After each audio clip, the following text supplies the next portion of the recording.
Hello? It's only a little scuffed, but that's fine. And it's only a little bit late. We're started on time, 100%. Hello, can you hear us? Can we be heard? Houston, can you hear us? If the answer is yes, please do send us a quick ping to say we are coming in loud and clear. And importantly, is my voice about the same level as Sotek's? Yes, please let us know how we sound. We would appreciate that very, very much. We're really excited for this stream. It should be a good time. It's going to be nice and silly. And oh boy, I can't wait for how much I'm going to get to learn in this stream.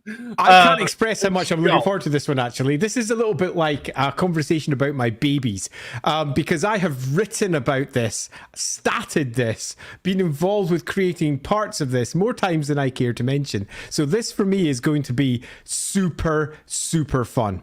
Sotek might be a smidge louder, and on the other side, Sotek's a smidge louder. I can make myself a touch louder on my side if you prefer. I shall just bring up my funky little press buttons thing.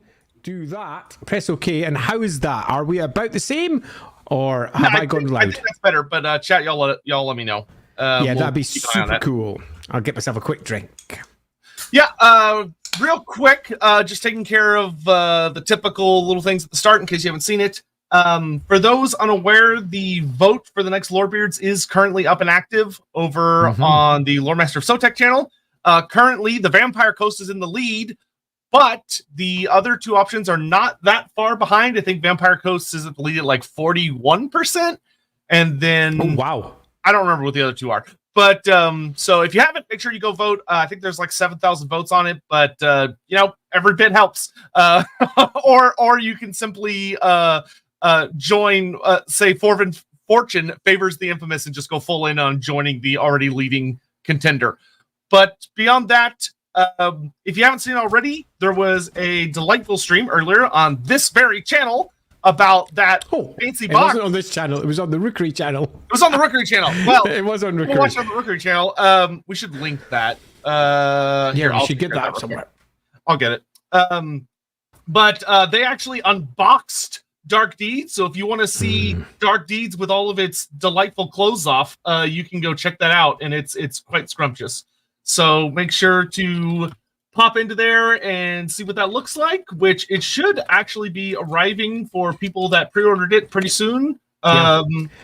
Just so if anyone out there has pre-ordered their Dark Deeds and wonders when it's coming, the order has arrived into the US, so it's currently making its way to warehouses or is there. We've yet to get confirmation, which means that they're getting unpacked, sorted out, added into their distribution system, and once that's done, it gets sent out to all the distributors and the pre-orders. So as soon as they've finished all their paperwork, they will be sending emails out to everybody. So Dark Deeds is almost here. UK, you've got about a 1 week extra wait because it's going to be shipped across the water to the UK warehouses, where exactly the same process will begin as it arrives at Modiphius HQ down in London and then gets shipped out from there across to Europe, Australia, the rest of the world, and wherever else you might have potentially ordered it from. Excellent. So other than that, make sure you join us this Sunday for... Oh, Lord, what are we talking about this Sunday? It's...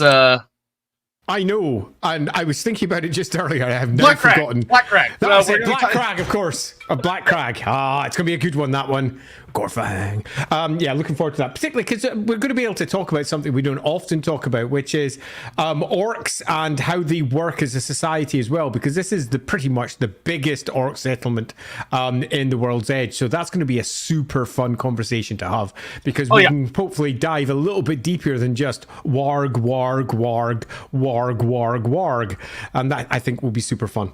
Yeah, I'm going to be getting full up on my my Total War soapbox as far as like future things, how they should be done with a Greenskin DLC on the horizon. So if you want to see me go full, bitching's not the right term, but if you want to see me go full lecture mode, you're not going to want to miss that stream, because I'm going to get heavy into it.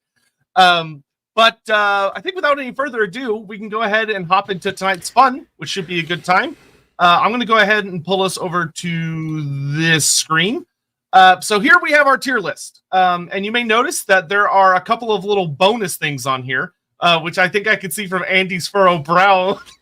I will not be involving myself with some of this. What is this heresy?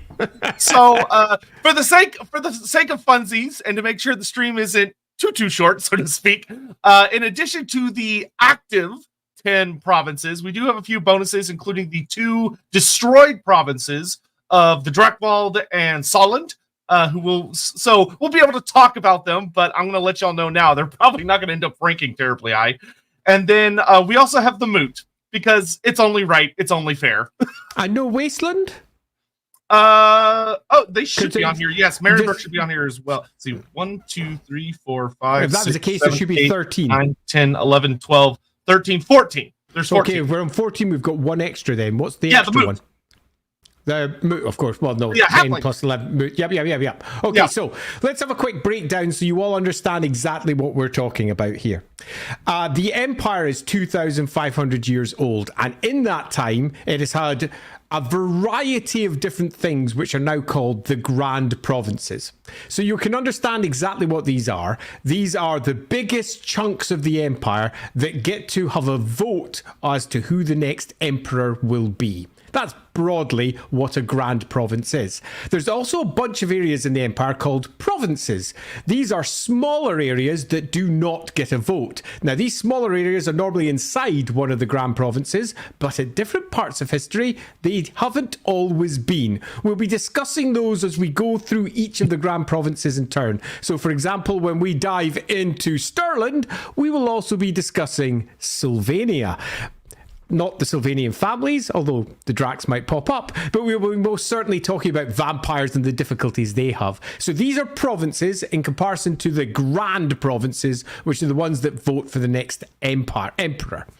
And we could pretty much choose provinces from almost any period of time in the Empire's history because they have changed a lot. Even in the last couple of decades before the whole world goes boom, they change quite a lot. And some of the grand provinces of the Empire when the world goes boom are only provinces just a decade or so earlier. They weren't given a vote. They weren't that important, but the politics changed significantly. Now, the provinces we're going to be focusing upon, the grand provinces that is, are those that were the grand provinces at the end of the world. If you want to put a date on that, say 2520 to 2522, that's a good grounding point. Now, many of these grand provinces will not have been grand provinces relatively recently, and we will cover that as we make our way through them. It's also worth adding that we do have a few extra provinces on top of this. One of them is, as already discussed, Soland. We'll discuss exactly what Soland is, where it came from, and other names that it may or may not have gone by over the course of time when we get there. But Soland was, to cut a long story short, blown up. We also have the Drakvald. The Drakvald, which is, again, to cut a long story short, a dead province. It's been blown up. But there's a reason we're including these. These are not random inclusions. There's a discussion that we'll have when we get there. And lastly, we also have Marienburg, in particular, the Wasteland as it's typically referred to. Think of the Wasteland as Ireland to the United Kingdom. And by that I mean, Ireland is not part of the United Kingdom. It has nothing to do with the United Kingdom. And anyone in Ireland that hears you say, "Aren't you just England?" will not be happy. And for very good reason. Indeed, the British Isles, which includes Ireland, are generally not even called, they generally don't even view Ireland as part of the British Isles anymore because they don't like the whole term British, and I think for really good reason. Similarly, the Wasteland is no longer part of the Empire. It is entirely separate. It is discrete. It is their own unique, let's say, realm within the Empire. Nevertheless, it used to be a part of the Empire. So, we have included that also. Although, if you happen to be Irish out there and you're thinking, if you did a stream about the nations of the United Kingdom and did Ireland, I would be upset, then you can join the ranks of all the Wastelanders who are equally exceedingly upset with us right now. But we're doing it anyway. Yes, because, we have a strong viewership base in the Wasteland that it's about to dip off terribly. But other than that, I think probably the best bet is, do we do it alphabetically? Yeah, I think just doing it in the order is presented, and if for some reason we feel exceptionally compelled to jump to somewhere else in the list, we can, but I think just going down alphabetically will be really good. This will also be kind of the typical thing of we'll check in on like super chats and stuff every once in a while, just make sure that we're catching everything. So we'll actually knock in the ones that came in right here at the start of the stream, and then we'll get started with Averland. Indeed, good old Averland. Might I also say that, indeed, I am wearing my Dark Deeds seal on my hat today. That is purely because you should be buying the game. Yes, especially because if you buy it now, you'll actually get it pretty quick. So that will be particularly exciting. So, Singe Master, Talabecland rocks, praise King Tal and Aisha okay. Not quite the right names for the dogs there. The dogs? The gods there. You can tell it's midnight over here for the gods there, but most certainly in the right direction. We'll be getting that when we get to Talabecland. In fact, I'm going to make a pretty strong argument for Talabecland that might surprise many of you. Obviously, we're not going to be rating these ourselves. We're going to be leaving them for you to rate, but we are most certainly going to be going deep into the discussion on that. Am I going to have to do the rating polls this week? You'll have to do the YouTube one. I could take care of Twitch. Yeah, let me just dive over to YouTube while we're doing that. Yeah, it's very easy to do, but yes, you'll have to do it because YouTube is picky about that. Let me just go to sort that. Christopher, best way to spend a Wednesday night, Lorebeard stream while playing some Warhammer Total War. Yes, go out there, summon the electric counts, do all that business. Yeah, we're glad you're listening in. Lich Lord Chris, summon the electric counts. Okay, well, I was on. It's time to judge their provinces. I really don't think the electric counts in particular would enjoy this stream. There would be a lot of angry old man shouting coming from various directions, and one angry woman as well. Yeah. Bishop of Cheddar, Sotek and Andy, we don't like to get political. 3 drinks later. Where's provinces? Yeah, exactly. Oh, this is going to be really hard. I mean, because some of them are, it's going to be tough. I'm going to find this stream quite difficult to engage with because for me, they are all S or they are all D or they're all the same. None are better than the others. They all bring very different stories to the table. So I think perhaps it's worth, maybe before we go, having a small discussion as to what makes a province S, A, B, C, D, what actually matters. And to a degree, that matters to you out there who are watching. So if you've got anything that you think really matters for ranking these, drop them into the comments now so that we can get an idea as to what you think is important. Yeah, it's going to be interesting to see how people evaluate the provinces because there's a lot of different metrics one could use to evaluate provinces. Holy Art is, yay, Moot for parties and life. The Middenland does have some good things going for it. It's got sometimes some Children of the Corn vibe things going too, but mostly positive things. You're right. Sean Schultz, which province would you like to live in and why? I'm going to be honest. If I had to choose, I'd rather not live in the Empire, to be blunt. But assuming I was trapped there and I had to take up residence somewhere, I personally think I would probably go to Talabecland. Interesting choice. Let's see if that changes through the course of the stream, because it's quite possible that through talking it all out that you might find that there's somewhere else you like. And equally, as you're out there, if you've got any questions as we're going, so for example, if we're working our way through Middenland, pardon me, and a particular question comes up, do bring it up in the chat. Hopefully others will answer. Obviously, if any super chats come in, we will directly tackle them as we go, because this is an opportunity for us to take a really good look at each one of those grand provinces. And if you have any questions, do bring them up. Matthew Laurie says, started Vermintide recently, so Skaven and Total War 2/3 are annoying. But fighting them in Uberstrike is fucking terrifying. Yeah, there's this whole thing of that when you go from the Eagle God perspective into the first person perspective, Skaven are kind of fucking spooky.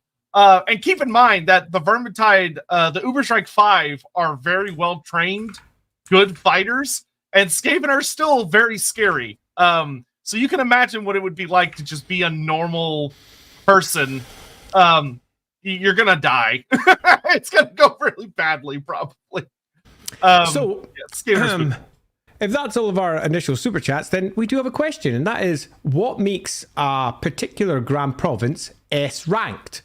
What makes it more important than other Grand Provinces? Or alternatively, to flip that over, what makes one of the Grand Provinces D-ranked?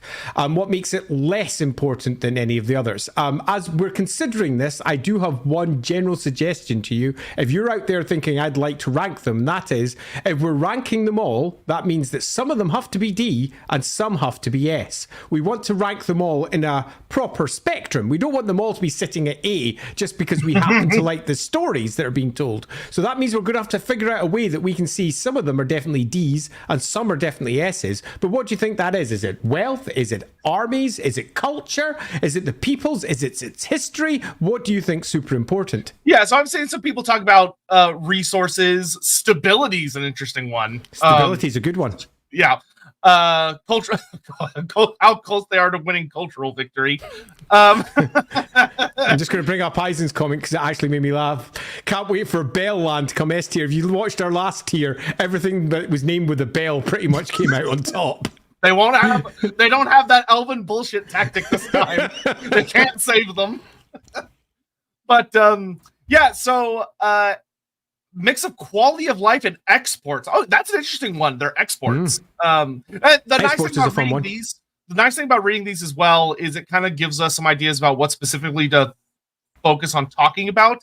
Like I know a big one for a lot of people is going to be talking about their elector counts, who's currently in charge, or at least who's associated with being in charge in the case of Averland, and some of the other destroyed ones. But yeah, okay, we got some interesting democracy index. I don't think they would all do very well on a democracy index. I'm going to be honest with you. That's not the Empire's strong suit. Indeed, and to the point, indeed, that democracy might actually be a significant hindrance towards the Empire functioning at all, largely because democracy often gets in the way of decisive decision-making, and decisive decision-making is often required when you're in a state of almost perpetual war. Take a look at what happens with real-world democracies when wars are declared, and most of the democratic process is put on hold. For a good reason, because you need to be making short, sharp decisions quickly, and the Empire is often in a state of complete war at one point or another with something somewhere. That being the case, you'll often find that democracy ranks really low on imperial provinces, although there is to a degree some sort of representation here and there in different parts of the Empire. How cool their rune fang is. How vital they are to the Empire's defense as a whole. That's interesting. That's a good one. Good one. Like that too. Yeah. Got some other super chats coming out. I'll grab those in a second. Nordland's exporting raiders. Yikes. Ranking things based on interest. Rank how interesting they are to the story of Warhammer. That would be very biased in one particular province's direction, I'll say. Actually, no, two of them would probably be very heavily biased. As we make our way through, there are going to be some provinces which are going to be very difficult for us not to talk more about, largely because there's so much written about them. And I'm purposely, at least from my side, going to curtail that to a degree because it would be easy, for example, to run on and on and on and on about Reikland, because Reikland is the core province for many, many games, novels, and more. So to a degree, we could be discussing it from that perspective, but I will try not to because that sort of, makes it less fun. Yep. All right, Biofoot, remember to factor in the number of fishermen in each province. That's not going to be a very high number. It's going to be pretty low in most cases. It's going to make it super easy to do, though. T-Blam, Carl needs to reclaim the Loremaster for his 100% authority, except to be part of the Sigmar legacy, Algie. Yeah, I actually have a open discussion thread with the developers of CA about that, because I have been grumbling about that a bit of why does the Empire have to conquer the Lorelord? It doesn't make any sense. Ricky Chapman, in our role-playing game, we're currently going from Kislev to Nuln in Vampire Lane, Sylvania, currently, and almost got bisected by a Beastman Bestigor. That'll happen. Oh, ouch. That'll happen. Ow! Mary Sleepdorf for new Emperor and his pony for Empress. Oh, Daisy. We will get to that, but it's going to be tough. Yeah, I don't think we should advocate for horses marrying people. The Empire's truly going to the dogs. Watchdog, which province that births the most witches? Okay, that's an interesting one. That is an interesting one. All right, I think it's time for us to go ahead and get things rolling. So the first thing we're going to do is we are going to be talking about Averland, but for the sake of when we're in the discussion, we want to have some cool stuff to look at. So instead of being on this screen, we go to this screen. So this one's really good because you get an opportunity to see the core pieces of heraldry for each one of the 11 grand provinces of the Empire. And you'll also note that the primary cities of Talabecland, Altdorf and Nuln are included. That's because they are, in many respects, city-states in their own right, but they don't have individual rights to electoral votes. So they will not be counted as individual locations for this ranking. So Altdorf is part of Reikland or Nuln is part of Wissenland. We'll get onto that later. Oh, good. You can see my mouse on here, so I can mess around with that's things. Perfect. So that gives you a quick way of having a look at the entirety of the Old World, which is down in the bottom right-hand corner, and also each one of the primary grand provinces of the Empire. I am personally really looking forward to this and seeing where it lands, because I'm going to find this tough. See, it's good that we included the Moot. The map includes the Moot, so obviously... the Moot have to be included. They've got a vote. Yep. Yeah, all right, absolutely. So we are beginning with Averland, right down here in the south with the big old angry sun face. Andy, would you be so kind as to give us an introductory statement about the province of Averland? Yeah, well, I'm getting rid of the giant map that's on my screen over on my side too. While I move back over. Okay, so Averland. Now, let's start, hey? So, Averland is in the very, very south of the Empire. You could argue it's sort of in the southeast, but broadly speaking, it's the south of the Empire. If you take a look at the overall Empire map, you'll see there that it extends right into the south section. And way back in time, so we're talking 2,500 years ago, it was populated by tribes that are now called the Burgundians. So the Burgundians filled up the entirety of the area that's now called Averland, and these were horse people. They used to go to war using cavalry and chariots and similar types of warfare. And the Burgundians were, in the greater scheme of things, a relatively warlike people. And I say relatively because they weren't the most warlike of all of the peoples of the Empire. They were, however, standing at the primary gate into what is often called the Reich Basin. Now, I'm going to use this term a couple of times. So think of the Reich Basin as everywhere where the waters of the Reich drain into. So that means they drain out of Marienburg up at the top corner, which if you're looking at the screen just now, you'll see the mouse floating around up there, and all of the water of the Empire pretty much drains out there. So everywhere that's between the Grey Mountains and the World's Edge Mountains, that's all the Reich Basin. And the primary pass into the Reich Basin was Blackfire Pass. Now, Averland stood at that gate, and this is the Great Gate where the first battle for Blackfire Pass takes place, with Sigmar leading all of the tribes of what would one day become the Empire into battle against a greenskin horde at the Battle of Blackfire Pass, supported by dwarfs and a host of other human tribes as well, which are often pushed aside and forgotten about, as they then kick in the orcs and goblins, and the Empire is afterwards founded, following the same model as the High King over all the kings of the Hold. But instead it's Sigmar who rules over all of the grand provinces, as they'd later be called, with their tribal chiefs counting as the equivalent of dwarven kings. And in thanks for kicking in the greenskins, the dwarves gave each one of the tribal chiefs an elector count's runefang. So this runefang would later become a symbol of their office. Now I'm bringing this up right early and now because Averland has got its own runefang, which is great. And the elector count of Averland will be wielding this runefang, chewing gum and kicking ass. So what can we say about Averlanders in the modern Empire? Averland holds a central point down in the south where it is the primary breadbasket of the Empire. An enormous amount of the crops that the Empire relies upon are grown here and shipped out. Most of them are shipped over towards Nuln, which it almost pretty much borders with. In the top, if you take a look at the map there, you can see Nuln off to the side. When I say borders with it, it's only about 40 miles away from the city itself. And most of the various cattle, the big longhorn of Averland, are famous across the Empire. Enormous cattle.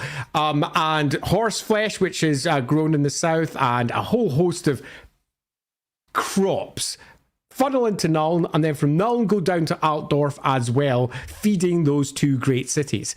Reikland has got its own breadbasket, which I'll get to in a moment, but the first major point for Averland is, if Averland falls, the major cities of Altdorf and Nuln starve. And that is an important fact.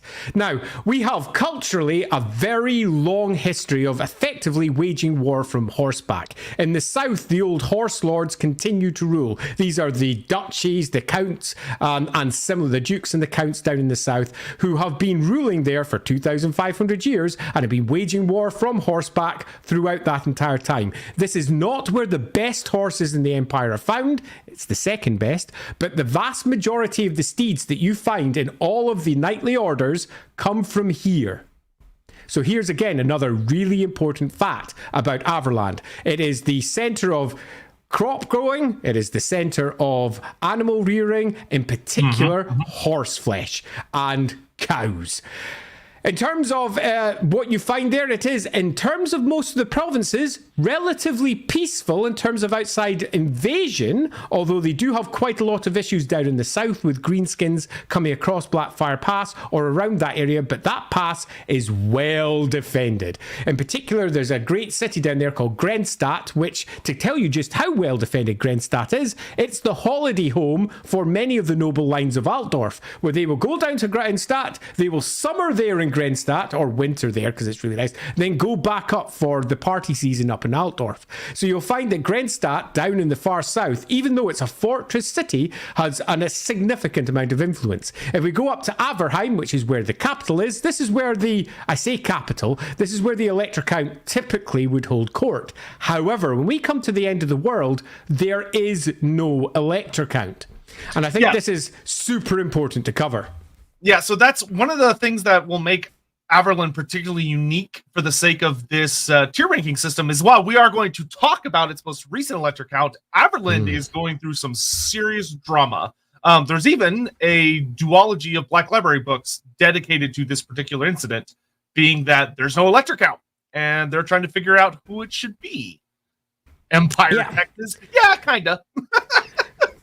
Because in this case, the Elector Count who previously was there, Marius Leitdorf, he was, well, killed. And where was he killed? Down in Blackfire Pass during the third battle for Blackfire Pass, where he and a host of other regiments from across the Empire held off an enormous orc horde, and poor old Marius fell in this battle. Now, Marius was one of the finest swordmen that the Empire had ever had. Sadly, pardon me, apparently that affected me more than I thought.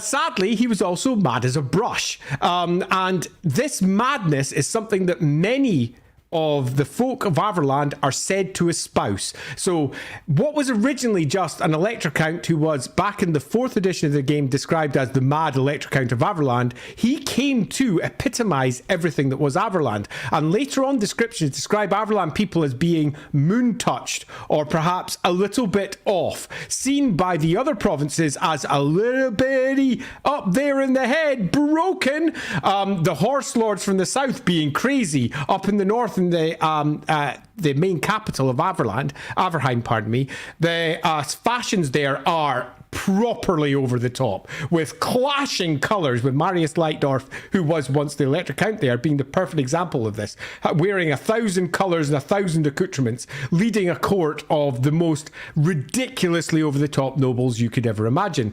Different authors took this in different directions, though. Some forgot it, some just didn't mention it in the slightest, others focused on it hard. If you go to Mordheim, they talk about the clashing versions of colours that you'll get from the Averland gangs, where other places forget about it entirely. But loosely speaking, almost since maybe the mid-2000s, Averlanders have been described as moon-touched, as a bit crazy, with their horse lords in the south, they're more civilized people in the north, and the fact that they lost a significant amount of the most fertile land over to the Moot 1,500 years ago, and to this day still resent it. Indeed, Marius Leitdorf led more than one invasion into the Moot, Moot, often under absolutely spurious reasons, like you didn't let us build a road there. Right, to war!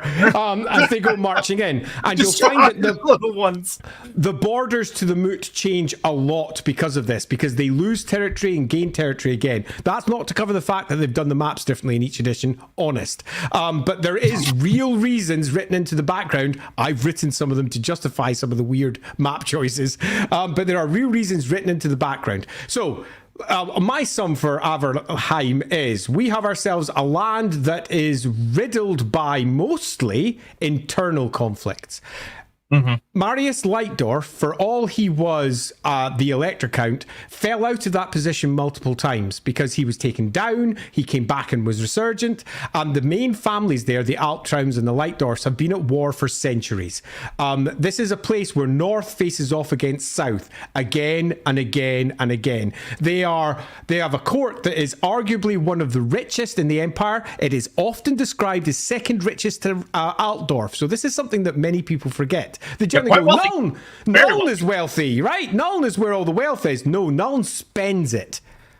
Averheim has the wealth. I have a Nuln mentality, is what you're telling me. I'm just speaking a good different variety.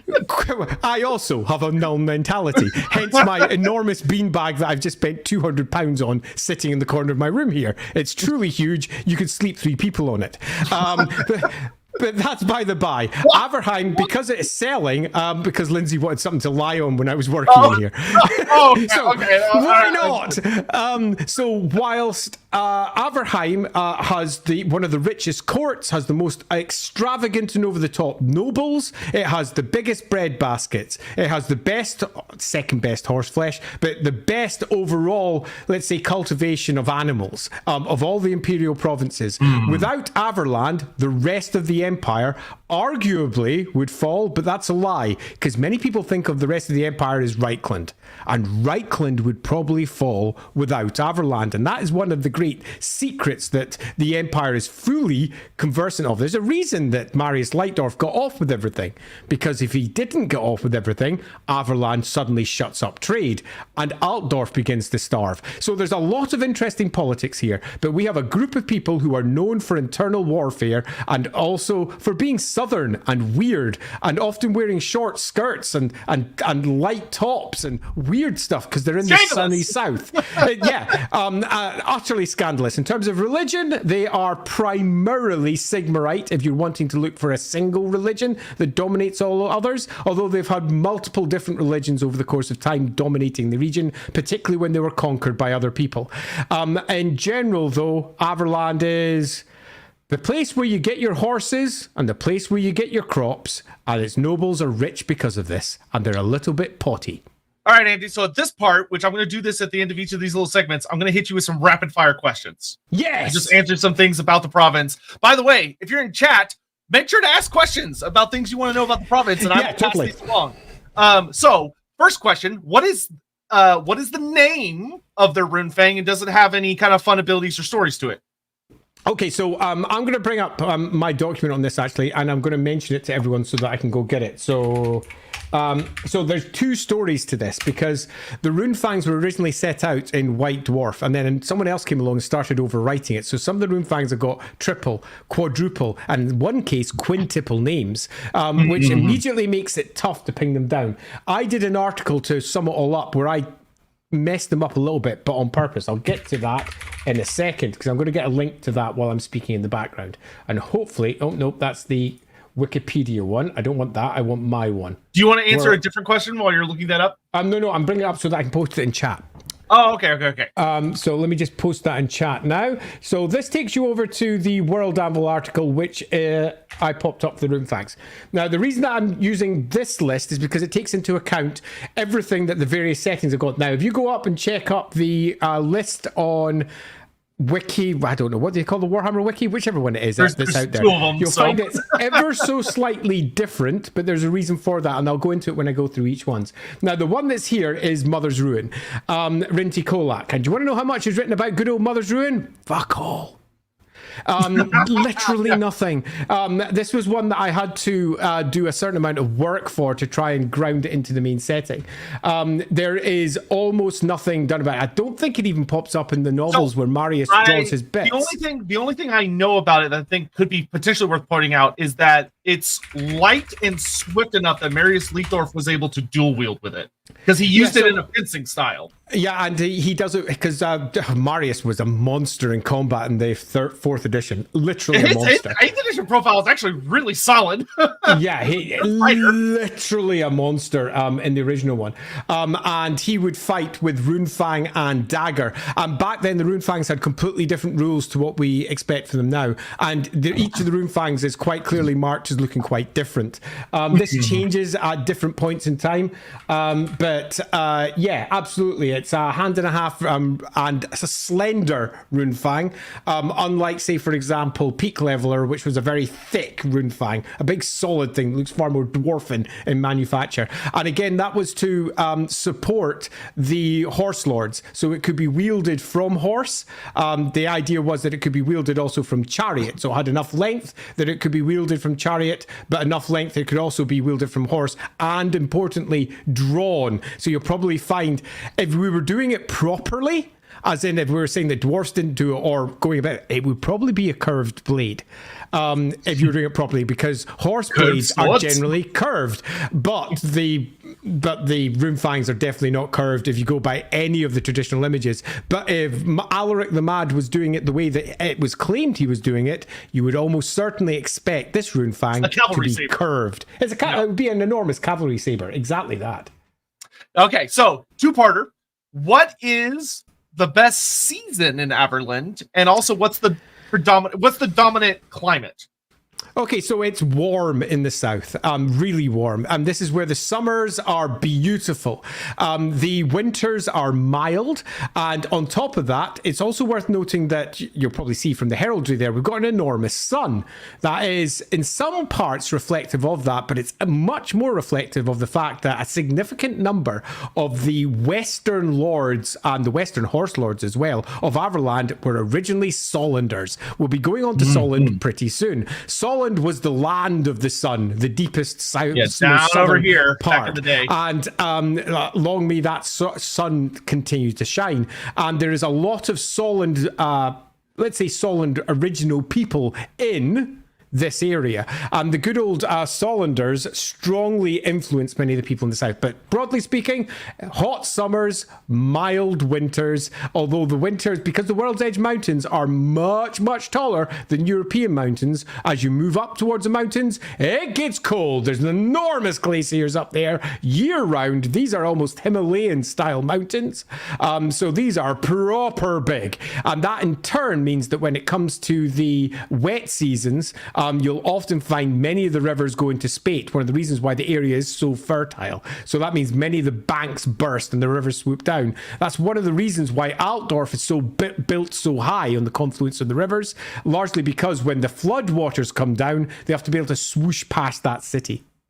Okay, and then another really good question I saw. What would you say is their... how well do they get along with their non-empire neighbors, so the dwarves and the border princes? Yeah, so this is one of the reasons why Averland's so rich, is because it's the primary trade route for most of the World's Edge Mountain and down into the southern Black Mountains down there. Dwarfs. Most of them trade through Averland. Now, there's a little bit of Averland that sits between the Moot and Sylvania. You can see Carrick Varn marked there beside Blackwater if you're looking at the map. And this area is disputed territory, as in both Stirland and Averland claim it. But the local lords there ostensibly swear to Stirland, although they haven't passed taxes on for almost 100 years. We listen to you guys, we're just not going to pay you. And one of the primary reasons for that is because they get rich off the taxes of the dwarfs that pass through on the old dwarf road that makes its way up towards Averheim. They are independently rich, which means that they are more like an independent state inside the empire. Averland, in turn, is rich off the taxes it's picked up from the dwarfs. The dwarfs themselves, they trade locally and tend to, and often, stop at Averheim and then return back to their holds, meaning that much of the stock that they are trading deeper into the empire is handled entirely by merchants and merchant houses that work from Averheim. Averheim is a surprisingly influential city in terms of the overall empire as a whole. You've got to remember that there are very few dwarf holds in the Grey Mountains. Most of them are in the south, and they all move up through Averland and into the empire from there. Some dwarf trains will move all the way up to Talabecland, indeed all the way up to Middenland in the far north, but the vast majority stop at Averland, making Averland again one of the richer provinces. The role-playing game in particular often forgets this, because they often just get focused on just the empire and forget about the borders and what lies beyond. But you'll find that the if empire right here, quite often just the Reikland. But you'll often find if you move down to, say, for example, the war game, take a look at the heraldic book for there, for example. One of the core facts, it doesn't say very little in there, one of the core facts is Averland is rich. And it's like Averland is one of, if not the richest province. Yeah, there's only one province that's richer, but I will argue that richness there is perhaps not necessarily the best word. If you want to have an individual who is independently rich, Averheim, in particular, nobles, are some of your best shouts. These are the ones who are going to swan in with all of the ridiculously over-the-top clothing, enormously wide dresses, draped with jewellery, because they are independently rich. Indeed, they even have a god for this. His name is Dahagli, the god of tailors and seamstresses, and he is responsible.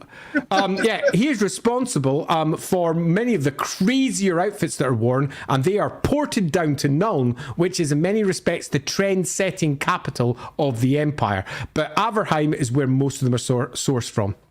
Yeah, Averland has a pretty good relationship with Tilea, don't they? Yeah, they do. Averland is a pretty good. I mean, Tilia's kicking over the vaults down to the other side. Because they don't have a great deal of need for mercenaries, they themselves are relatively warlike. They've got a large standing cavalry in their state army. One of the things that we often forget when we're playing Total War and when we just play the Warhammer game is that you get state army cavalry. They pop up in the novels here or there all over the place, but there's no real cavalry in the Empire army. They're basically just knights. But in the Empire army, the state army has got lots of just normal horsemen.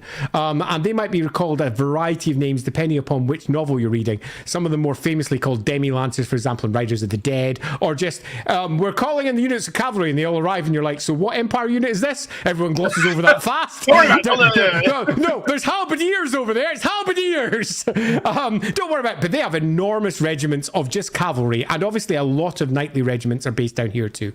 But broadly, they don't need the great mercenary forces from Tilia, so most of their good relationships are largely through trade. And similarly, with the border princes, broadly, they're seen in a positive route, because whenever large hordes of greenskins or equivalent come, it's often the armies of Averland that come up into Blackfire Pass to potentially drive them out and also take all the riches of the border princes while they're there. But, you know. Okay, last three questions real quick.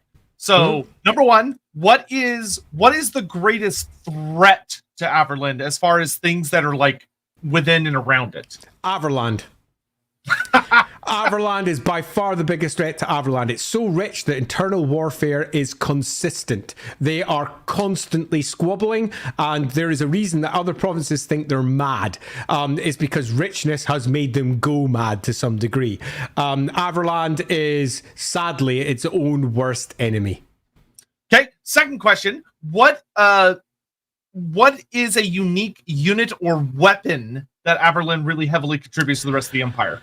So I would say if you're looking for something, again, we're keeping this simple. This is where we're getting our cavalry from. And I'm going to say this isn't the best cavalry. I will get to that later. But the majority of the best bloodlines of steeds come from here. Okay. And then the last one would be, what is the worst thing about Averland? It's inconsistency.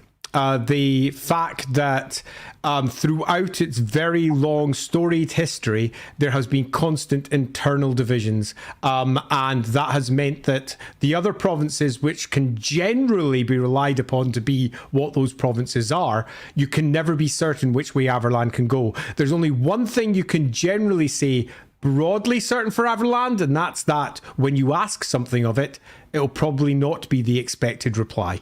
Okay, a great last actual thing from Cole Patterson. Does Averland still use any chariots in war? Pistoliers on chariots would be hilarious. Do they have any Byzantine-style hippodromes for chariot races? Definitely the last part of that, there's absolutely no doubt, particularly given the strong influence of the southern part of the old world, like Tilia, upon the southern part of Averland. I would argue that Wissenland is more strongly influenced by Tilia than Averland, but the influence is still strong here. As to using chariots in warfare, it's almost certainly become obsolete. The chariots, just like in the real world, are not the best war platforms. There are better options, but you do get things like the war wagons. The war wagons, interestingly, if you go with the official version, also include Hochland long rifles, so the gods alone know where they actually come from. But let's not worry about that too hard. Hey, I would definitely suggest Grim Assembly of that. Grim Assembly will be like, absolutely not. but regardless, the core of the war wagons would probably be somewhere down here if you wish to place them somewhere, because this is the big open rolling plains. It makes sense Their that chariots they would be would working evolve down into here. war wagons. I like that. Absolutely. All right, and with that, it's pretty much vote time. The only thing that I would be able to add is that really fun little fact about Averheim is that Marius Leitdorf is insane / paranoid / genius enough that he saw the end times coming enough that he made the Averberg, which is a big fortress in the center of Averheim, into a quite literally impregnable fortress that actually held out surprisingly well against Archaon's hordes for a good bit. So kudos to him on that one. Yeah, if you're looking for military might, Averland is surprisingly capable. The problem is that no one wants to come in and marshal it and try to bring it under heel from the external. Like the Emperor doesn't do it, largely because they're so powerful independently and rich. So in terms of our, if I remember correctly, good old YouTube only has 4 options, doesn't it? It does. So okay. So what am I going to offer in this one? I'm going to make a decision on your behalf here and say that Averland, under any rating, is definitely not F tier. It does a lot.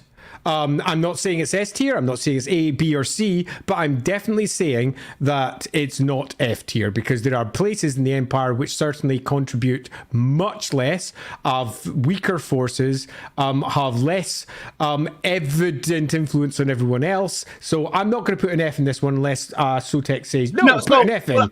What I think we should do actually is that I think we should make an executive decision. So instead of having 5 tiers and having to constantly shave one off, let's just kick one of them and just knock it down to 4 get tiers. rid of the D. Yeah. So I think we're gonna just do S, A, B, C, T. Sounds good to me. I'm good with that. And assuming you're all good with that one as well, I'm going to put the poll up right about now. Okay, so that's my poll up. You can start voting over on the, hopefully the channel you're watching right now. Yes, it is. Yep, it is up and running, and I've got the Twitch one up now as well. Superb. Right, so if you're going to get my view as to which I think is the best, as you're all sitting there voting out there. You should wait until they've finished before you say that. Yeah, I don't want to influence the vote too much.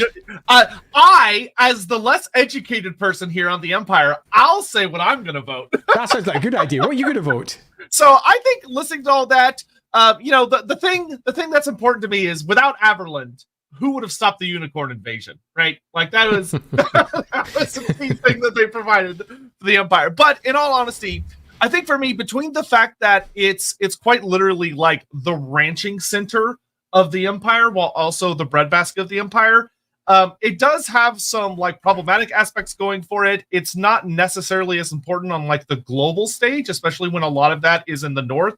So like when it comes to the Great War against Chaos, so to speak, Averland tends to dodge out on a lot of that. Not intentionally. Yeah, the good old soft underbelly of the Empire. Yeah. So, the soft Southerners taken to an ultimate degree. I think for me personally, though, they provide enough big importance. They have enough fun, big important characters.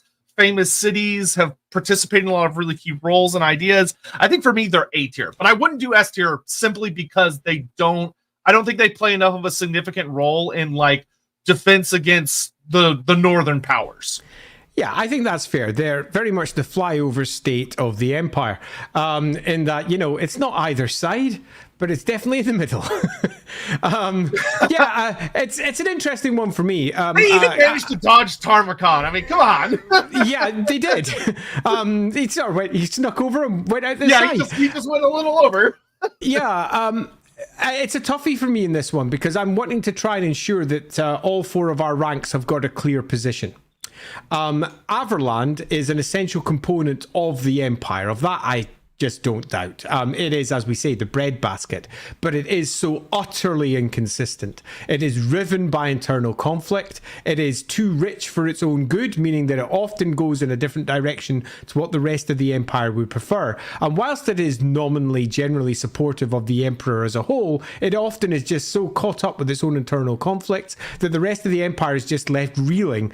Or worse, it gets a leader that is just so inconsistent that you just don't know what it will do next.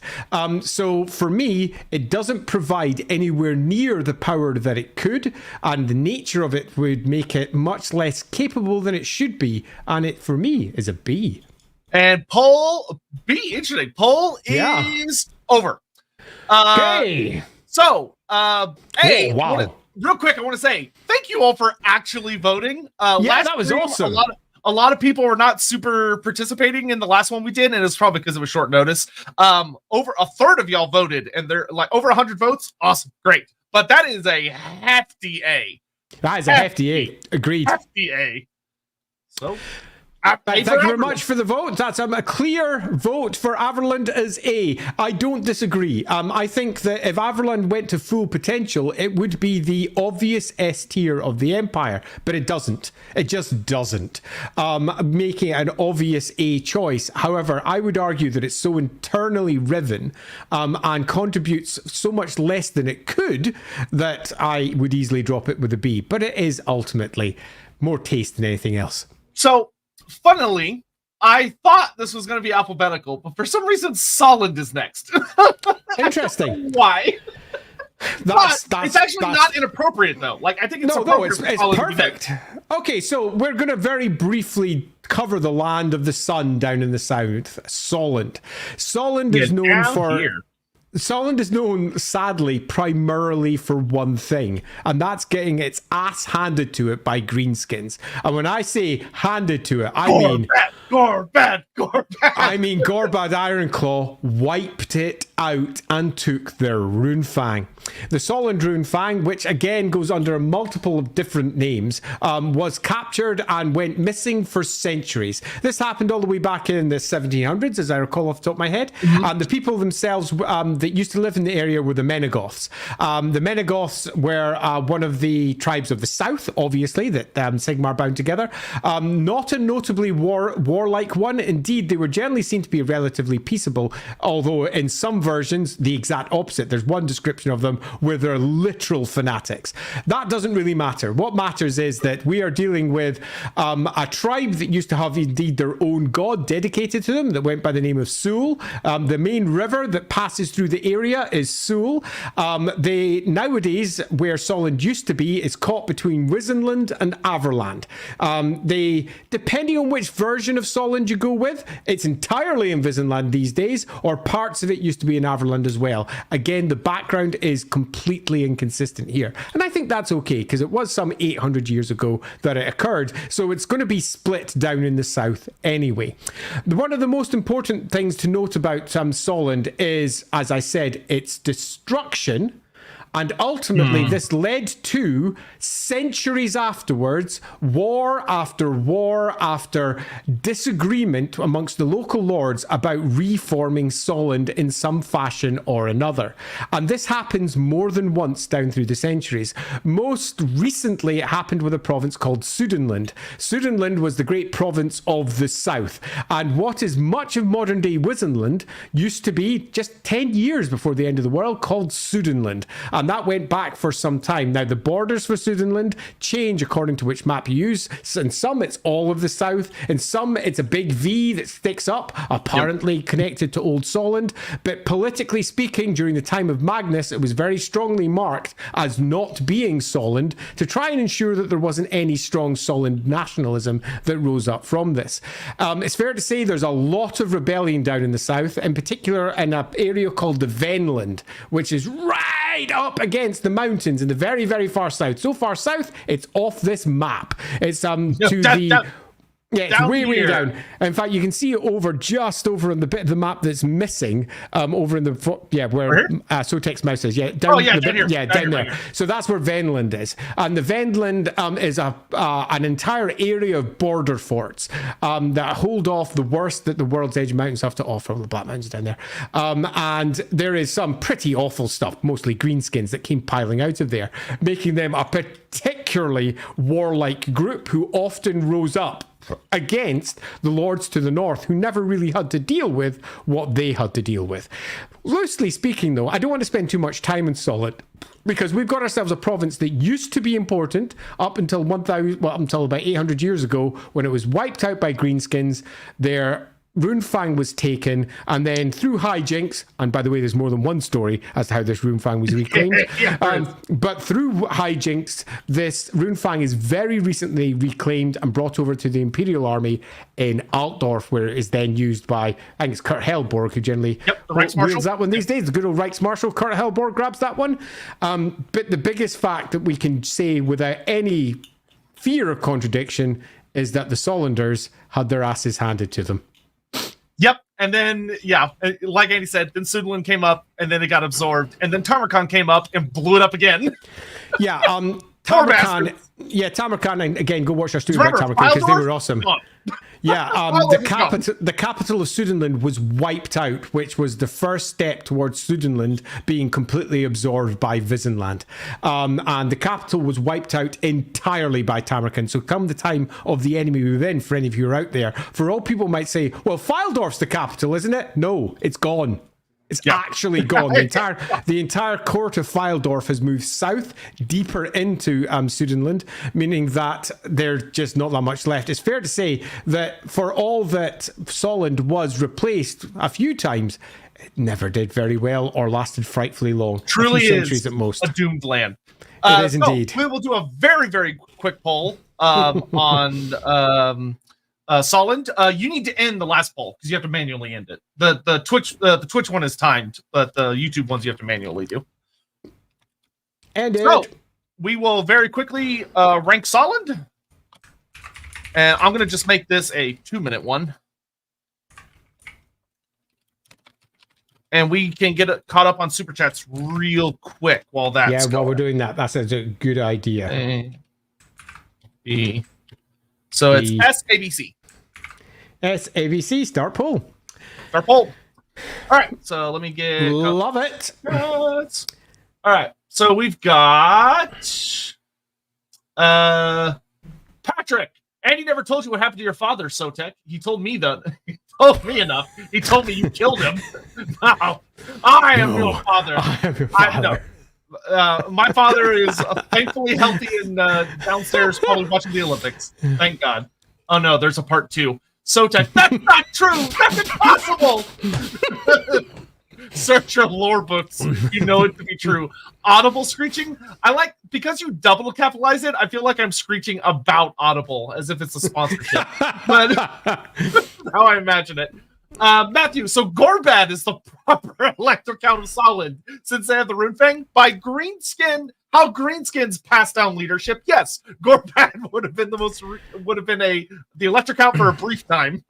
Indeed, I would argue the return of the Soland Runefang is probably one of the most politically horrific events that the Empire has seen, because if it should fall into the hands of anyone from the south, there would be a massive uprising.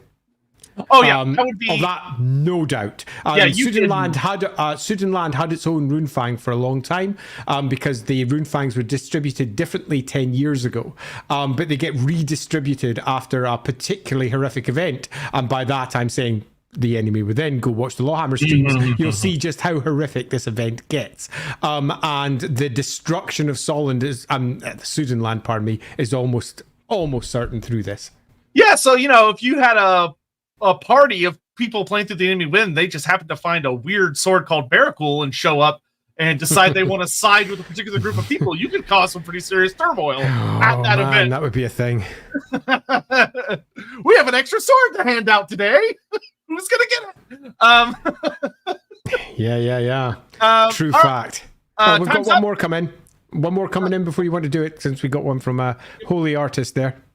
But if Soland was destroyed and tried to reform it, wouldn't that make the area disputable for the border princes? That's an interesting question. Okay, so the border princes lie on the other side of the mountains, but it's worth noting that there used to be an entire province of the empire on the other side of the mountains too. Indeed, when we're talking about different provinces of the empire, part of Bretonia used to be part of the empire. Albion used to be part of the empire. Newland, it was called. And a large chunk of the border princes used to be part of the empire as well. There are lots of different provinces that have risen and fallen down through the centuries. Down in the south here, it wouldn't be in the border princes. There is a path, Winterteeth's path, that moves over the mountains there, but they would not be spilling across that. Not only would there be greenskins and worse to deal with in that area, but you would also have a lot of very grumpy looking dwarves, particularly from the Hornhold, going, "Get thee hence, get out of here." Who the fuck said you could be in my mountain? Yeah, quite. But down in the south, definitely. Yeah, definitely. Yeah, that is, once again, that's another thing you could really play out well is, as things are messy around there, who takes charge? Yeah, it's definitely going to be it would potentially take a while to deal with it. That's going to be a core story over in LAWhammer. If not necessarily tackled directly through the course of the streams, you're going to see the knock-on effects of what happened with Tamarkan, what happened with the nobles that followed. I'm going to guess a C in this one without even looking. Let's have a little look over here. Correct. Yeah, Down in C tier, poor Soland. I feel sorry for Soland, but it really is just the redheaded stepchild over there, just getting the crap kicked out of it by pretty much everyone that walks through it. Yeah, I mean it's not unfair. It's not unfair at all. Yeah. Now off to somewhere completely different. Next up is Hochland. Okay, Hochland is a fun one. We're going to the north. So Hochland. I'm going to find this one tough. Because I like Hochland. I like Hochland because I had a Hochland army for quite a while. But equally... Wait, before you go. Remember, guys, this is the time to start throwing questions in the chat about things you want to know about Hochland. Yeah, totally. Start thinking about that now. Hochland is tiny. It is a small province which is bound between the river to the south, the Talabecland, and two rivers to either side, the Wolf's Run and something else on the other side that name suddenly escapes me. It doesn't matter off the top of my head. And the middle mountains up towards the top. And you'll see that area is really, really small. Hochland, however, had its own tribal unity all the way back in Sigmar's time. The tribe there, the Cherusons, off the top of my head, correct me if I'm wrong, chat. The Cherusons were in the local area, and they were one of the tribes that supported Sigmar. So they became a grand province, one of the initial early grand provinces. They got their own Rudfang because of this. But past that, their entire experience has been one of being conquered again and again and again. Now, in particular, I'm going to call out Talabecland, because they conquer Hochland multiple times, and Hochland, for a significant part of its existence, isn't a grand province. It's just a province, and it's a province of Talabecland. At some points, it's a province of Talabheim. At some province, it's a province of the Ottoman Empire. We'll be getting to what that is a little bit later. But to say that there are more than one empire in the empire is to really not get to it, because not only was it part of the Ottoman Empire, it was also, for a significant part of its existence, part of the Wolf Emperor's area, and it has fluctuated and passed through different hands multiple times. But historically, it has always been one of the original founding provinces of the empire, and because of that, the cult of Sigmar that believed in the core original tribes were always going, no, it's a grand province and it should be one, it should have its own vote, because that's loosely speaking what Sigmar set up, and they believed in the primacy of the original intent of Sigmar, which meant that there was always that repeated call for return Hochland. Magnus the Pious did this. When he bound the empire back together, he returned Hochland to a grand electoral vote. Didn't last very long. Became a province in almost no time at all. It was conquered by Talabecland through political reasons this time instead, because it had long-standing relations with Talabheim. And when it became a city-state, it was declared as a city-state, the whole thing went through.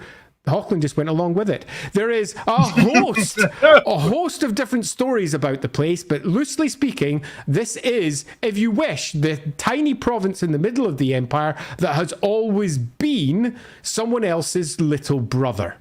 Now, as to the nature of the Cherusons themselves, they are notable for quite a few things, because for all the Herzig. Herzig become Hergig.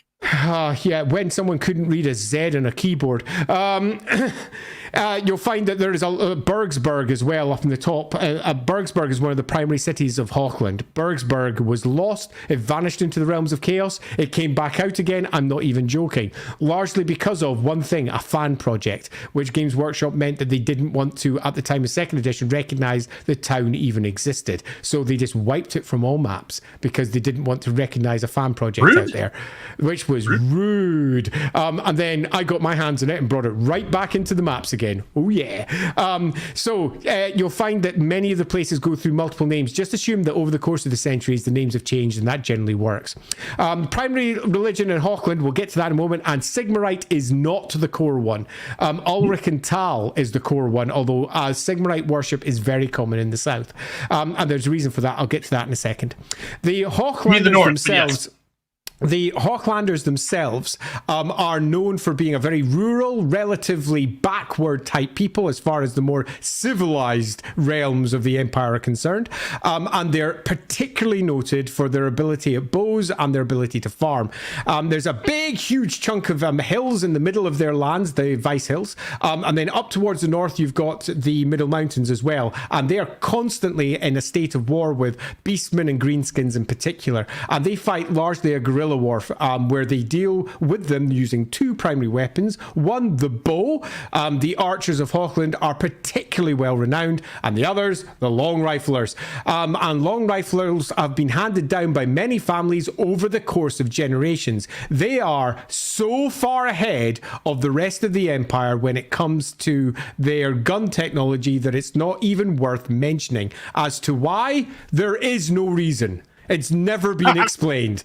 I have a reason why for my version of the Empire, because it was important I understood it, but the rifling technology of the north here in Hochland has been long sought after by Nuln, who have been looking for a method to effectively industrialize the process. It hasn't happened. It's still archaic artifacts, the Hochland long rifle. They are very protective of those long rifles. They are exceedingly protective of them. And as I say, they're almost all heirlooms, and they are very good weapons. Of that, they're almost second to none in terms of the quality and the accuracy of their weaponry. Having said that, though, it is not the most populous of provinces, and it has been conquered multiple times. That's one of the reasons why their primary religion doesn't really exist per se.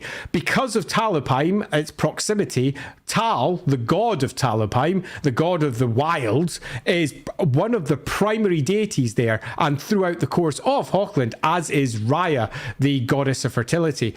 If you move up towards the top left of the area, though, there we have Middenheim, and we've got the cult of Ulrich, which is repeatedly swept down from the mountains up there like fresh blood from a hot wound, and they constantly conquered the area, bringing Ulricanism with them, and many of those in the north are devout, staunch Ulricans, believing in the warlike ways of Ulrich.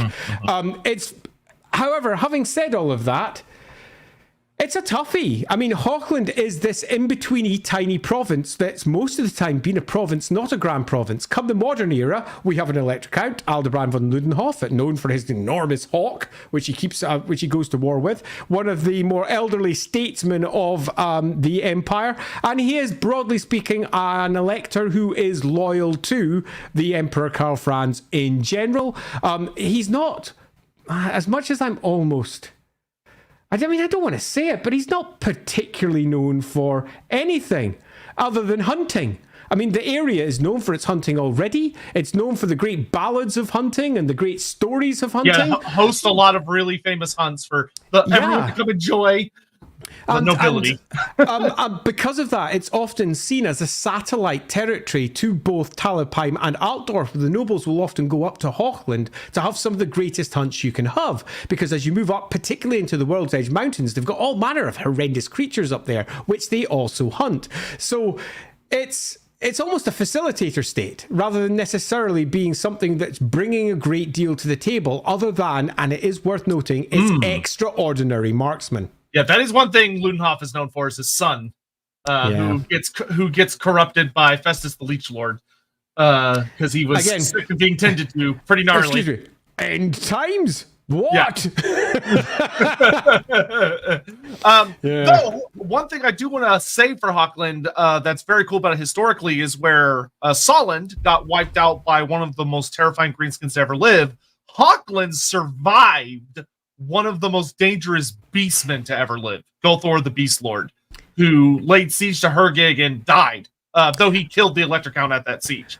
Actually, I will generally say that there is something to note for Hochland. Their guerrilla warfare is second to none. Literally second to none. They've been fighting through the Drakvald forest, which is the great forest that spreads across it from Middenheim all the way over to Hergig, effectively. All of that forest is the Drakvald. And they have been fighting guerrilla warfares within there for a long time, meaning that the province has really never, ever fallen.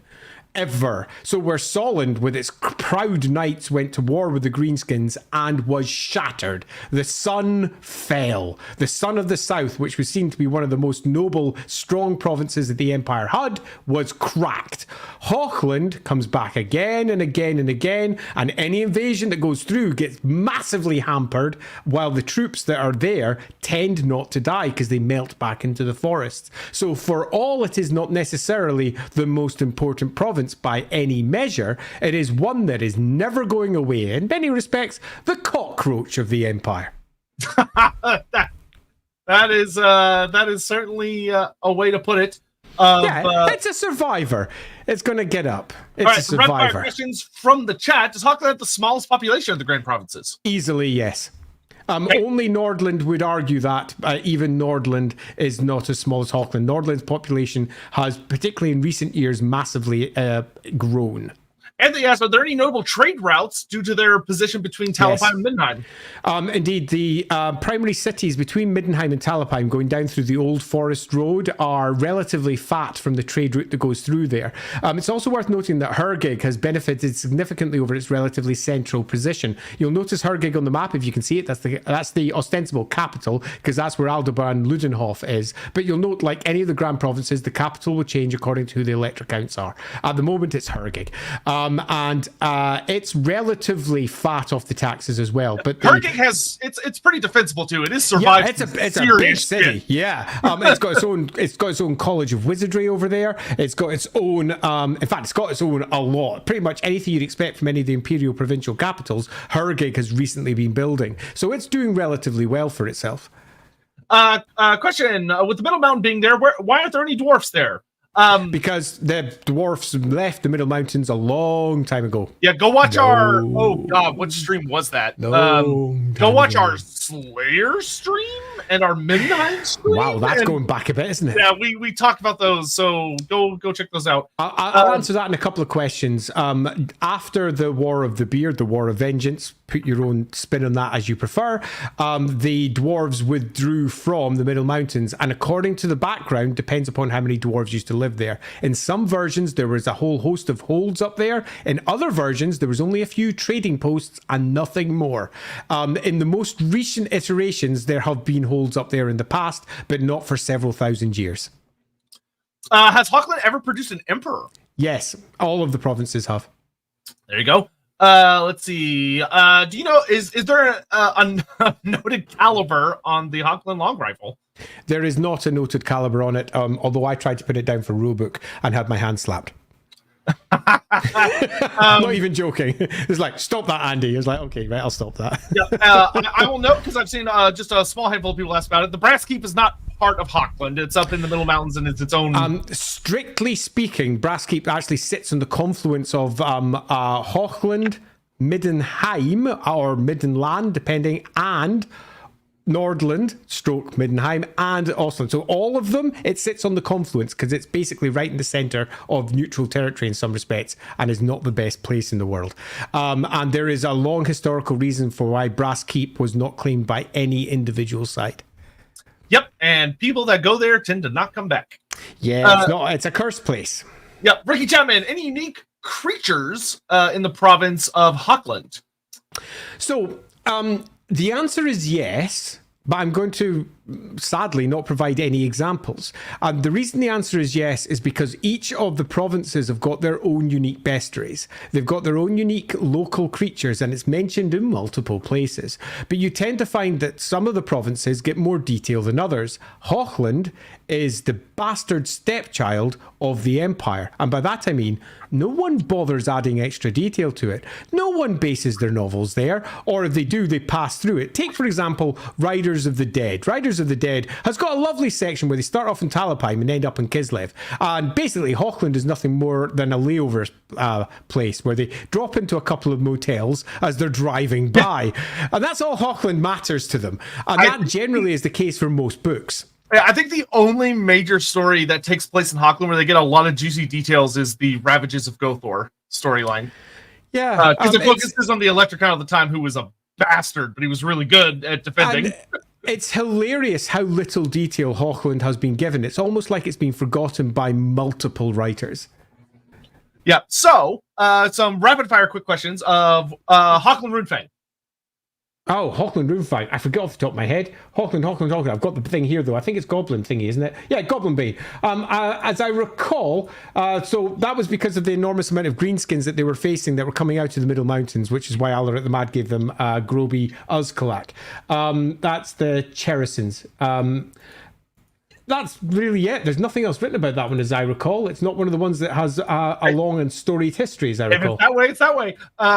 What's the worst thing about Hochland? That none of the writers bothered writing about it. In universe, what's the worst thing about Hochland? I mean, what's the worst? It's a pretty rural place, and it's a pretty dangerous place because of the Drakvald. And for outsiders, it is really very dangerous. For those who live there and know it back to front, it's a place you always go with a guide, basically. It's fine.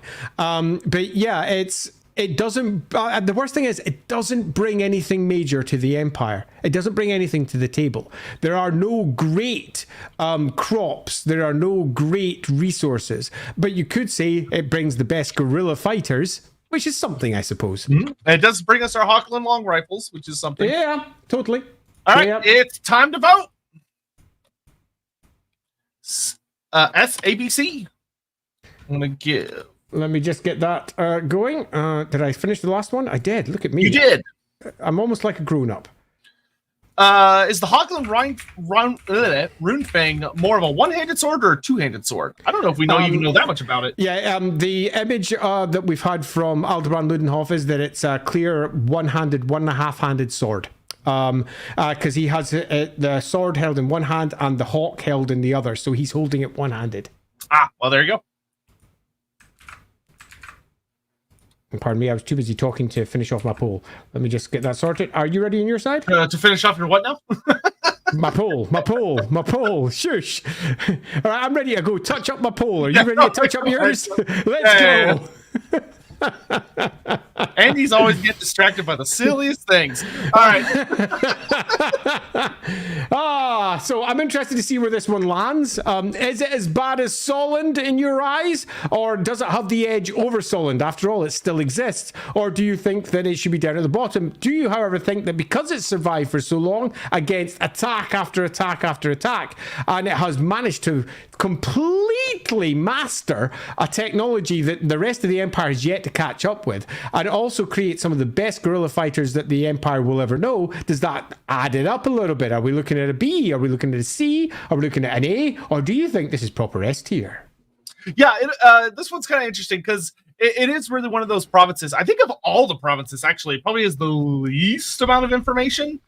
Yeah, I've written a chunk about it, but most of what I've written has just been reiterations of what been written in other books, like Sigmar's Heirs or whatever. Like, for example, when we were organizing the 4E version of it I think eventually we got a bit of it dropped into the archives. And I was writing that with, no, I wasn't writing that. I was discussing that with Anthony, who was doing the writing for those parts. He wrote the Sigmar's Heirs book as well. And much of it was just basically a copy-paste job. Obviously rewritten and done again, but it was the same information just getting reiterated. And most of the books have just done that, repeated and repeated and repeated. Yeah, that's fair. It does have, like I said, the only like really interesting good story I've ever read is the one revolving around Gothor, and even that took place like hundreds of years ago. That's not a modern story by any means of the imagination. And it is a province that, like Andy said, it has been absorbed many times. It does keep popping back up, to its credit, but a lot of its defenses can also be very heavily aware of the fact that it doesn't, a lot of its people are able to live a very rural existence and just sort of exist living between the lines, so to speak. But I think we can actually go ahead and call it, because that one is pretty heavily weighted. I'm going to guess. I'm not looking. It's going to be a C, isn't it? I'm going to look. It's going to be a C. It's going to be a C. It's a C. It is B. B. B. That's what I meant. I meant B. I was looking at it from the. I was expecting the D to be I saw a lot of people in the chat saying very average. Like, it feels very average. Like, kind of just mid the road. It is. And it's interesting because now looking at that, Averland is definitely ahead of Hochland. I mean, there's. Oh yeah. I mean, it seems clear this is pretty appropriate so far. Most objective marks that should be the next one. Where are we off to next? We're off to. We're Westerland. off to the Rebel land. Wasteland. The Wasteland. I think we should maybe leave that one to the end because it is so separate to the rest. It's not really part of the Empire. Can you just shift it along to the end? I'll just slap it just over like that. There we go. Yeah, that'd be perfect. Off to Middenland. Middenland. Oh, Middenland. Here we go. Bad. Right, so the big, vast tracts of open Drakvald forest that extend from the River Reich in the south all the way up to the road, the great trade road between Middenheim and Marienburg, the Great North Road. And that is the south to north land of Middenland. It goes up to Middenheim in the top corner, all the way over to the river that bounds the border between Hochland and Middenland to the side. Now, this area is surprisingly big. A lot of people forget how big, but it's also worth noting that this entire area is almost all forested. But this map makes two huge mistakes. And these two mistakes are worth detailing before we start discussing what the Middenlanders are like. Mistake number one is the Midden Moors. Now, you'll notice the Midden Moors are marked here. And the Midden Moors are marked as coming from Marienburg in terms of where the water comes from. They don't. Some of them do, but they also connect down to Karaberg, which is underneath it. Okay, so there is water that comes from the area that's sort of Midden Moors there, but when it says it's forested, it's not. That entire area does not have forest because it's an enormous marsh.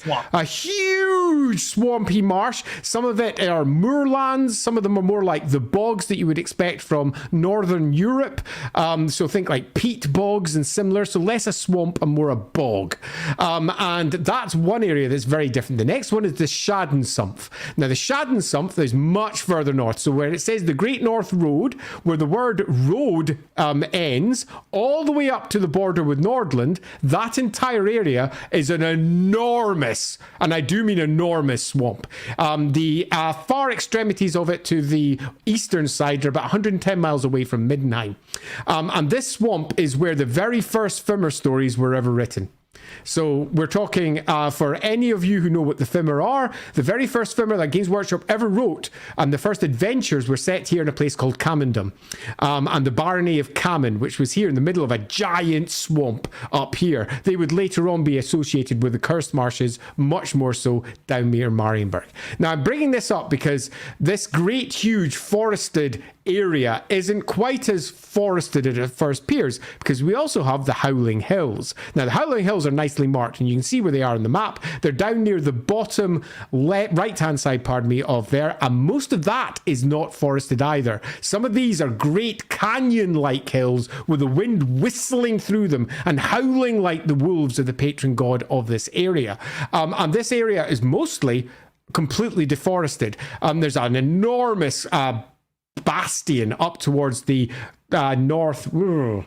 northwest, get my west and east right, over the north called the Middenland, which is filled with Knights Panther and some Knights of the White Wolf. And they range down into the Howling Hills to try and clear it from the worst nasties that can be found down there. Now, before we get on to why this place is so big, let's discuss who lives there. The Teutogens, or the Teutognans. They have two different names. This is the tribe that initially founded what is modern-day Middenland. And they used to be centered around Middenheim, which is its capital currently. And they were gathered around that area, up towards the north of it and the south of it. And they were, out of all the tribes, the most warlike, the most stubborn, the most traditional, and absolutely sworn to their god Ulrich. The god of winter, the god of war, and the god of wolves. And this never changes. Throughout its long 2,500-year history, the Teutogen people still exist. There are still people who claim to have pure bloodlines of Teutogen blood within them. And they are universally tall, powerful folk by their own descriptions. And they're also universally exceedingly caught up with tradition, exceedingly caught up with martial prowess and capability at war. And they are known across the empire and beyond for their belligerent ways and their preference to deal with most problems through hitting it. That is how they resolve issues. And they resolve this through they don't just do this because that's how they work. They do this because culturally, this is how they resolve problems.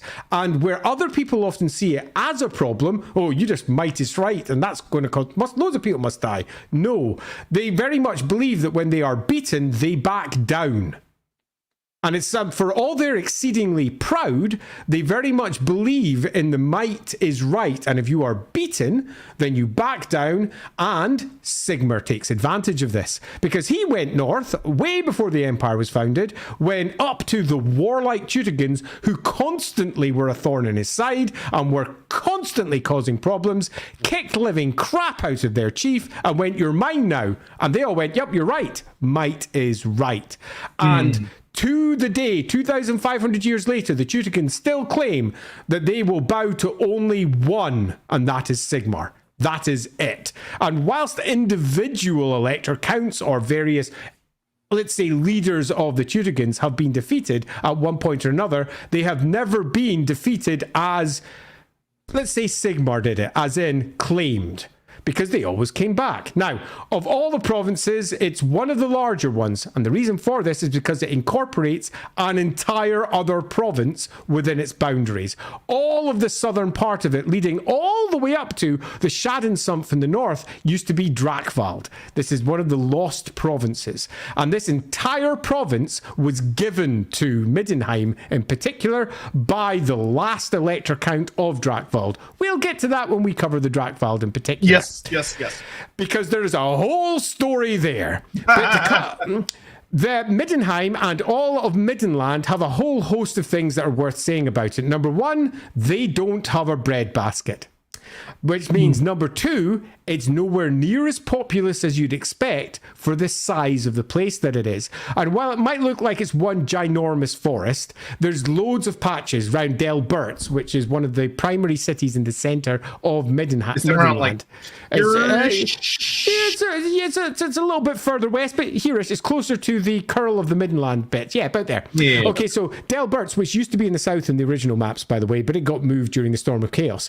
Delberts has extensive farmlands around it, as do several of the cities that make their way between Middenheim down to Talabecland, because there's a river there that is the border between Hochland and Middenland, and the cities that are on the right side of it, the Middenheim side of it, are broadly pretty damn fertile. Indeed, most of the land in Middenheim is fertile, but it's also completely filled with the worst that the Empire has to offer. There's arguably only one forest worse than the Drakveld forest, and that's the Forest of Shadows. And let's say that the argument will stand between the Ostlanders on one side and the Middenlanders on the other, who both claim they've got it The classic, worse. we have it way fucking worse. Absolutely. But the Drakvald in particular is filled with beastmen. Most of the beastmen issues that come out of the Empire often get sourced here and spill out into other areas. Having said that, though, the fortress cities of the Teutogans, which then became the Middenlanders later,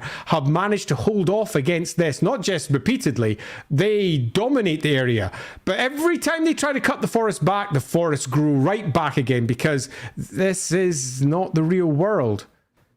And our forests are a bit alive and a bit weird. Middenland has also produced some pretty big baddies, from Kazrak the One-Eye to the Doom Lord of Middenheim. Doom Lord, oh yeah. A really big bad Necromancer. I believe Festus the Leech Lord of Middenlander, or is he from... I'm trying to remember. Festus is Nordlander. He's Nordlander, that's right. We're not doing him yet. We have another couple of things to say about Middenland that are worth noting. Down in the south, you'll see the city of Karaberg. Karaberg is sitting over from Altdorf, if you don't have a map handy. It's right on the very south of Middenland. And Karaberg used to be the capital of Middenland, because Middenheim was so important that it separated itself off to be its own little city-state. That's one way of putting it. In truth, they lost all of their land. And there's long discussions to be had as to exactly which side won out of all of that. Come the modern day, Middenheim rules all of it, including Karaberg. But you'll find many writers forget that Karaberg is not ruled by Altdorf. Indeed, many forget that it's on the Middenland side, and they just say, it's part of Altdorf, isn't it? It's a Reikland force. There's the classic note that the Karaberg Greatswords supposedly got their whole famous thing by defending Karaberg from the Middenlanders on behalf of Altdorf. Which is beautifully daft if you know anything about the cities. But that's fine, because we can easily justify that by showing that Karaberg has been taken, or not necessarily taken, but allied with different forces at different times. The Bildhofens in particular are known for coming from around Karaberg. The Bildhofens are the family line of Magnus the Pious. He was who bound the empire together 200 years ago. Without the Bildhofens, there'd be no empire. So without Karaberg, you could argue there'd be none, although truth be told, Magnus was from Nuln, but let's not discuss that too much. To cut a long story short, Middenland are filled with barbarians who are used to fighting. They are known for being exceedingly stubborn and wanting to get their own way. They're also known for their hatred of black powder weapons or any real technological innovation, although many individuals completely ignore that nonsense. They are known for their deep connections to the cult of Ulrich. They're also known for a primary division between north and south, and this is cultural as well as political. In the north, it's all Teutogen, Middenheim, war, winter, wolves. In the south, strongly influenced by the Drakvald roots that they had, a completely different tribe in the south, often allied with Altdorf, often don't get along with those in the north and the northern lords. They have a completely different mentality, but Ulricanism in the south is as prevalent as it is in the north. So when we're saying the south, Karaberg, there are great temples to Ulrich and Karaberg in a way that Altdorf has only got like a couple of them,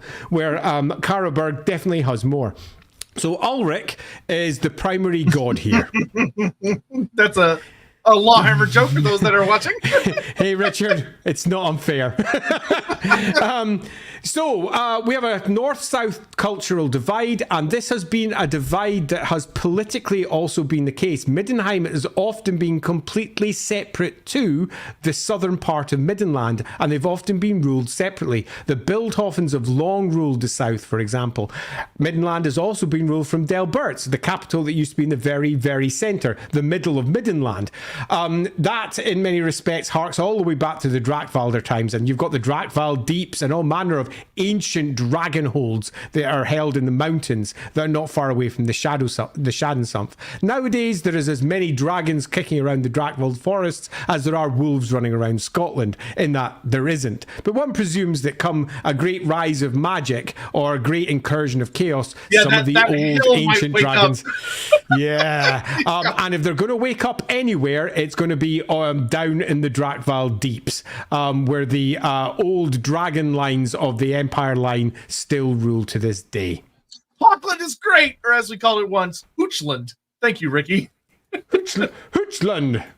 At the end, what is the average Middenlander experience with vampires? Are they talking about the dangers if they work for part of the guard? Thanks, guys. Okay, so vampires are a cultural part of Middenland, in that Middenland had the Vampire Wars.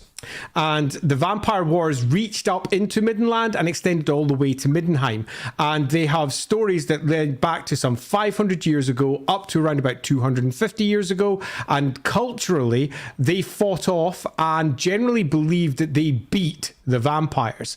So there is, in terms of the tales that are taught by, say, the local temples of Sigmar, because for all that Sigmarism may not be primary, there's still a core component of Middenland, particularly in the south.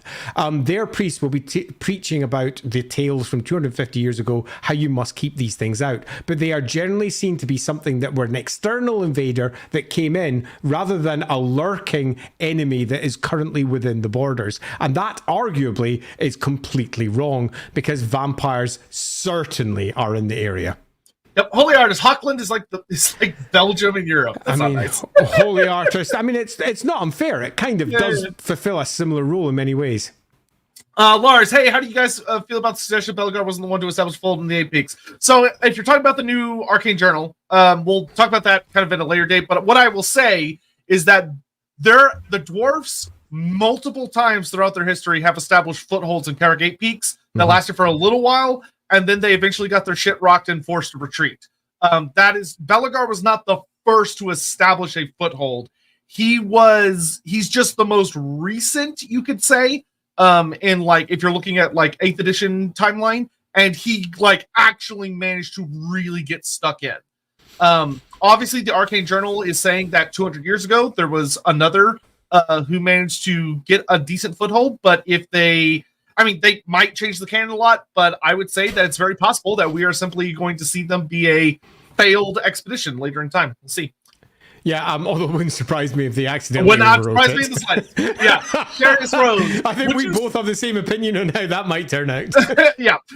Darius, would you say White Wolf / Tutankhamun Guard are the best fighters in the Empire regiment-wise? Also, Ludwig versus Kurt Helborg, who is the best melee fighter in the Empire? Easy in both cases. The first answer is no. The White Wolves are certainly one of the most capable fighting units of the Empire, and a surprisingly large one. It's because unlike the other knightly orders, they're willing to take in non-nobles. It means that they have a significantly larger pool that they draw from. They draw in mercenaries, soldiers, all sorts. And for all they are a northern god, largely drawing in troops from Middenland, Hochland, Ostland, Nordland, there are still temples elsewhere in the Empire, particularly Talabecland. Talabecland has a huge Temple of Ulrich, bigger than arguably the Temple of Sigmar, and for good historical reasons. We'll get to that when we move over towards Talabecland.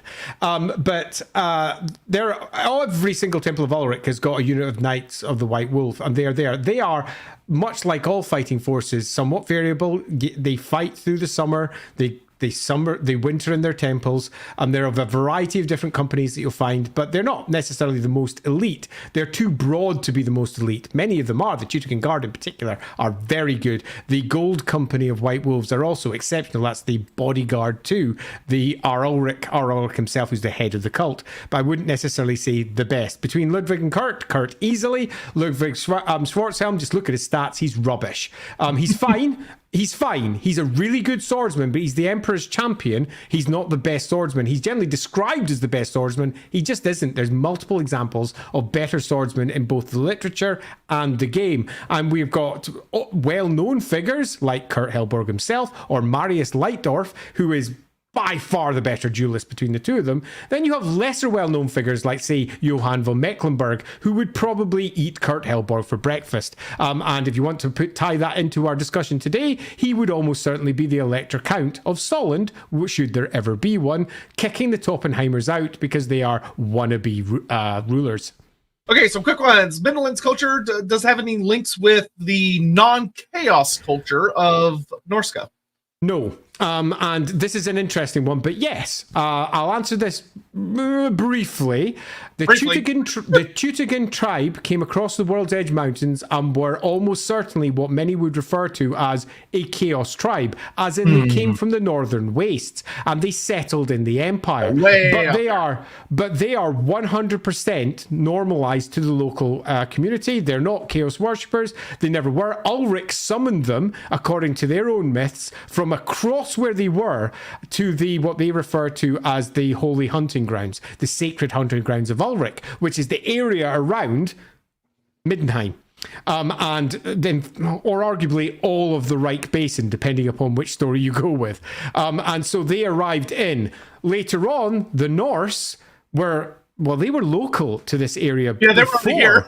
And they were driven out northwards, and they were driven to where the Teutogens came from, and large parts of the Norse tribes then fell at a later date.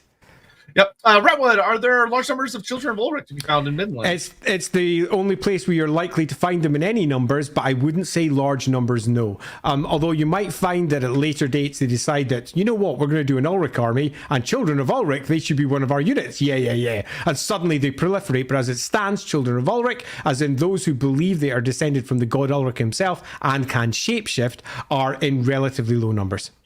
Hagen, are there any exports other than beastmen, and knights who specialize in killing beastmen from Middenland?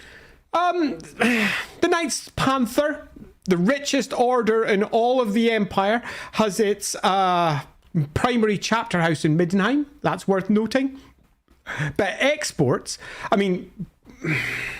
Lumber, I imagine, from Middenland. Yeah, but I think you get that everywhere, really. Look at the Empire. But it's one gigantic source of it. Dracul oak is considered pretty top tier. Yeah, that's sure. But you know, I can make an argument for similar things in most parts of the Empire. Middenheim is. Do they have notable mining, quarries? Yeah, they do, particularly up in the Middle Mountains and then through the Drakval Deeps and then into the Howling Hills. There's a host of them there. They've got, but then most parts of the Empire do. The Empire is a mineral-rich place. I would say, in general, Middenland is the heart, the beating drum of war in the Empire.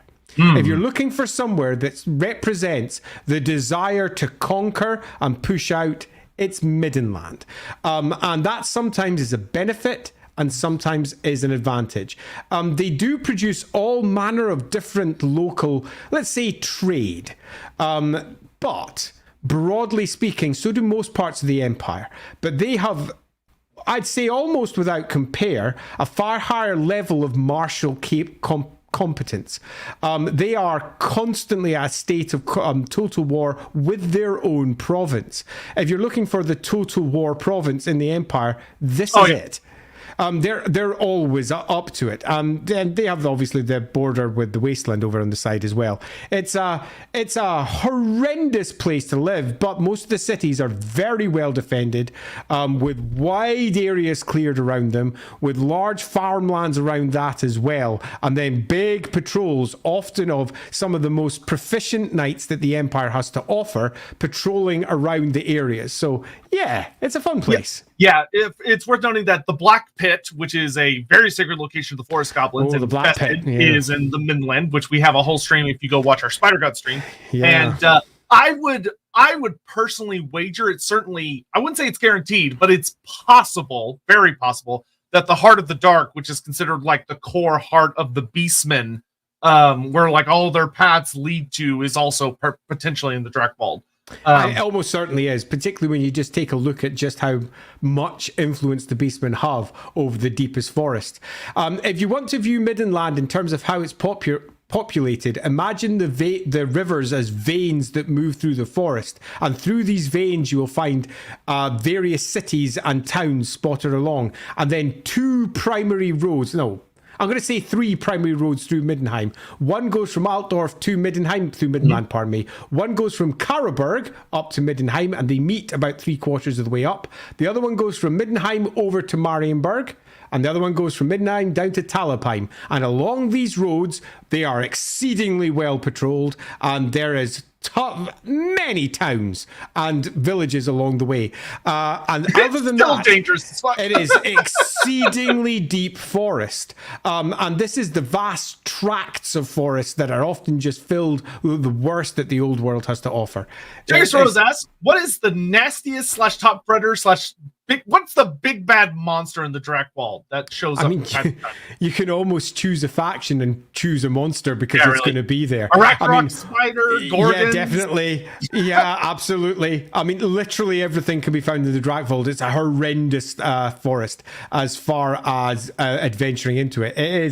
It is wild, and parts of it fight back when you try to go in. It's also in its deepest parts. It's got its own spirits. It's got its own natural places which are dangerous to the beastmen that would dare come through. There's dark gods that live in there. For example, Delberts, which is in the center. Right beside it, there's an enormous lake called the Delb, and at the bottom of that, there's a literal god who is known for eating anything that enters the waters without permission. And that's within the civilized part. Yeah, but hey, you know what? At least Middenland also gives us gnomes, so there is that. Yay! And yeah, there's gnomes down in the Middenland's, down in over there. Yeah, right down. It's closer to Karaberg, but actually, no, it's not. It's actually not too far from Weissman there. It's about where the W of Weissman is. That's about where it is, Glimdwaro, where the gnomes live. There's another set of gnomes that live just in the southern side of Hochland, but that's a completely different kettle of fish. Yep. Anyway, so some very quick rapid fire things. Runefang. Runefang. So, Runefang, we're in Middenland. So, Runefang's got a couple of different names. Originally, it was named Legbiter. It got changed in a few different sources. Peak Leveler is another one. But we also have a second issue in that we also include Drakvald. Now, Drakvald is another Runefang that's had more than one name, where on one side you might go with... Yes, wait till the Drakvald. I'm bringing it up because it's quite likely the Middenland Runefang and Drakvald Runefang were mixed up. Because that's what happens down through the centuries. All of them have probably been mixed up at one point or another. And this is worth noting. So the Drakvald Runefang possibly is the Middenland Runefang for all we know. But the Middenland one, Peak Leveler is its most recent name, although I imagine it will go to Legbiter by someone else. Peak Leveler Kara Zornaz, as it would be called, is a really big, thick, two-handed, I'm going to basically cut the top off a mountain, Runefang. It's very much created for the Teutogan tribe. It is created to be wielded by the biggest humans that there are. Yeah, it's your proper, in some respects, it's your proper enemy weapon. It's your big, whoa, bong. Or alternatively, it's Legbiter, and it's a slightly different version. There are, sadly, multiple versions. I will say, I would love it would be hilarious to have a diplomatic incident where a Dwarf High King meets with all the Electricons and goes, "Wait, you guys have the wrong swords. You need to trade your swords. You all have the wrong ones." It just causes a huge issue. It absolutely wouldn't surprise me if that were the case, because particularly during the Dark Ages, which is a period of time between approximately 2000 up to 2300, the empire not only broke, it broke up into thousands of smaller factions. There was no Reikland in truth. There was no Middenland in truth, although it still claimed, parts of it still claimed to be called Reikland. And because of that, who knows where the Runefangs ended up? Yep. All right. Quick rapid fire stuff. What's the best thing about Middenland? The best thing I would say is that the people are strong, proud, and their stubbornness can often translate over to an unwillingness to back down against adversity in a way that is generally to their benefit. Also, for all they are stubborn, they are Ulrican stubborn, which means that if you defeat them, they accept it, which is really rare for stubborn people. It's not so much they're stubborn, it's just that they have a certain level of not pride, but martial capability. And if you've got higher, their Ulrican values go, fair enough. So they are damn fine soldiers. damn fine soldiers, but not good range soldiers. They're good in close combat. A highlighting positive and negative about Boris Todbringer, the Elector Count. Oh, we didn't really talk about good old Boris. Boris is as stubborn as his nation, even though his own bloodline comes from the south. He is more Drakvalder than he is Teutogen, by some significant measure, by the way. And in some respects, that makes him a wannabe, which makes him, if anything, even more stubborn. Meaning that he ends up getting caught up with some really stupid things, which inevitably makes him lose his eye. He is, however, because of that, he is also really, once he gets the bit in his mouth, he's going for it. And that's potentially a very strong positive if you can channel him. True indeed. And for some godforsaken reason, they gave him regen, which is always crazy to me that man has a regenerating item for some reason. He's so tanky for an Elector Count, the bastard. Yeah. Talisman work, man. Darius asks, are there any talking about the Drakewald, are there any Dragon Ogre Shaggots or Dragon Ogres in the areas? Okay, so there's none that I can recall off the top of my head. The Shaggoths that I'm aware of are in the Grey Mountains, down the Black Mountains, and the occasional inevitable loose description of the World's Edge Mountains. So none mentioned specifically, largely because most writers forget that Middenland is absolutely filled with mountains all the way across it. A variety of places like the LSotek Hills, the Five Sisters, the Drakval Deeps. They've got a big, huge, like there's almost a crater that goes around the Schadensumpf of mountains, suggesting that the Schadensumpf may originally have been a meteoric impact. And indeed, on my maps, that's very much how it was depicted. So whilst there is none mentioned, there almost certainly are some somewhere. Yeah, and for those in chat, Larlorn is more a Nordland thing. We will talk about Larlorn. Larlorn will be in Nordland. Larlorn is absolutely not Middenland. It is time to vote, I think. Yeah, this is a toughie. This is a toughie. Yeah, this is a toughie. I'm going to start my poll over there, assuming that I've not screwed up my language. No, I haven't. I didn't put a question mark, but whatever. That's it up on YouTube now. Is it S-A-B or D? Is it Sabica? We do have ourselves a province that is not the richest. It's relatively poor. It doesn't bring much in terms of overall exports, I suppose. But it is culturally fighting over this one.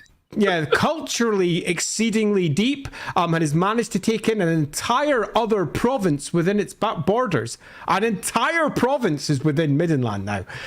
It is a big province, and it has never truly been defeated. It is the heart of where the Wolf Emperors used to reside from. For over 1,000 years, it stood as its own empire. We should have mentioned that, because that's a big one. It's true. It was its own... essentially nation. It was its own nation from around about time of 3 emperors. So we're looking at, I think, no, it wasn't that long. It was about 500 years, where it stood completely separate as its own empire, and the capital was in Middenheim. So this is a place that has, constantly stood and has fought off against the other provinces with ease. It did, however, once lose the Cult of Ulrich, as a small commentary as we go, because there was a massive falling out between the Elector Counts, or indeed the Emperor as it was at that point, the Wolf Emperor, and the Cult of Ulrich. So they hiked it down to Talabecland. And that story's hilarious. A massive Temple of Ulrich was built there, and Ulricanism became a core component of being in Talabecland. However, let's cut a long story short, they fell out with each other in the end. Our Ulrich went back to Middenheim, said, can I come back? And the local Elector Count went, sure, but only if you never have a rival dynasty. So the entire Cult of Ulrich swore that they would basically never have children or indeed have sex. Totally followed that. They 100% follow that. The Valgirs, for example, which are the current line that is not the Horn Dog province at all. No, sir. No, not in the slightest. The Valgirs, which are the family line that effectively have become the Grand Master of the Knights of the White Wolf and the Ulrichs. The way they work it is they become White Wolves, join as Grand Master, have all their children, and then go over to be a priest and take their vows. So technically, Exactly. They don't break their rules. So we've got ourselves a province that used to be the center of empire, has never been defeated. But is it S? Is it A? Or do you think it's something else? That's for you to decide. I'm giving them the full time to vote because they are neck and neck. Like this is. I'm going to go have a look. If Christ, it's really close. If Holy you have crap. not voted, you need to vote because this one is down to the wire. This one's it's ticking up and down and ticking up and down. Oh, I love it. Is it S? Is it A? Who knows? Okay, so currently it's literally neck and neck, S and A over on YouTube, in a way that is awesome. Does the fact it used to be the center of its own empire sway you? Andy, in the poll. End it. Time's up. End it. End poll. End poll. Oh, wow. The poll ends 50-50. No. It ends 50-50, but on Twitch chat, A beat S by 2 votes. Oh, it's an A. So Twitch chat comes in from the top rope and just barely pushes it over into A. I kind of love that. And I don't think that's necessarily unfair, because it's always good to have a little bit of space at the top. So now we get to do a choice between Averland and Middenland. Not even a question for me. I think it's super easy for me to choose between them. What do you think? For how close the chat was, I think it's got to be top of A. I agree completely. So if you didn't realize, whenever it's whenever we get more than one on the same tier, Sotek and I decide which one goes above the rest. And in my case, I agree completely. Averland is in some respects untested in a way that Middenland is constantly tested. And Middenland has stood that test. Middenland is one of the main characters, just to put it very bluntly. It is, but it doesn't mean that a main character can be a bad guy. It can be all the way down to C. It's a fantastic province. It really is. Having said that, I would say it is a core province of the Empire and is beautifully placed there. Love it. All right, next up. Nordland, so we're going just north. Oh, Nordland. Okay, so Nordland, we've got a completely different thing. So here, we literally have the bastard stepchild of the Empire. Oh, yeah, big time. Okay, so what is Nordland? So who is Nordland's great tribal source? No one. There isn't one. Okay, so this isn't one of Sigmar's original provinces. No. So where the frick did Nordland come from? Nordland was composed of a whole host of a mixture of Ostlanders and Middenlanders, and to a degree some Drakvalders that moved north, who came from like the old Vastjuten tribe. So that's the tribe that is in many respects over in the wasteland. A host mixed up in Nordland with a lot of Norse. Nordland is the original homeland of the Norse. And this is often forgotten about. The Norse used to live mostly in Nordland over into Ostland, and this was where all of their territory was held. This was their territory during Sigmar's time. And then after the Great War against the Greenskins that Sigmar won at Blackfire Pass, Sigmar, rather upset at the peaceable Norse not joining in with them, went to, let's be blunt, genocide. I'm not even going to put this sweetly. He went to town on them. Oh yeah, and he went to war hard. And some people were pretty horrified by just how hard he went on them. But he drives them out completely and over into the oceans. Some of them move into Kislev. Some of them go further north into what is nowadays Norska. Sigmar did nothing wrong, says Volboy. I feel like there being a Fallout symbol as his avatar is perfect for that statement. That is Sigmar did nothing wrong. Beautiful. And the territory of Nordland would long be this outside of the province's area. But it gets conquered repeatedly. And there's a few things to note about why. First, there are 2 key things to note about Nordland. Number 1 is the Laurelorn. The Laurelorn forest you can see marked there over on the far left-hand side beside the symbol. But the Laurelorn is right underneath that Nordland symbol. Oh yeah, it's big. The vast majority of Nordland's territory is the Laurelorn forest. And this forest is not ruled by any humans. It is an elven forest. These are elves who are more akin to the original elves before the split, before the sundering of dark elves and high elves, and arguably wood elves too. They are, in many respects, wood elves because they live in a wood, but no more than, say... That's about as... Yeah. Yeah. As far as it goes. But you could say the same for the Averland elves in Ulthuan. They live in a wood. But you don't call them wood elves because they're high elves. The Lorelorn elves, the Aeonir, are loosely their own group, and they do not let anybody into their territory. Not that there hasn't been a lot of war concerning this, and there has been a lot. At points, the Middenlanders were peaceable with them. At other points, the Middenlanders were at direct war with the Lorelorn, and often, particularly in the southern reaches, on the winning side, because holy shitballs can Ulricans fight. And they're pretty damn good at it. Don't think of this as a peaceable area. There's a reason that Nordland was somewhat in flux for most of its history, because there was lots of war taking place here. War between the Middenlanders and the Ostlanders, war between the Nordlanders, as in all the human people that were kind of living up there and anyone beside them, war between the elves and the Middenlanders, war between the Norse who came raiding over and anything they found. This place was pretty much an enormous war zone. But during the course of time, eventually became pacified largely by the Middenlanders and became its own province, not grand province, province. Now, province is a large area of the empire which self-rules. So it got its own prince up there from Salzamund, and it largely self-rules, Salzamund being the capital of Nordland. And over the course of time, it was sometimes independent, particularly during the Dark Ages. During the Dark Ages, most parts of the empire became independent. But for most of its existence, Salzamund and Nordland has been ruled by Middenheim. Most of it. It's been ruled by Middenheim. It's been a part of Middenland, and was for a long time part of Middenland.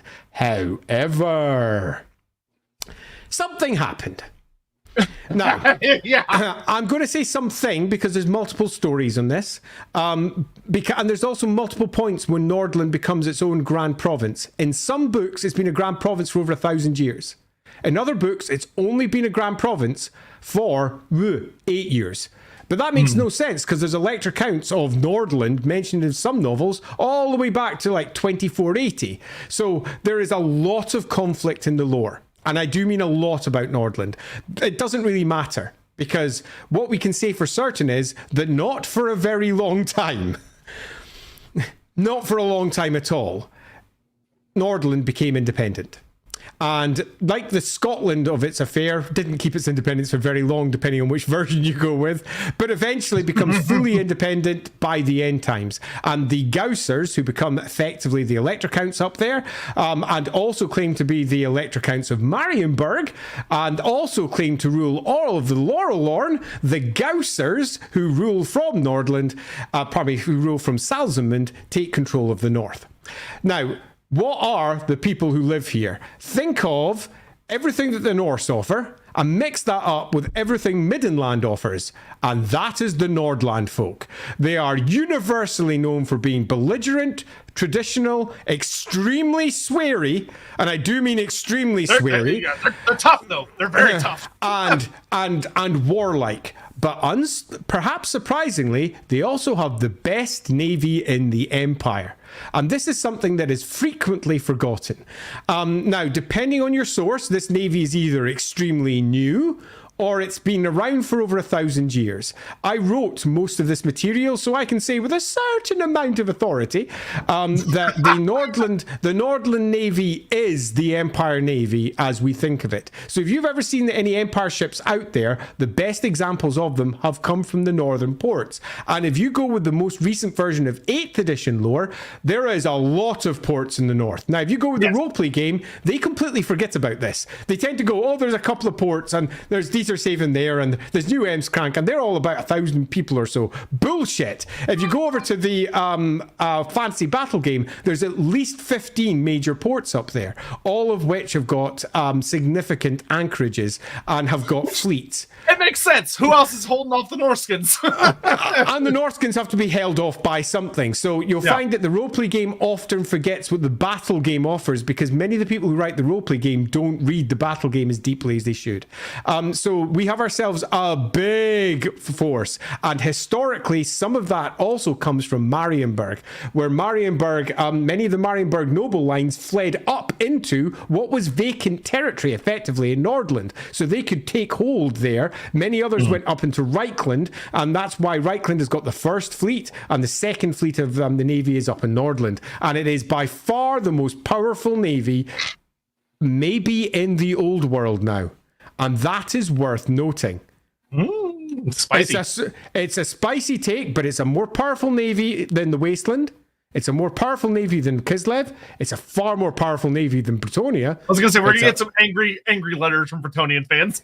yeah, but by the modern lore, the Bretonian navy is crippled in comparison to what it used to be back during Man of War times. In Man of War times, it was the best navy that the old world had, but they changed that and they went, yeah, no, it's full of knights. All the ships are walking platforms for the knights to charge off of, meaning that yeah, so funny. Oops, that's not the best navy, dude. That's nothing more than a close combat platform. You're basically orcs. That's what you are. You're a bunch of Bretonian orcs. What are the Bretonians doing over there? Ramming speed. Take them closer. Now, if we are being realistic, that is nothing more than empire-centric nonsense, because the Estalian navy is certainly better, and the Tilian navy as a whole is probably better. But if you go by the Empire is the most powerful in the old world, which Games Workshop loves to do, it's arguably the most powerful navy. So it's very easy to sideline Nordland because it is basically the bastard stepchild. But Nordlanders, for all they're seen as absolute barbarians by the rest of the other provinces, do hold the most powerful navy, have been hosting and warring Norsemen for 2,000 years, and they have this unexpectedly powerful position, and the loss of Nordland from Middenheim is incalculable, because it used to be, until just a decade ago, ruled by Middenheim. And the loss of the most powerful navy by what is Middenland is enormous. Huge. Real quick, AVP Lycor, was fun watching. Before I go, I have a quick question that may be very bland. How destructive was Gothor the Beast Lord to the Empire? Thank you, have a great light. So, in the sense of, like, his lasting impact, it wasn't.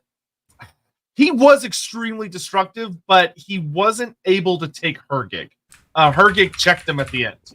Had he taken Hergig, he would have probably destroyed the entire province of Hochland, like just wiped it off the face of the map. However, when it comes to like what is his, was he a big bad long-term legacy? Yeah, I mean he's considered like one of the most successful, horrifying beast lords that ever beast lorded. But it's a bit of a messy legacy because there's a lot of stuff that he obliterated that you wouldn't know about because he obliterated it.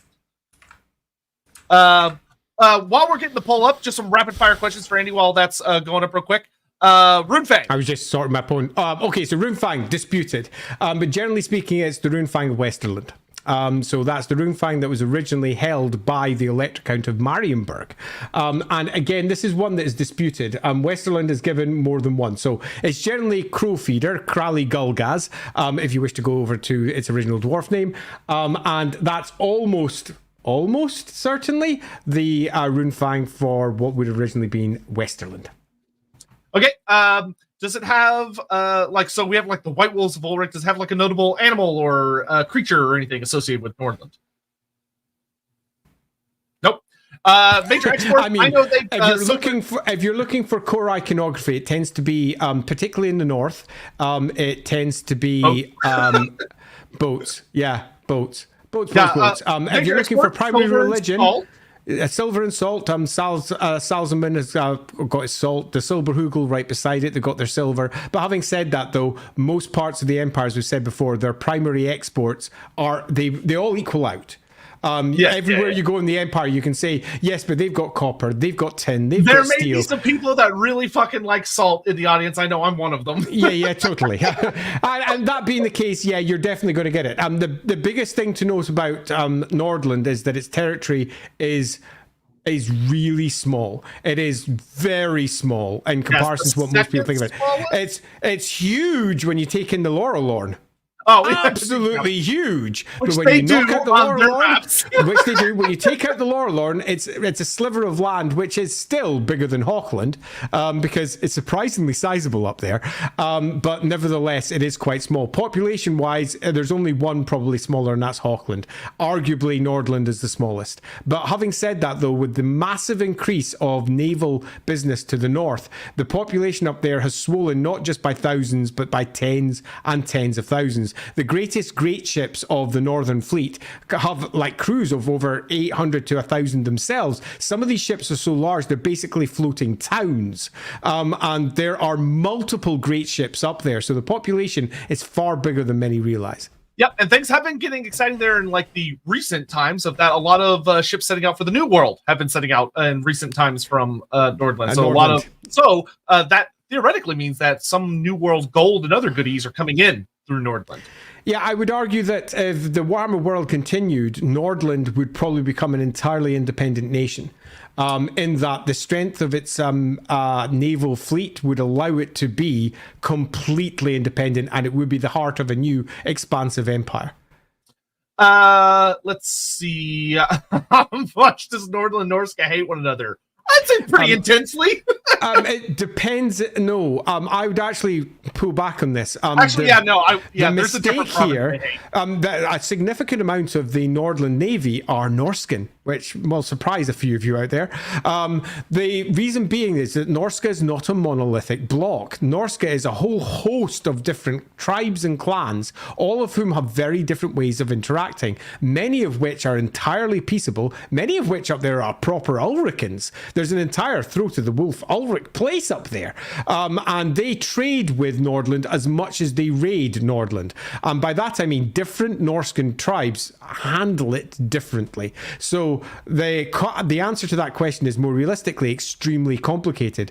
All of the northern provinces are taught that if you're taken by the Norse, you just let it happen. They'll take you as thralls and they will probably ransom you. So you'll probably find that they'll come in, they'll do their raids and just ransom them back for whatever it is that they require. So yeah, it's complicated, I would say. Yeah, there's a different province that I would say very strongly is hated by Norska, at least in the modern time. Other thing, tell us about Gausser. A little bit about Theodoric Gausser.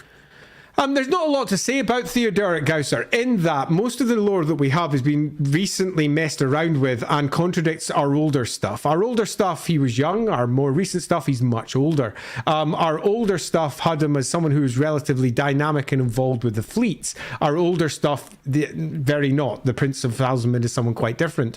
What we can say from the total the battle side of the game. I will say in 8th edition and in 4th, he is a rather rebellious bastard.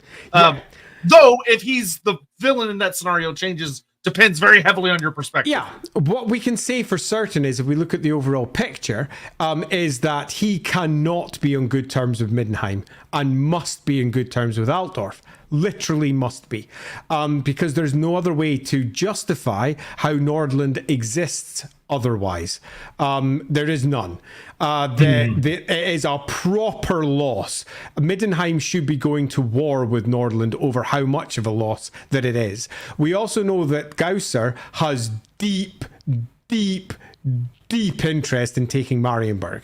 If you're looking for a core figure to base a campaign around wanting to reclaim the wasteland, it's Gausser, and arguably, if you're wanting one of the old noble lines, the Seerts, who have land which is on the border between Marienburg and the Empire on the River Reik. The Seerts are brought up in a whole bunch of books. And they want to go to war with Marienburg deeply. Gausser believes that the only way he can claim legitimacy is to retake Marienburg, because Nordland is not an electoral province historically. It has just been granted that right very recently, and nobody takes them seriously. Because of that, he has had to basically carve out his own reputation, and that has largely been based upon his military capability at sea.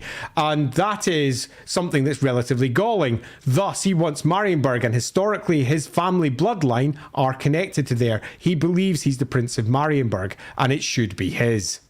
Yep, and just some other fun notes about Nordland, that it gave us Festus the Leech Lord, which you could think of as a positive or a negative, depending on how you feel about it. It also gave us Archaon, the Everchosen. Whether or not you consider it a positive or negative. Yeah, totally. Nordland is the source of, because it's the bastard province of the Empire, you tend to find that whenever one of the writers decide, I want to create a bad guy from the Empire, Nordland is often one of their choices because it's such a mix of blood where you get the mix of North and South. In Archaon's case, the mix of Norska mixing with the Imperial bloodlines. And that's where it is all cited in Nordland. Yep, and Theodor Gausser also canonically hates Gelt almost as much as Andy does. And I think that, if anything, makes him a marvelous character. So, with that, I believe it's voting time. I already did Twitch's vote, so I know what they voted for. But okay, I'll put my vote up. Yeah, Now, fire away. I didn't realize. I had to put the vote up. You are totally fine. Okay, let's see where everyone drops Nordland. I find Nordland a really fascinating one. I don't actually know where I want to vote on this one. This one's hard for me. Yeah, neither do I. It's really tough because we've got a small population. We've got ourselves not much history. We've got ourselves a bunch of people that most of the Empire don't even view to be from the Empire. Many people just see them as this thing that shouldn't even exist. Culturally speaking, no one else in the Empire thinks they have anything to offer. They are, in many respects, almost a quasi-electoral county rather than a true one, which is one of the reasons why Gausser is so keen to take Marienburg, so that he can actually have legitimacy. Though, they have that fighting spirit in the modern era that a lot of provinces don't, where they want to aggressively expand. Yeah, quite. And the Lorelorn, it's like a massive loss. I mean, it's like one gigantic diplomatic hole in their armor, in that they don't rule any of that for all they claim it. And it makes them look weak to try and claim that they rule something they don't.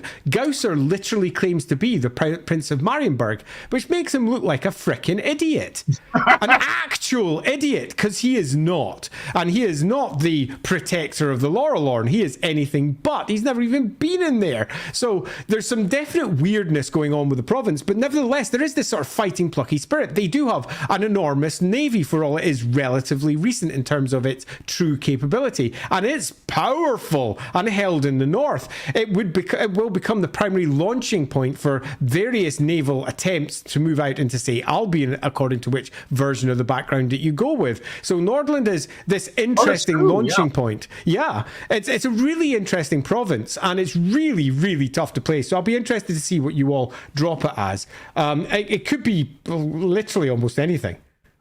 Yeah, you could see that the people agree. It could literally be almost anything. Yeah, interesting split in the vote there. Yeah, 42 up there. 40, we'll give them just until the next minute here ends. Yeah, that's very interesting. Interesting. I'm thinking we can go ahead and... Yeah, I'm going to call it in a moment. There's still a couple of people moving their votes around because I can see the numbers not going up, but the numbers are changing. I'm going to call it on this side now, which means that we are calling it over on this side on a mighty 48%, pardon me, say B, which is 41% above it, so not enough to take it off the B, and 10% below. So that's definitely a B over in here. Is there any movement on Twitch on that, or are they largely the same place? Also landed it on a B with C close behind. Interesting. So that being the case, I think between that and Hochland, I mean, to me, it seems fairly obvious that Nordland is probably the plucky pretender that's managed to get above. And Hochland would be horrified by that. But I think it's probably the better of the two. Do you agree, or do you think Hochland does it? No, I would agree. I mean, Hochland, I love Hochland, but compared to what Nordland contributes, especially to the Empire as a whole, Hochland's just not even close. Yeah, and plus Gausser's just like more like a nice, Hochland to me almost comes off more as like a protected park for hunting more than anything else, with one really cool city. Yeah, I think I broadly agree with that. Hochland is, we need to put the pedal to the metal a little bit. Yeah, look how many we've got to go, and we've gone 2.5 hours already. So yeah, you know what? We might do a part 2 on this. We might. Let's see how it goes. Yeah, because we're not halfway yet. Yeah, we're not, but we can move when we have to. Okay. Anyway, okay. So Ostermark, let's go. Okay, before we do that, given that we have done Dragvald, we have covered all those, and we've already done Soland. Yeah, go ahead. Drop Dragvald in. Yeah, sure. Dragvald. Okay, so Dragvald will be nice and fast. Okay, Yes. Drakvald used to be the core of the middle. They held off against Middenland. They were hard enough to do so. They were hard enough to fight off against the extraordinary, let's say, belligerence of the tribes to the south, Altdorf's tribes in this case, and also the Teutons over from Marienburg. They sat right in the middle. They were the dragon that sat at the center. And to cut a very long story short, they were killed by Skaven. There is many ways to describe this story, but I'm going to keep it really short given that they're not a core component of this stream. And we'll simply say the Black Plague came, it decimated the empire as a whole. There have been a successive run of very bad emperors, and they had all been Drakvalder emperors to make it worse. And the eventual last one with good old Boris Goldgather, no, not Boris Goldgather, who was it? It was Boris Goldgather. It doesn't matter what his name is. I'm pretty sure it was. Yes, Boris Goldgatherer, who holed up in Altdorf while the rest of the world fell apart, gathering rune fangs to himself. There's a reason they got all mixed up. Generally, everything going wrong. And the last Elector Count from the north, good old Manfred, then deals with the Skaven that are running across the land. During the course of this, there's a massive war happening in the Drakvald, which decimates it. No more. It's like more than one, I think less than 1 in 10 survives in this entire area. And it's really bad. Manfred passes over the rulership of all of the Drakvald to Middenheim. He becomes emperor during the course of this time too. And the Drakvald is just wiped out. This becomes a central battle zone for Wood Elves and the Empire for a long time. The Drakvald goes, it eventually just becomes Middenland. Cut a long story short, what used to be the heart of the north, in the same way that Soland was the heart of the south, was plucked out by the Skaven. The Skaven, for all they are largely forgotten by the modern time, did succeed in wiping out one of the great clans of the empire. One of Sigmar's great clans, tribal lands, if you will, was destroyed. So yeah, that's them. Interestingly, just as a small aside there, Runefang was called Beast Slayer according to one source, or alternatively Dragon's Tooth according to another. That's Drak Tuki or Gori Drengaz if you want their names. And Drak Tuki seems to me much more likely. Dragon's Fang for Drakvald. Drakvald, yeah. I mean, that makes sense, right? Particularly given that Alaric made it for them. So yeah, Draktuki to me seems the far more likely of the two, but you can name them anything that you want. The very first name that was given to them, though, was back in the White Dwarf article, and that was Beast Slayer, which is Gori Drengaz. That Runefang, that's now held in Altdorf too. What else can we say? That's a very quick summary. Have you got anything you'd like to add about good old Drakvald? Unfortunately not, because especially due to them being wiped out by the Black Plague, they kind of missed out on a lot of the major villains that would come later down the line. And with them not around, it very much allowed the Beastmen to become a much more notable issue than they had been prior to that, which is interesting. Yeah. You can also argue that because of the failures of the Drakvalder bloodline that was ruling, because they were the emperors at the time, they were ruling from Karaberg, they were ruling from wherever they could get into, really, as the whole place was falling apart. Because of that, the empire eventually completely fractures into the time of two emperors, as Talabecland declares itself independent. Then not long after that, well, a few centuries after that, Middenland does the same and declares itself independent. So we end up with the time of three emperors, with one emperor that is the electoral emperor, one that is the Ostland Emperor, and one that's the Wolf Emperor. And we have that for hundreds of years. So, yeah, it's fair to say that because of the failures of Drakvald, the Empire collapsed and Sigmar's dream almost came to an end and would not be brought back together again until Magnus the Pious so what you're in saying, 2300. What you're saying is they're S tiers, what you're saying. 100% S tier. Never liked that empire. Let's anyway. get that poll up and running. Let's get their poll up and running. I'm too busy being amused by that one. Drakvald. Poor old Drakvald. I always felt a bit sorry for them, but they pretty much spelled their own end by the end. So S A add B and C. Are we all ready? Polls up. Polls up on this side too. What's interesting, I think what's especially unfortunate for them is that in order to really tell their story, you have to go back so far. You do. You have to go back a crazy amount. And it's also worth noting that what's particularly worth noting is that in the time when Karl Franz takes control, Middenland is its own separate province to Middenheim. And that's basically Drakvald. It's just called Middenland because of historical reasons. So it does rise again in some respects and rises again and again as Middenland. The Drakvalders rule from Karaberg. They're ruled from the south in the old capital of Karaberg, where the great dragonback city. It's pretty freaking awesome that it didn't die, unlike Soland. Well, I suppose Soland had Sudenland, so they had their own equivalents. So they definitely around, but cut a long story short, they were entirely subsumed by Middenland. Yep. I'm gonna grab some of these super chats real quick. So we had here. What do you think will be the first S tier realm? I don't think we should reveal our thoughts on that. Which one I think it should be, but you might disagree. When's a patriarch tier list? There's a problem with this, and that's the deeply contradictory background. For example, when the most recent Magic book came out, it added a whole bunch of names in places where there were already names. That bugs me no end. I hate so much how they did that book in regards to the patriarchs. I was so mad about it because it's like, oh, they should tell you and give like a profile and information about the patriarch of each college, and they give you like 2 of them, and I was like, what the fuck? And to make matters worse, the historical ones that were added already had patriarchs in those places. Yeah, dumb. They're parts of the book I like. That's not one of the parts. Yeah, it's interestingly on the tier list, I could almost make one in that I have somewhere a patriarch list of all the patriarchs that have been listed in Games Workshop products, because I pulled that out when I was building for my own books. Thumbs up. Time's up. Then it's C. I don't even need to say it. It's C. I'm C. I'm going to be honest. C. I'm going to be honest. I'm chucking them straight to the bottom. Yeah, straight to the bottom of the barrel. So, actually, I'm going to say no. I agree.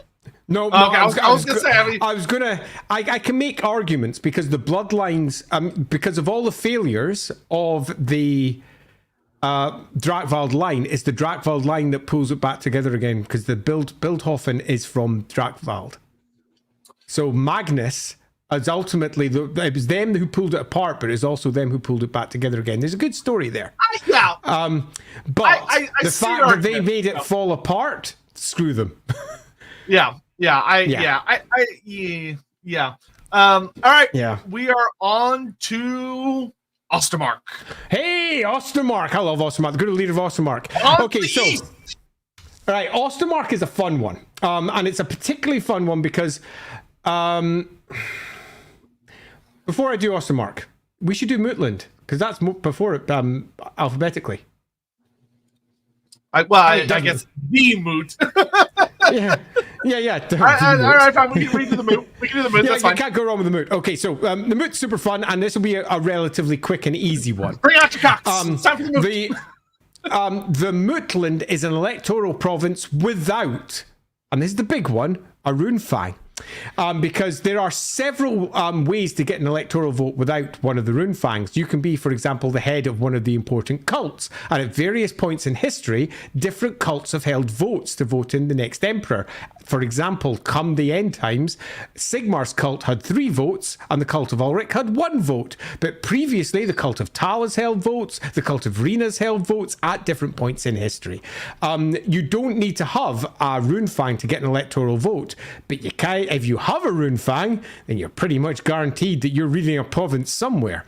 Now, the Moot is a grand province because it holds an electoral vote. This is important. And it got it all because of one particularly fat emperor, Ludwig the Fat, all the way back 1,500 years ago, who absolutely adored the food that his halflings were giving him. Now, this is a very ridiculous story. And almost certainly hides a far deeper political situation. But what we know is that the halflings migrated into the empire after the great migration of the tribes of Sigmar. And they had been in the area for some time, particularly in and around the Moot. So they did not just get sent there or just arrive there or something similar. They had long been in the area. And approximately 1,500 years ago, it doesn't really matter what the story is, they eventually reached the point where they've gathered enough political sway to be given a vote. And they vote from that point onwards. For 1,500 years, the Moot has always voted for the next emperor. Now, when the empire completely collapsed, they sided with the electoral emperors that were held over in the west of the empire. So you're looking at Marienburg, so Westerland, Reikland, Wissenland and similar. They sided with that lot, but only generally. They held their vote throughout all of that, and when Magnus bound the empire together again, the Moot were an important component of that, even though they were not part of Sigmar's original setup. They simply weren't. Now, the Moot is sitting on the confluence of several rivers and is in some of the most fertile regions that the empire has to offer. And they have a significant amount of crops. And I do mean a lot. When I said earlier that the Averland is arguably pretty much the breadbasket for many parts of the empire, the Moot is also this, much to the dissatisfaction of Stirland and Averland, both of whom think that their territory has been taken by what is now the Middenland. And indeed, this has caused, during invasions, the borders to shift. Sometimes the Middenland is just a small triangular chunk. Sometimes between those rivers. It moves further up, closer towards the World Age Mountains. Other times, it's just a circle around the area. The original land they were given was a circle around the confluence, and it has shifted as various wars have fought over time. And the halflings fight for their territory bitterly and do not think they're not capable. They are. And this is a few facts I'm going to throw out that may surprise some of you. Never conquered by Sylvania. Yeah, the vampire counts have never conquered the Moot. They've never done it. And that is perhaps surprising, but they have been facing off against the undead and the stirring naughtiness of Sylvania throughout their existence. They're fully aware of the hell that can come from there and have basically figured out how to channel them into Stirland easily. It's also worth noting, and something that's often forgotten, Moot has the biggest ogre population in the empire by a big number.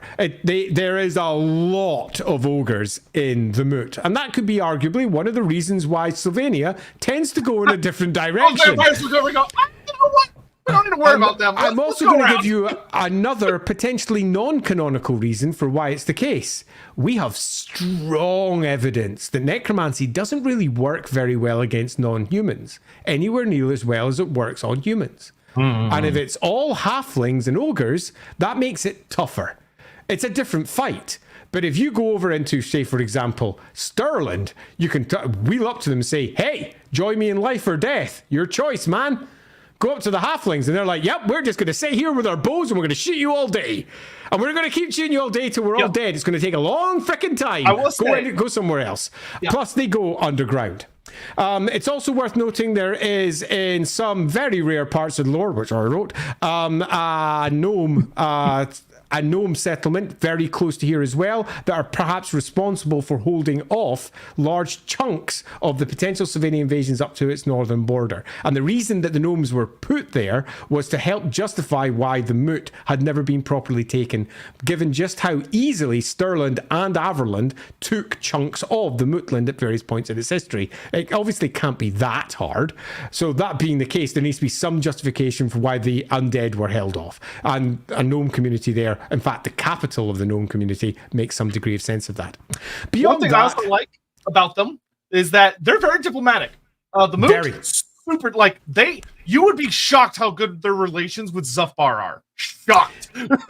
Yeah. So what we have ourselves is a grand province that's held for about 1,500 years. It hasn't been ruled by that many. Indeed, it's never really truly been ruled. The elder of the Moot, who holds the vote, he's about as close to a noble as as a halfling can get, but they're not really nobles, as they represent Mootish concerns over wherever the capital may be. And there haven't been that many of them, because obviously obviously halflings are much longer lived than humans, generally at least twice as long, and they generally don't get into as many wars or die of going to war as much because they're generally peaceable. They generally always come to terms with people around them. Averheim and Eichstätten, which is ostensibly the capital, it's where the current elder of the Moot lives, at least, have constantly been at loggerheads in that they have very different views as to who owns their land.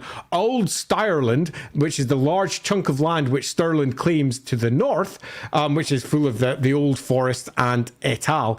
That part, as far as Wertbard's concerned, should be theirs. All the Averheim section, they think it should be theirs, yet they've held them off diplomatically again and again and again, often by sending them exceedingly good cider or pipeweed or other gifts, because they are a charitable people. They've got good relations with the dwarves over in the World's Edge Mountains, good trade deals up with the dwarves in the World's Edge Mountains that passed out into there as well. They've got a long-standing patrol against Sylvania off to the side, which again, if you're going to take over their territory, you have to take over that too, which is...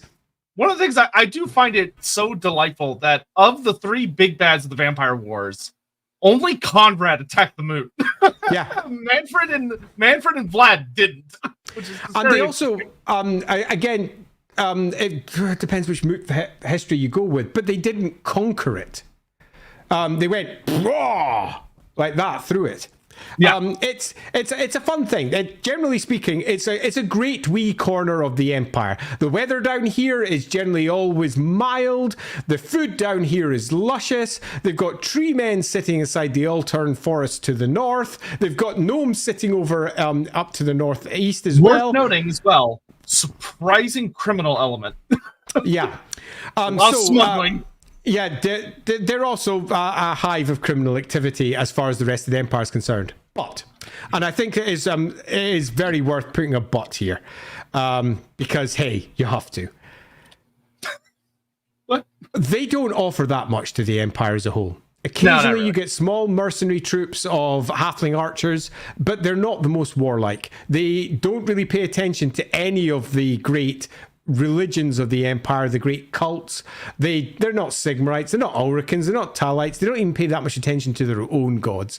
They don't do much. They provide some food, but most of the food they eat themselves, and they export the excess. And trust me, when it comes to halflings and ogres, there's not an awful lot of excess.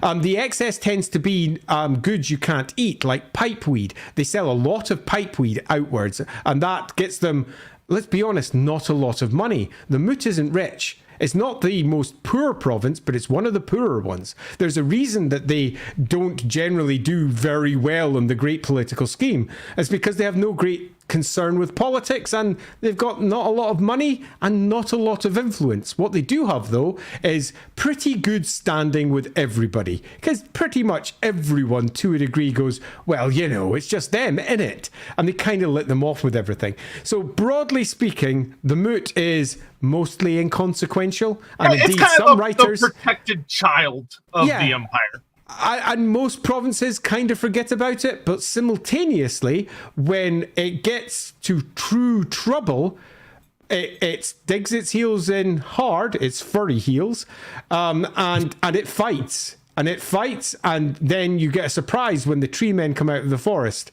and the ogres come. And then, for some reason, your northern border is bound by illusions. And what the hell is happening here? No, halfling has got spells. Help!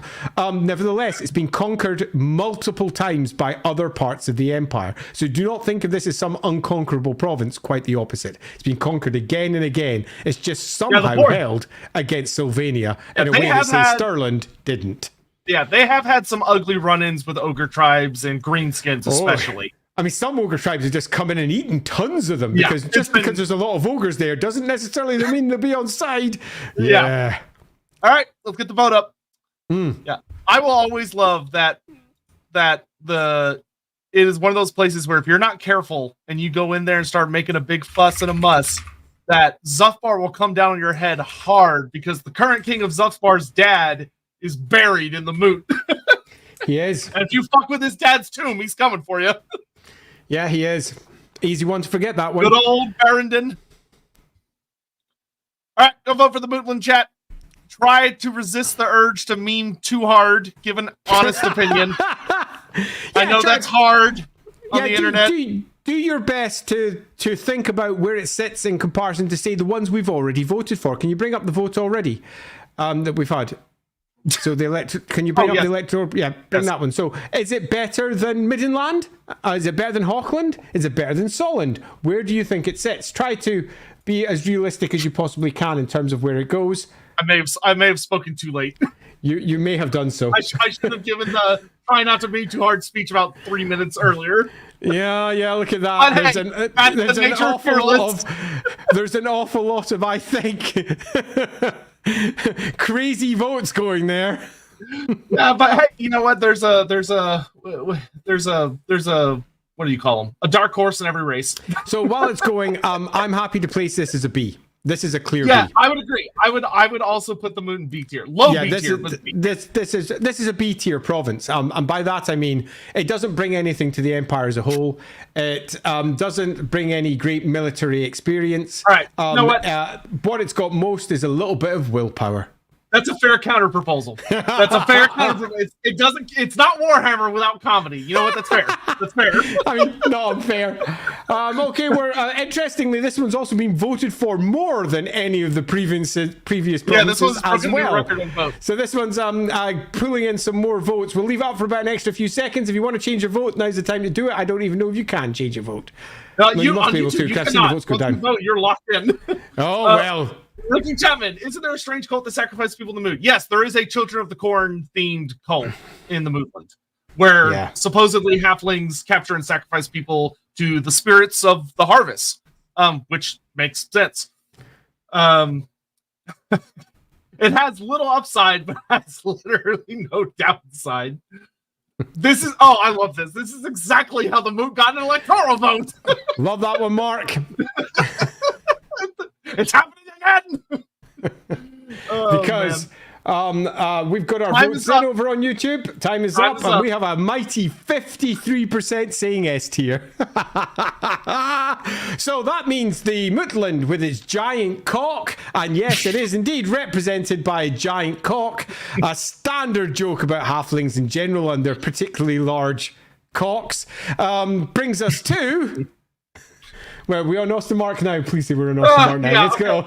Let's go. Back to the actual Empire. Let's go east. We're back finally with proper folks of the Empire who were founded by Sigmar from the Ostrogoth tribe.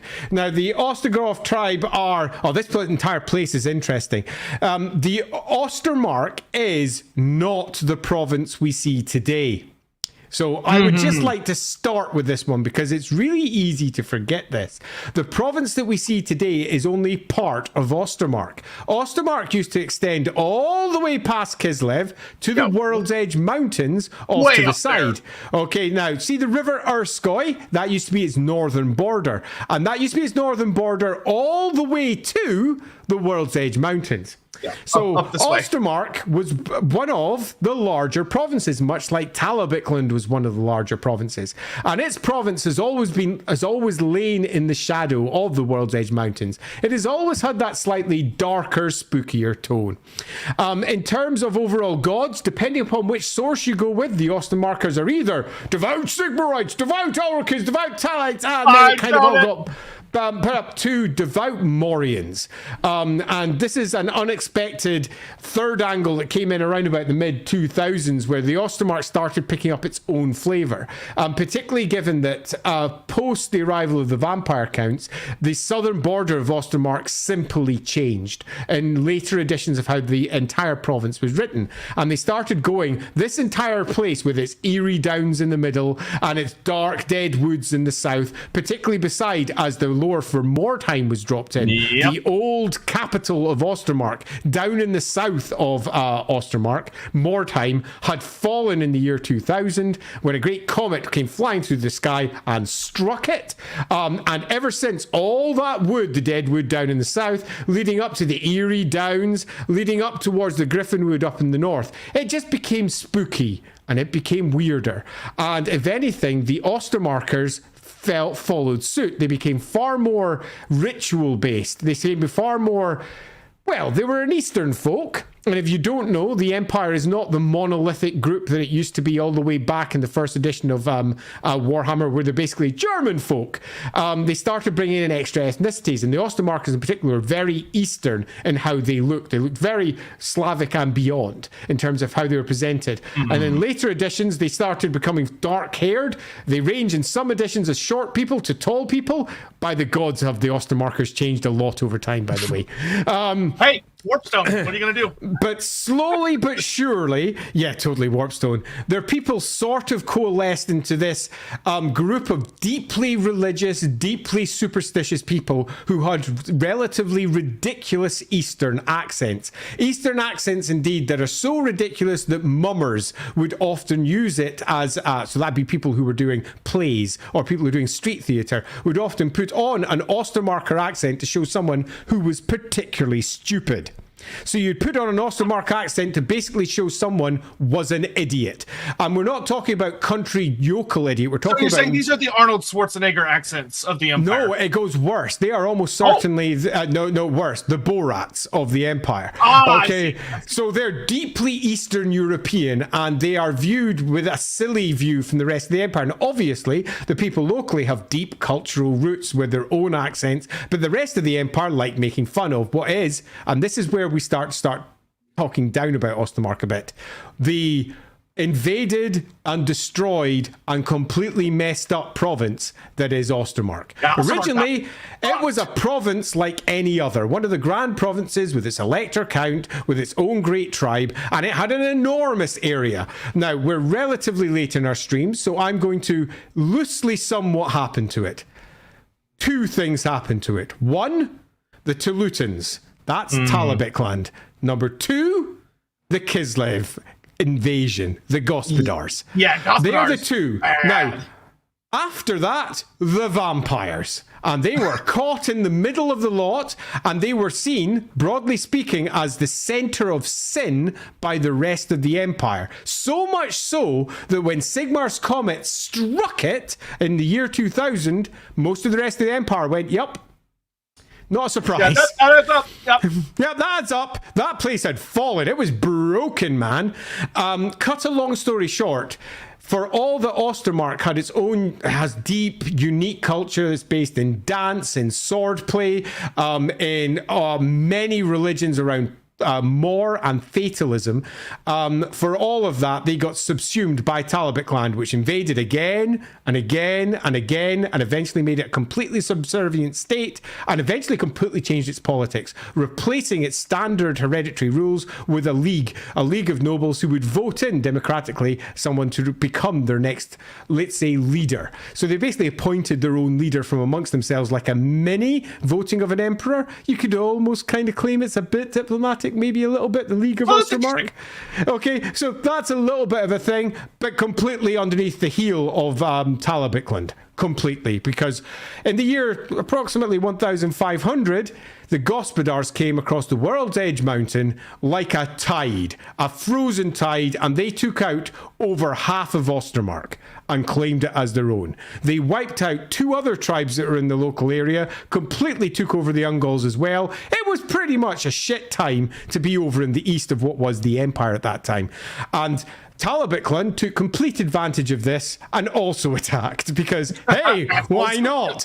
That Ostermark is a place that has been attacked again and again, and they're not the only attacks. We have greenskins that come in repeatedly through Ostermark from the World's Edge Mountains.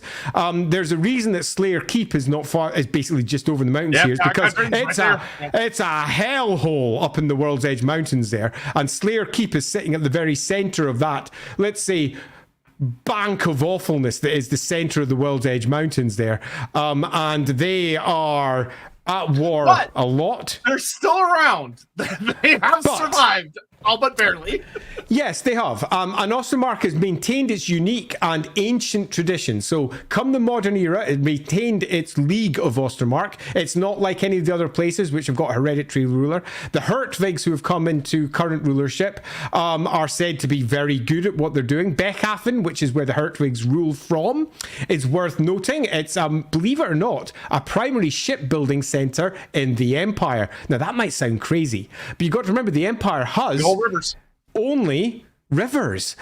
Most of the proper barges and good quality stuff that's built in the Empire is built in Beckhaven. And here's a few other things you might not expect.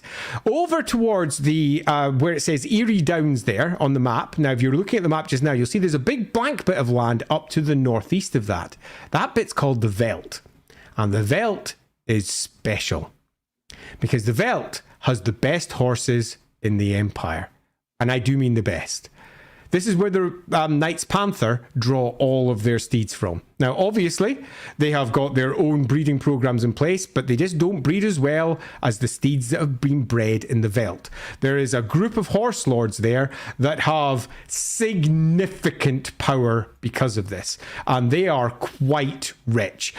Some families that have been elsewhere in the Empire purposely recited all the way over to Ostermark just to try and get access to the exceeding wealth there. Many have intermarried in other powerful families from Reikland, from Middenland, down from Averland, have married all the way over in an attempt to try and gain influence over the horse stock of the Veldt. The rest of the Ostermark, though, I'm going to be honest, it's not a good place. The Erie Downs are haunted and weird. The population centres are isolated and barricaded against the worst that the surrounding land has to offer. There's not a great deal of fertile land, so there's not great green rolling hills as you get in, say, the Moot or Averland, or indeed large parts of Stirland, although it's nowhere near as good. Ostermark is a very boggy, grey, dark place where fatalism and Morian worship kind of rule. In the north, it's a bit more civilized and better. In the south, the Griffin it's a pretty interesting little forest. The Griffinwood's got some stuff going on. It's got a really nice finishing school there for girls as well, which is one of the best finishing schools in the Empire and is forgotten by most maps. It's a really nice little addition that got added by a novel, I can't remember which one it was, where it's a really cool place. It's basically just a finishing school for the richest families of the Empire. It's an unexpected centre of elite stuff. And there's a reason for this. It's because this is where much of the elite stuff of Talabecland used to be placed, because it used to be ruled by Talabecland and Talabheim as a whole, as the Ottoman Empire. And if you're thinking, well, why would you place it somewhere else? I will explain. Scotland, this might surprise a few of you out there, used to be the 5th richest nation in the world. In the world. That rich. All because of the British Empire. And in a similar fashion, Ostermark used to be one of the most influential places in the entire empire. If Scotland ever became independent, which, as someone in Scotland, that sounds like a fine idea. But if it ever became independent, all of the institutions and the ancient things that it had would still be there. St Andrews, the ancient university, would still be there, as would Edinburgh University, as would all the things that are in Scotland already. In a similar fashion, Ostermark has benefited from being part of the Ottilian Empire for a very long time, and it still has many of these ancient institutions. So it's an interesting place. The best ships, which is to this day somewhat weird. Some of the best finishing schools, some of the best steeds, but equally half of its territory is close to as a hellhole as you can get. It's a weird place. The North Band is quite civilized, but also it's surprisingly influenced by Kislev. You'll find that many of the northern lines, even though it's an entire march to the north, i.e. it's basically the borderland between Kislev and the Empire. Most of them have married into the boyars of Kislev at some point in their past. So there's an awful lot of crossbreeding of the bloodlines there. Kislev is far closer to Ostermark in terms of relations and how close they are than Reikland is to Ostermark. They share absolutely. much more in common with Kislev than they do with Reikland. And this is the first mistake a lot of people make when they think of the Empire. It's not one big place. It is a bunch of grand provinces that are all completely unique and ruled by themselves. In one version of the Warhammer world, Ostermark would be Kislev. It would be a part of Kislev. Indeed, during the end times, it would not be entirely surprising if everything went wrong, if Kislev didn't take control of parts of it. It would have been an interesting way of dealing with it, because Ostermark and Ostland have a great deal more in common with Kislev than they do with the current ruling line over in Altdorf. So there's lots of weirdness going on up here. But loosely speaking, a civilized north, a very difficult south, a very, very difficult eastern border with the World's Edge Mountains, and many border forts along there. Yeah, and we also have the red eye goblins over there as well, which are the freaking worst. Karak is bad. It's bad. And they sweep in frequently. There's large dead zones over there where basically it's a free-for-all with orcs, goblins, and any ogre worse. tribes coming east will almost surely come through here as well. Yeah, it's a difficult place, but this is somewhere that the armies of Ostermark are used to marching down into. The western zone often falls and is then later reinforced by the particularly capable troops from the north. The Ostermark military is strong, but like all of the eastern provinces of the Empire, relatively poor. The only rich part of Ostermark is the north. Real quick, Runefang. Oh yeah, Runefang. So I'm gonna pull up my bet for this one because there's more than one again. So we've got Troll Cleaver, because obviously of all the problems that they had, and you've got to remember that it used to butt right up to north where Troll Country came down. That's Troll Miraz, I believe. Let me just double check the language. It's indeed Troll Miraz, Divisor, Troglodarum. So yeah, Troll Miraz, Troll Cleaver. It's said to be a very big blade, but there's never been a depiction of it. Yep, very, very cool. And I want to, so that's Ostermark, which I saw some people asking earlier about the symbol. That is actually a manticore, because that's a reference to the big badass who was the first ever electric out, because he went and killed a manticore with that rune thing. Totally did, which is pretty damn fucking awesome. And I don't think he killed it with the Runefang. If it did, it was pre-Runefang. You're right, it's pre-Runefang. Yeah, pre-Runefang.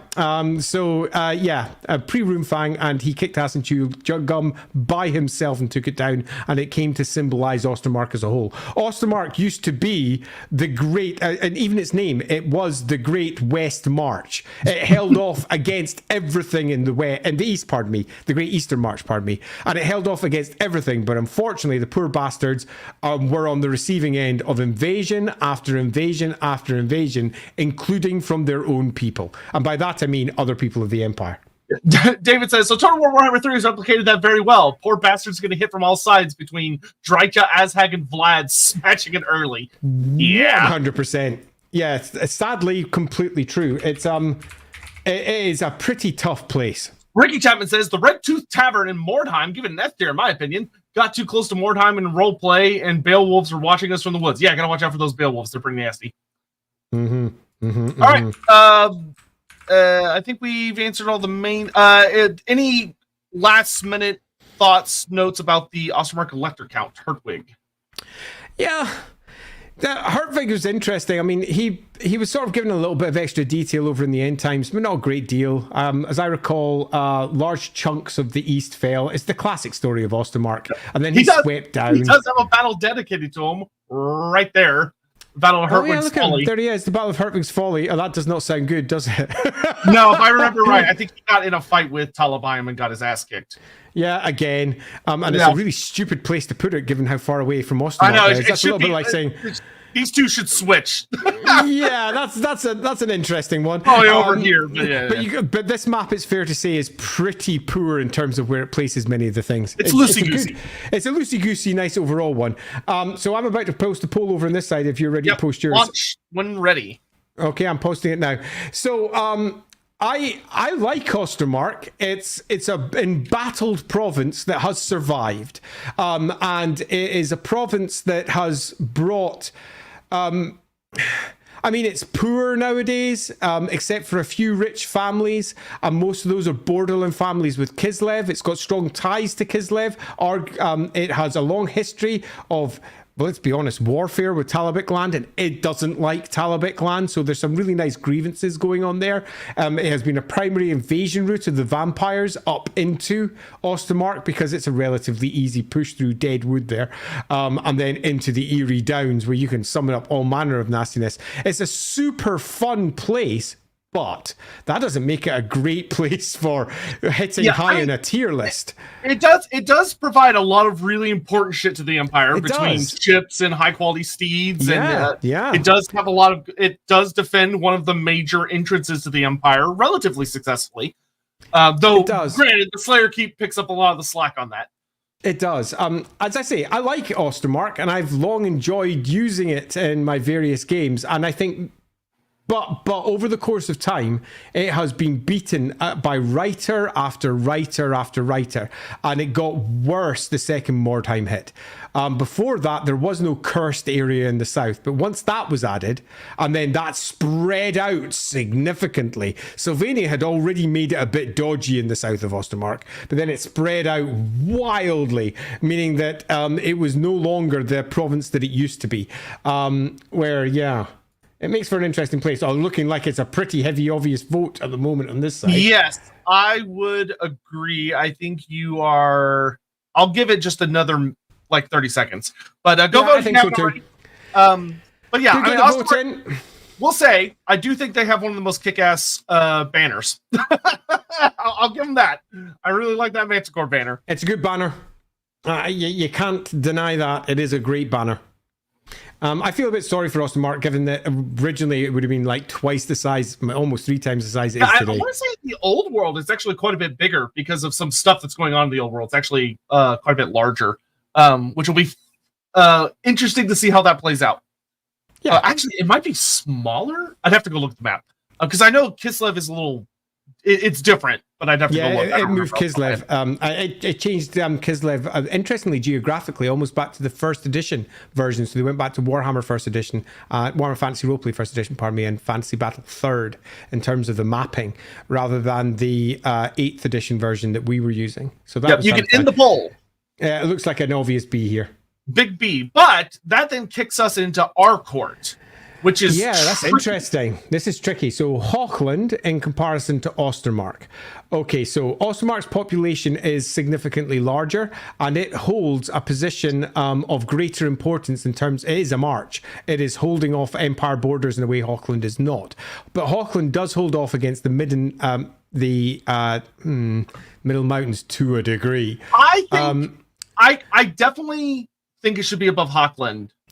I don't know if it should necessarily be below Nordland, though. Yeah, Nordland seems a toughie. I would find it hard to say that it's below above Nordland. Nordland's fleet is impressive, and Nordland has managed to carve itself out of nowhere, where Ostermark's done the opposite. It's lost at like 2/3 of its territory. Is a rising star, whereas Ostermark's kind of always a fading star. I think I'm more comfortable putting it there. Yep, me too. I'm happy with that. Hey, Ostland. Ostland. Okay, we're over to the Adoses now. This one's a super easy one. Ostland, the territory of Ostland is... Pardon? I'm going to hit Super Chat super duper quick just to grab these first. Matthew, for food, pipeweed, and hot pots. No wonder it got such a high tier, all the pipeweed. And then Mark Talabecland showing up to represent. We appreciate that. Thank you, Mark. All right. So, Ostland, take us away. So, Ostland is really quite an easy one. Now, you might notice this territory reaches around from Nordland in the north, all the way around to Kislev, and then down towards Hochland and Talabecland. Ostland is big. Ostland is also poor. This is the poorest of all the provinces by some significant measure. Ostermarkers are quite unlike most of the rest of the empire. Its original tribal origins are from the Adosi tribe, and those people were short, relatively dark of skin, with a darker, hair and skin, known for their preference for big, long moustaches. They're often depicted in artwork looking similar to Mongols, if you're looking for a real-world equivalent. They often have silver running through their various moustaches and hair as well. In terms of their speech, they sound very Eastern, and they use pauses for emphasis. So because of the way that let's say, the natural use of their old Edosi language, and how it translated into the modern Reichsspiel. They don't use articles. That means the or a. So they won't say, look, there is a house. They'll just say, look, there's house. And a similar fashion to how Russian often doesn't use articles in its language as well. So you'll find that they will speak in a relatively, what sounds like a Russian Eastern accent, but with pauses at what seems to be odd times. But they're generally using it for stress. So they won't say, that's a big house. They'll say, that's pause house. So the pause suggesting it's big. So the people themselves are known for being as stubborn as the bull that is on their shield. Good old Guvauer, the god, is, or Nuthus the whatever, Guvauer the god is the god of bulls, and was the original god of Ostland. And they are stubborn enough that dwarves find them stubborn. And they are notorious for this. They are notorious for their short ponies that they ride into battle. They don't use the big war horses of the Veldt, for example. They use far more, again, much like the Mongols. They're more like using the tough horses of the north. And the entirety of the space between the Forest of Shadows up towards Ehrengrad, you can see this big, huge open swathe of land. That great northern march is one big war zone, and has been for a long time, with Bosenfels being one of the largest fortresses in the area, which is basically like mini Middenheim, which sits in the middle. There are lots of border fortresses all the way along here that, well, we're fighting off against Kislev, fighting off against the Norse, fighting off against literally anything else that comes their way, particularly the Norse. This is one enormous borderland that then moves into the Forest of Shadows, which is awful. The Forest of Shadows fucking sucks. Yeah. It sucks. Yeah, it's bad. Okay, now, we have a few things to say about Ostland in general. Now, the Edosis, back in the past, long had issues with their land. Their land used to extend right where it is currently, right into Kislev. But it didn't extend that far. Ehrengrad, you may notice, sitting up there in the north, they didn't used to hold any of that. They used to be held by the Ungol tribe. And all of that spare land used to be Ungol held, as did large chunks of what is that called Troll Country there, where Ostland didn't used to be so north. That used to be Norse territory. Then the Ostland land was largely from where Wolfenburg is all the way up the River Erskoi, and it got slowly squashed this way when the Gospodars arrived, and then pushed up when the Norse were moved out. So their land is not what it originally was, but they are one of Sigmar's original founding tribes. The weather up there is universally freezing, because they're right beside Kislev, which is unnaturally cold at the best of times anyway. Most of the marches on a place that's called the Verge. The Verge is basically where the grass turns to the Oblast of Kislev. So the great grassy plains of Ostland start to freeze and turn to permafrost. That great area there is, again, it's got many a castle, including Castle von Raukov, where General Raukov, who would later become Elector Count Raukov, holds his court. It's also worth noting that the Raukov court has been called Rauken, Raukov, Raukovich. It's gone through a variety of different names. Hilariously, it's Rauken here, even though in this book it's Raukov, the Elector Count. Yeah, and to make matters even worse, it's also been placed in at least 5 different places. So don't trust this as a nice location for it. Just know that one of the primary fortresses there is a very well defended horse lord fortress in the borderland somewhere. So in the north, we have a lot of horse lord borderlanders who are used to working by steed and using bow. As we move down into the forest themselves, we are now dealing with mostly hunters and trappers and generally poor folk. The capital of Wolfenburg wasn't always the capital. The capital used to be in the south. It's only recently become the capital when the Raukovs took over, and is where the Raukovs now hold court. Wolfenburg itself is not the largest city. Much like most of the eastern provinces of the empire, it just simply is not a rich place. I was going to say, you want to hear something funny? Is that Total War did something to Wolfenburg. Well, what did it do to Wolfenburg? Which is that Wolfenburg has gold mines in Total War. Fun. Interesting. Like it's one of the only places in the Empire you can get gold. I particularly love that because I remember when I was given, so this is just a tiny little anecdote, when I was given the core documents for what the Empire should be back in 2005, so I got the studio's list of everything it had to do, and had some lovely notes in there about how the Imperial Cross was formed and what the different parts of the Empire were like, and the Eastern Empire were universally poor. And they had to be done that. And they said, and there's a lovely little note that had come from the person who was running the line saying, if you dare mention the words silver or gold or any form of precious stone or metal for any of Ostland or Ostermark, your text is out. So that's hilarious because it shows how different voices have changed the empire over time. Different authors have been given different rules and different stipulations, and different games have completely different things. So in this particular case, Ostland it's a big, poor border territory that receives the brunt of many attacks to its northern side. It doesn't have a navy. The navy of Ehrengrad and the navy of Nordland have completely outwitted it. And interestingly, the navy of Marienburg has kept it right down, because Marienburg to Ehrengrad is a primary trade route, and they have constantly squashed any attempts by Ostland to get a proper navy, and have done this for centuries because they want to dominate the oceans. So unlike Nordland, Ostland does not have a great naval advantage. In recent times, it's attempted to gain a navy, but its navy is small, relatively inconsequential, and not really worth talking about. In terms of its troops, there's a lot of horse archers up there. There's a lot of knights, there's a few knightly orders kicking around the place. There's a few unexpected.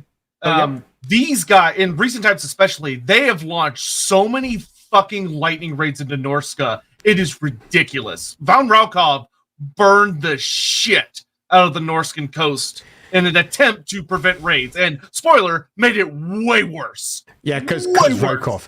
Raukov is an interesting character with his dragon bow, in that he effectively replaced what was the Ungals in the Empire. He becomes effectively the Mongol leader of the Empire, at the head of a great spearhead. Yeah, totally. At the great spearhead of a horse archer army, for want of a better description for it.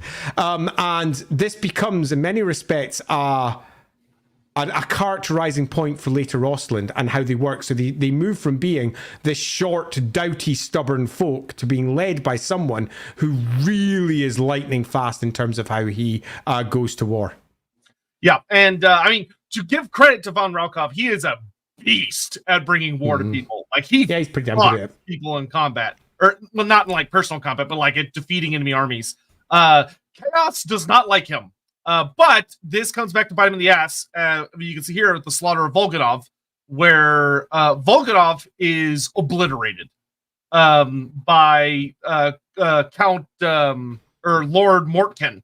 Lord Mortken leads a giant invasion, and it's for revenge because von Raukov and the Ostlanders came up and wiped out his people. And so he says, all right, fuck you, I'm going to come and wipe out your people. But to Ostland's credit, he gets stopped at Volganov, though granted he willingly dies, but he kills von Raukov's son, and then he basically just kind of gives up and dies, though it's more complicated than that, but that's the core tidbit of it. A few other notes worth noting, McNoting. Large parts of Ostland have been conquered by Middenland in the past. It used to be part of the Wolf Emperors. Equally, large parts of it were conquered by the Ottilians. It used to be part of the Ottolan Empire. Ostland itself has never really been the heart of its own empire at any point. It has always, broadly speaking, been either a part of the empire as a whole, and a couple of emperors have come from Ostland, obviously, or it has been a part of someone else's empire as they then conquered it.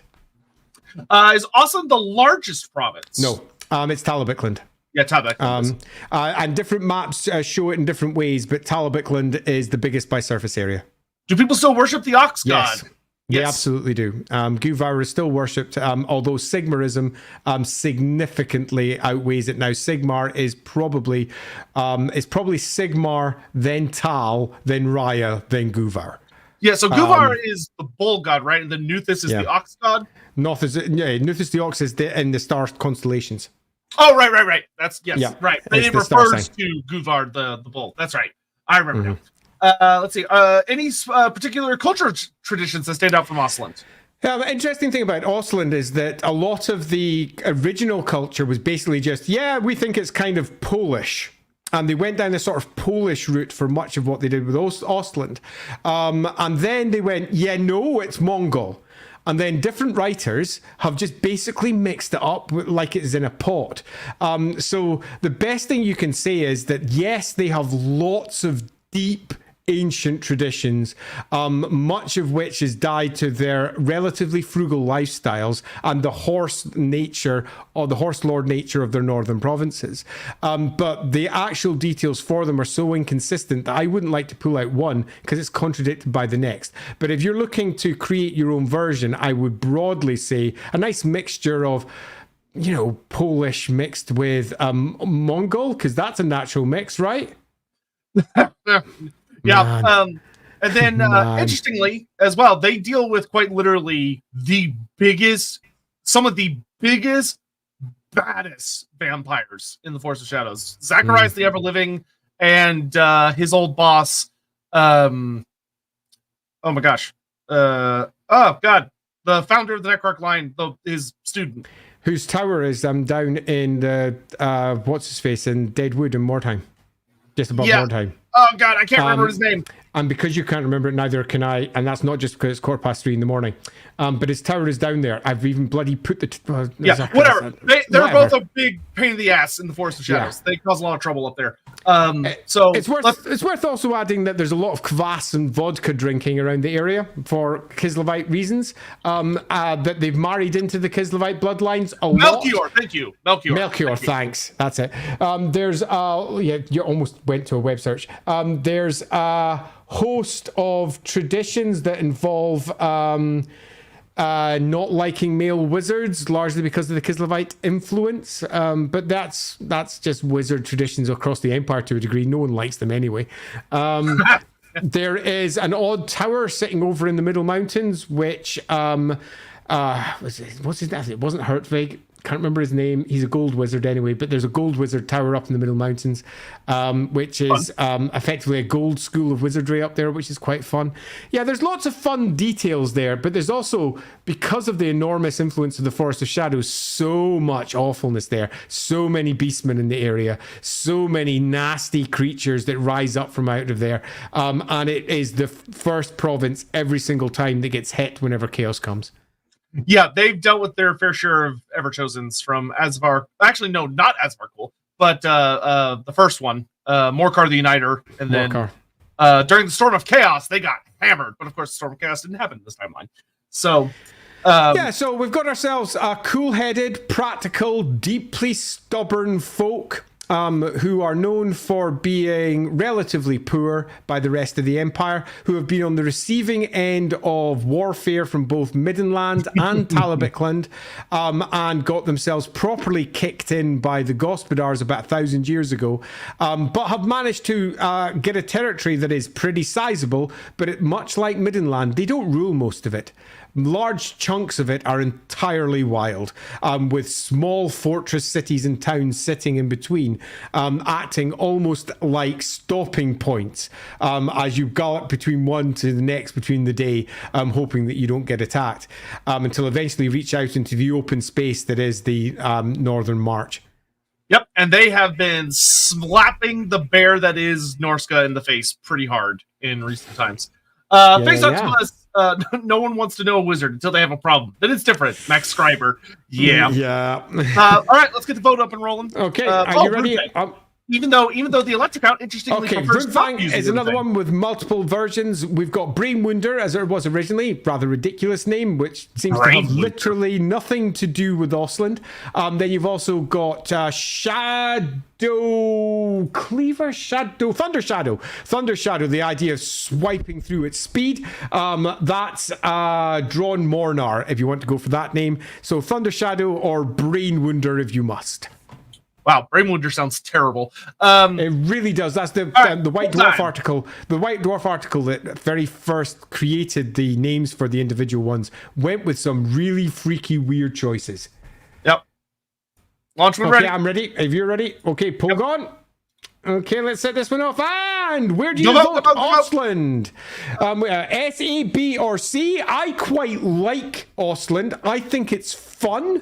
I think it's a really interesting province, but it is poor. It has some of the best cavalry in the Empire outside of the knightly orders. And it is constantly in a position where it can make lightning strikes into the hearts of other parts of the enemy, I suppose. It's a fun place. What do you all think? We'll find out just a moment, but let's grab some super chats real quick. Darius Rose, who's the biggest deadbeat dad and has the most bastards among the elector counts? Is it Vladimir von Relkov or Boris Todbringer? Boris. There you go. Yeah, it's definitely Boris. Darius again. Both are badasses, though. Also, love me some Mortkin. Why can't 40k characters be as interesting? Because 40k chaos characters are not allowed to die. That's why. Yeah, they're that's the truth. They're there to print money. So as opposed to tell good stories. So Ostland's a fun one because it bears the brunt of many attacks from the north, which means that it's much weaker than it would have been if it got the proper support that it should have from places like the fat belly that is Reikland, for example. Ostland is big on showing up to those elector meetings and being like, "We need some. What the fuck, guys? Y'all need to send some people up here." If you want to see, for example, a different end times, Ostland should have gone with Kislev. It just should have. They should have sided with Kislev because Kislev has far more akin to Ostland than anywhere else in the Empire does. And given how desperate it becomes near the end times, it would have made for an interesting story beat to see the Empire begin to fracture. And not just simply because they're arguing with each other, but because other people will help them better. Ostland matches Kislev better. There's a lot that they have. Kislev would actually rally. I mean, just looking at the map, Kislev would rally to their defense, whereas the Empire tends to withdraw this way. They flee west to Middenland. Look at the Storm of Chaos. The Storm of Chaos really shows you just how badly Ostland gets treated. Oh yeah, they got abandoned immediately. Yeah, everyone was like, bad. they'll slow Archaon down. Fuck those guys. Yeah, so one of the big battles took place at Furlangen. Furlangen is a town to the north of the Middle Mountains in Ostland. And that was pretty much as far as the troops from the rest of the Empire saw what was coming, and then they hiked it back into the Middle Mountains or retreated around the edges as the Chaos Hordes came. They did not stand at Ostland and try to push them back. They just fell before them. It was horrible. Ostland, if you see the Storm of Chaos, is almost entirely wiped out. It's awful. Yeah, which made the follow-up books that we got really, really fun involving Ostland because it was trying to just put itself back together. Yeah, totally. Which made for some interesting stories. But yes, they do still worship the Ox God. Yep. He's still very popular up there. Yeah, he is. Yeah, he's around doing his thing. Okay, let's have a look at where the vote's sitting. I'm going to go have a check. I'm going to guess. I don't want to look at it first. It is a B? Is that a B? It's a B. It's a B. It's close though. Okay. Yeah, it is really a B, but close. It's close. It's really close. Now, I was going to say, let's have a look here. We got 45 on B. We're currently 13.9 on A, but 2% on S. We need a far higher S or A to counteract that B vote there. So you've only got a few more seconds if you want to get your votes in. We've got almost 100 in on this one at the moment. But at the moment, I'd say it's looking pretty close at B. Will we stop it at B? Yeah, I think we stop it at B. Okay, stop it at B. Okay, so where does Ostermark fit in with the rest then, eh? So we've got Hochland. I mean, it's more than Hochland. Ostermark and Ostland, they're always side by side. Bless their little souls. They're always two peas in a pod. So I would say that Nordland's current successes means that the current version of Nordland puts it up above Ostland. Ostermark and Ostland has I mean, it's just I mean, they both have half of their territory lost to the worst. One is forest and the other one is eerie weirdness. Ostermark has got a very strong north with strong relations, where it's got a very different strong north with all of its horse lords and its great big fortress towns. I mean, it's much of a muchness between the two. What do you think? What I would say is that I feel like, especially dealing with the modern lore, that Ostermark is better about defending its territory and trying to do the best with what it has. Whereas it feels like Ostland is actively starting shit. Like it is actively attacking Norsemen, actively provoking war with other nations. So, given that this is the Empire, and the Empire is at its heart Sigmar's empire, and it's all about defense, not what Ulrich would want, which is attack, you should put it one up. Because it's for being the Sigmarite, it should be one above Ostermark then. Well, you think it should be better than Ostermark? No, the other one. Sorry, Ostermark should be one up. No, I was agreeing with you. I went briefly mad. Yeah, the speech of the orders ain't lining up here. All right. Oh boy, Reikland. Here comes Reikland. Here comes the big lad. Okay, so Reikland is exceedingly simple to say S2. I'm going to state it right out from the beginning. Okay, but I am going to see if I can make an argument, and I don't think it's going to necessarily come out well, but we're going to go. So Reikland is where Sigmar was born. So this is the heart of Empire.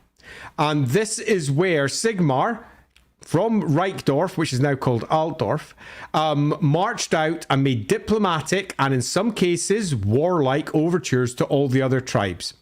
He bound all of those tribes together from Reikland, which was back then obviously not called Reikland. It's the heart of the Reich, the Empire. It's the center of the Reich. And went down to Blackfire Pass, kicked in all the Greenskins. And from this point forwards, Reikland was at the heart of at least some form of empire for the next 2,500 years. Mm-hmm. To kick through its history, we have ourselves, this time, the Unberagan tribe. Now, the Unberagan tribe are surprisingly warlike. Now, I say surprisingly because if you look at the modern Reiklander, your first thought isn't war.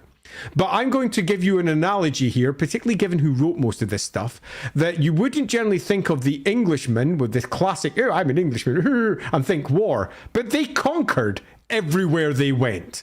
And Reikland's somewhat similar. And they follow a similar mode because many of the writers have imposed their view of what warlike empire expansion is into Reikland. Now, the Reikland as a whole, the Unberagan tribe, didn't go off and conquer much. They moved over into Bretonnia multiple times, formed provinces there, and then withdrew again, but have stood within their border pretty much consistently for 2,500 years. So you go, so that means they've been solid, yeah? No. During the time of 3 and 2 emperors, it all began to fracture. So let's start with the time of 2 emperors, when we have our electoral emperor and we have over in Talabecland a completely different set of empire building up. And Altdorf and all the cities around it came to the center of this new electoral empire. Things began to fracture then became the time of 3 emperors, and then in the Dark Ages, the Reikland is one of the provinces that completely breaks. And by that I mean, for all it's easy to go, so Reikland, that's one whole, right? No. In the south of Reikland, the Sudenvorbigland, it was independent. It was a kingdom down there. Then you had Vorbigland over to the east, another kingdom. So the Volfins were ruling one of them. I think it was the Lusens over in the other. We have our, over in the west, not the east, sorry. So that was Vorbigland, over there. The Sudenvorbigland is down by Ubersreich over there. It's fractures into multiple separate places. And whilst Altdorf claims it's all Reikland, yeah, it isn't anymore. It has completely fallen. And make it worse, the cult of Sigmar agreed with this fall because they were so certain that the electoral emperors had failed. So they thought they were better separate as individually ruled areas than as one. However, come the arrival of Magnus the Pious some 200 years ago, the Reikland, which is a fucked up province at this point, is bound back together as one body by Magnus. And he basically installs a secretary over it to rule it. And we have ourselves the Holzwigs, and then later on the Holzwig Schließdens, who will rule this place, which is the forebears of Karl Franz. And this is the province that we have. And Altdorf isn't big. Altdorf is smaller than Middenheim. Altdorf at this point is smaller, massively smaller than Talabecland and Nuln. It is a small city. But then things go wrong in the Empire. Magnus the Pious's line fails. The Unfagr family who are ruling fail. Westerland, which is the wasteland, separates itself. It all starts going wrong for the Empire. And the first Wilhelm II, Wilhelm III of Reikland, is voted in as the next emperor because he is seen to be weak and seen to be somewhat useless. And he wasn't. Yeah, no, he turned that shit right around. Wilhelm the Wise, as he is later called. And Wilhelm the Wise turns it round and starts basically standing up to the rest of the empire and saying, we have to continue on with Magnus's goal, which is to keep the empire together. And let's cut a long story short. A few generations later, we have Karl Franz. And several successive emperors, all of whom were voted in because they were weak, turned out to be either exactly as weak as they claimed to be or not. And I'm going to be relatively blunt here. Most of them were bad. They're actually bad. Karl Franz was voted in because he was shit. I'm not joking here. He was young and shit, and Boris thought he could dominate him. The other Elector counts thought he would be useless as an emperor, which is why they voted him in. And to begin with, they were right. Now, according to some of the novels, they weren't right. According to some of the novels, they were so right it was ridiculous. According to some of the novels, he is the most kick-ass hero you have ever seen, ever. And it's really funny at just how much they changed Karl Franz's history according to at what point the novel was written. And it's fascinating, actually. He ranges from being someone who's about 5'10" and somewhat of a gentleman and urbane, to someone who's a deep thinker and doesn't really know what he's doing, to a gorilla of a man who could tear an orc apart with his bare hands. Okay, with a chin that's this wide, that he can knock people out with ease. So Karl Franz is an oddly divisive figure in terms of the writers. What is important is that post around about 2512-ish area, he becomes the Karl Franz we all know and love. And we're all quite aware of. And by this point, the empire, by dint of its position, Altdorf has become relatively huge in the empire because it is at the center of the trade routes of Nuln, Talabheim, Middenheim, and Marienburg. It had nothing to do with their ruler's capability. Nothing. It was purely its location, but it got big. And I mean big. It's the Rome of its era. But it wasn't recent. It wasn't, like 200 years ago, 1,000 years ago. This is all recent in the last 100, 150 years. And it's got bigger and bigger and bigger and bigger. Come the time of Karl Franz's rule, it's the biggest city in the empire. And there's a few other things we can say about Reikland as well. Its power, for all it has been consolidated, is based on Sigmarite power. And Sigmarite power is all about defense, which means that it very rarely sends its armies out. So its armies tend to not get damaged like everybody else's armies. They only get sent out when there's a big threat coming, but they tend to follow Sigmarite doctrine, which is go behind your walls and protect Sigmar's empire. If it works, it works. Exactly. Meaning that Reikland's borders have very rarely ever shifted, but no one has ever really done anything to Reikland other than Reikland. The only people who've really conquered Reikland is Reikland. That's it. Now, Grom the Paunch may have swept through and done a lot of damage, but they picked themselves up again a year or two later and didn't really care, and Altdorf stood throughout. And come, as I say, the modern era, Altdorf's the biggest city. Because of its position, Reikland has become the richest province in the empire. And they have used it. Reikland is crisscrossed with canals. It's got, because it's had successive emperors in one place, it's got the colleges of magic because Magnus didn't want them in Nuln. Magnus, who was ruling from Nuln, went, yeah, no, I don't want them here. Plus Teclis said, there's a massive confluence of magic up in Altdorf, so hey, let's do it there. And he was like, off you go. Altdorf fucking sucks. It's a terrible place. You can do whatever you want up there. So they did.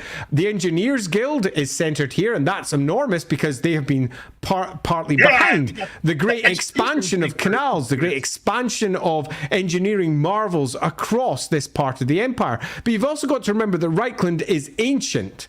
And unlike other parts of the empire, because it's constantly been relatively whole, the ancient dwarf roads that were set up during Sigmar's time still stand. And many of them are still there, like ancient Roman roads still being used today in Rome and in Europe. And somewhat similarly, we still have this in Reikland. They have, and I hesitate to say this because it's going to definitely influence a vote or two, the largest standing army in the empire, because they barely freaking use it. Now, that might make you go, but surely that costs too much. Yeah, it does. And they bleed the rest of the empire for it. And they bleed it hard, because the Altdorf court now has become the most important court in the empire, and everybody goes there, and that costs money for everyone else. Altdorf is one enormous gold sink. It is also exceedingly easy to starve, which makes it a very, very dangerous capital to hold, in that all it will take is one major siege and it will crumble. But that is what they have done exceedingly well. They have kept the huge rivers open. They have ensured that any battles affect other people. And they have ensured that Altdorf itself is often somewhere that someone goes to, they have a big fight and they get crushed. You want to say something there? Altdorf is surprisingly good at surviving sieges, mostly because other people get dragged into it. And to be fair, cutting off the rivers is really fucking hard. Particularly because Altdorf is surrounded by marshes as well. So you've got to get through the marshes to the farmland. And then once you get in there, your besieging army can be cut off by another army on the outside. You can besiege the besiegers easily. Altdorf is a surprisingly defensive place, but easy to starve, which is why they have a very large navy, which is the next point to make out. They have the second largest navy in the empire. It's a navy that's largely based in the River Reich, and most of the captains are useless, and the Imperial First Navy is largely... If they decide to go out, you better watch out. Yeah, they're rubbish. Okay, I'll be blunt. The Imperial First Navy is terrible. Most of their ships are falling apart and are old, and they're captained by nobles who don't know how to sail. Most of their ships have never seen the sea, because the only way to see the sea is to pay a toll at Marienburg, and that costs way too much, because Marienburg bleed dry. We all know who the true naval juggernauts of Altdorf is, and it's the River Wardens. They are indeed. And they're in their ship swords going up and down the Reich. They're surprisingly badass. But they're also from Middenland. They're also from Wissenland. They're also from Talabecland. So they're not an Altdorf or Reikland force per se. So there is a few massive positives to say about Reikland. So let's make sure that we've got them out. Number one, it's the center of Sigmarism, which means it's the center of the cult of Sigmar, and the cult of Sigmar is the most dominant cult in the empire, and it is basically centered here in Altdorf, and thus the Reikland. It is the most technologically advanced out of all of them. It is the richest out of all of them. It has the largest standing army. The rest of the empire sort of hates Reikland. And this is worth noting. In the same way that if you happen to be from the UK, there's a general feeling that in the north, they don't like the south. And that they don't like London because London takes all the money. And that's exactly what Reikland is. Pretty much regardless of where you live in the world, your area probably hates the capital of whatever your area is. Yeah, and I think that's fair. And Reikland bleed the rest of the empire in a way that makes the rest of the empire feel like Reikland's taking all the money. And that bleeds into stereotypes of all kinds. In Talabecland, for example, they view Reikland nobles as fops who steal everybody else's women. In Middenland, they view them as soft, southern, useless fighters who can't stand up for a fight. The only single Reiklander worth a jot was Sigmar. That's it. All the rest aren't worth any space at all. Nevertheless, we have ourselves one of the most powerful of all the Grand Provinces, and I don't want to lessen that. But, and it's always asked about, oh yeah, and the college's magic, I found it here. Yeah. So. I mean, who beat Vlad von Karstein? Who beat Gorbad Ironclaw? So Vlad, Manfred beat him. Next. Hey, who landed the killing blow? All right. Someone, Manfred was like, "I'll give you some advice, but I'm not going to do anything." Yeah. So I think there is little doubt that Reikland has to be right at the top, and I don't like preempting this because that's how it's now written. In the initial version of the Empire, Reikland was just one of 11 states, and it was richer, but it wasn't this big. But over the course of time, it got written and rewritten again, to the point that the version that even nowadays written inside Warhammer Fantasy Roleplay 4 is almost weak in comparison to the over-the-top version that we get inside Total War, where Reikland is often just synonymous with the Empire. Yeah. So I think it's time to vote. If you're a big simp for Karl Franz or actually Volkmar the Grim, now's probably the time to show your hand. Yeah. But I have seen some really interesting discussion in chat, so I'm very curious how this is going to go. There's some interesting discussion in chat. Yeah, I'll be interested to see where you all drop it. It seems relatively obvious where it sits. Yeah, relatively obvious. His population is bigger than most, but yeah. I'm pretty convinced though it's not the one that I would S tier most in the Empire. Yeah, what's funny is I don't think they're going to be strong enough to influence the overall vote, but I do want to give a tip of the hat to the Mootland fanatics who want to bring it down so that only the Moot is S tier. We appreciate the dedication to your craft. While we're doing that, I'm going to actually just kind of pull out some comments, just say hello to some folks in chat. Hi from the Philippines. Well, hello. Hey, hope you're having a great day where you're at. Question about Sylvania. Do people just live among zombies and skeletons? No. Generally, no, but it depends on who's in power. There are places in Sylvania where the dead and the living do coexist, which is spooky and horrible, depending on how you look at it. But generally, it's spooky and horrible. Darius, thank you again. Compared to medieval troops, they are based in the world. How do you think the Empire armies would compare? Better. Like medieval troops of our world versus state troops of the what Warhammer you tend world. to find, indeed, they're not even medieval in many cases as they move deeply into the Renaissance troop types. And even then, sometimes it definitely late modern.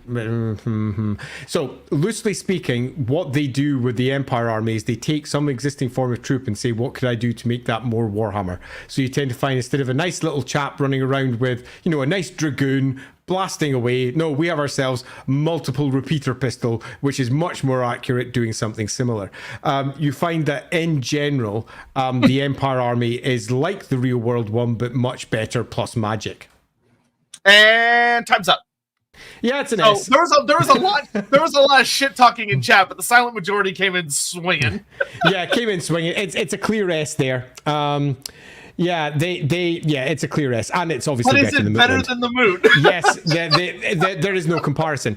And I'm actually really enjoying where this one's landing, then, other than arguably maybe the Moot, for all that it amuses me. Because as it currently stands, I think this is about right. Reikland is, in terms of the Empire, is right at the heart of it. And Middenland is just not in comparison. As we move to Averland, you can make arguments for either of those being on either side, depending on the ruler of the day. But Averland's such a mess that it can't. I'm going to do something shameless. What are you going to do? Because y'all love them so much. If someone in chat, let's say like $100 super chat, I'll put the Moot. That is rude. I will ring the vote. That is rude. The LAWhammer channel, while you're doing that, I'm going to start thinking about the blinking Sterland. Sterland. I'm horrified. I'm totally horrified. Anyway, so we're off to Azabornland. I need to quickly drop up the next poll while I'm doing this. So this is going to be Sterling next, eh? Yeah, Sterling's an interesting one. It's a funky province. Yeah, I like Sterling. It's also bigger, well, for a reason we'll get into in a moment, than you might expect. Okay, so Sterling's huge. Stirland is on some maps bigger than Talabecland. Because Stirland incorporates Sylvania. It also incorporates the Revel provinces on the other side of the Moot. It is a very large land, and the Azerborn people who are there are an ancient peoples who have a very strong set of traditions. There is a few things to immediately say about Stirland. That's that outside of Stirland, they are roundly laughed at, seen as local bumpkins and... think of every stereotype for a farmer, and it often applies to Stirland. They like their warm beer. They're very insular and superstitious. They are generally foolish. They are people that you shouldn't listen to and probably not all that intelligent. But the Stirlanders themselves are quite different. Much like the Moot itself, the Stirlanders are obsessed with their own genealogies. This is something that halflings are very keen on. They hold vast genealogies of their own clans, and Stirland also does this. They have, even the most peasant of family can span their family back at least 200-300 years and know all of their family bloodlines and know who they have intermarried with. Because of this, they're generally seen as inbred by outsiders. And this spans back all the way back to the Azerborn tribe that they were originally spawned from. The Stirlanders are from Kent. Oh, I've heard so many people claim Stirlanders are from different places. For me, Stirland means one thing, and that's my very first trip down to Nottingham to go to Games Workshop's head office to go to the studio when I was 18 years old. So I'm a kid. And it's a long, long time ago.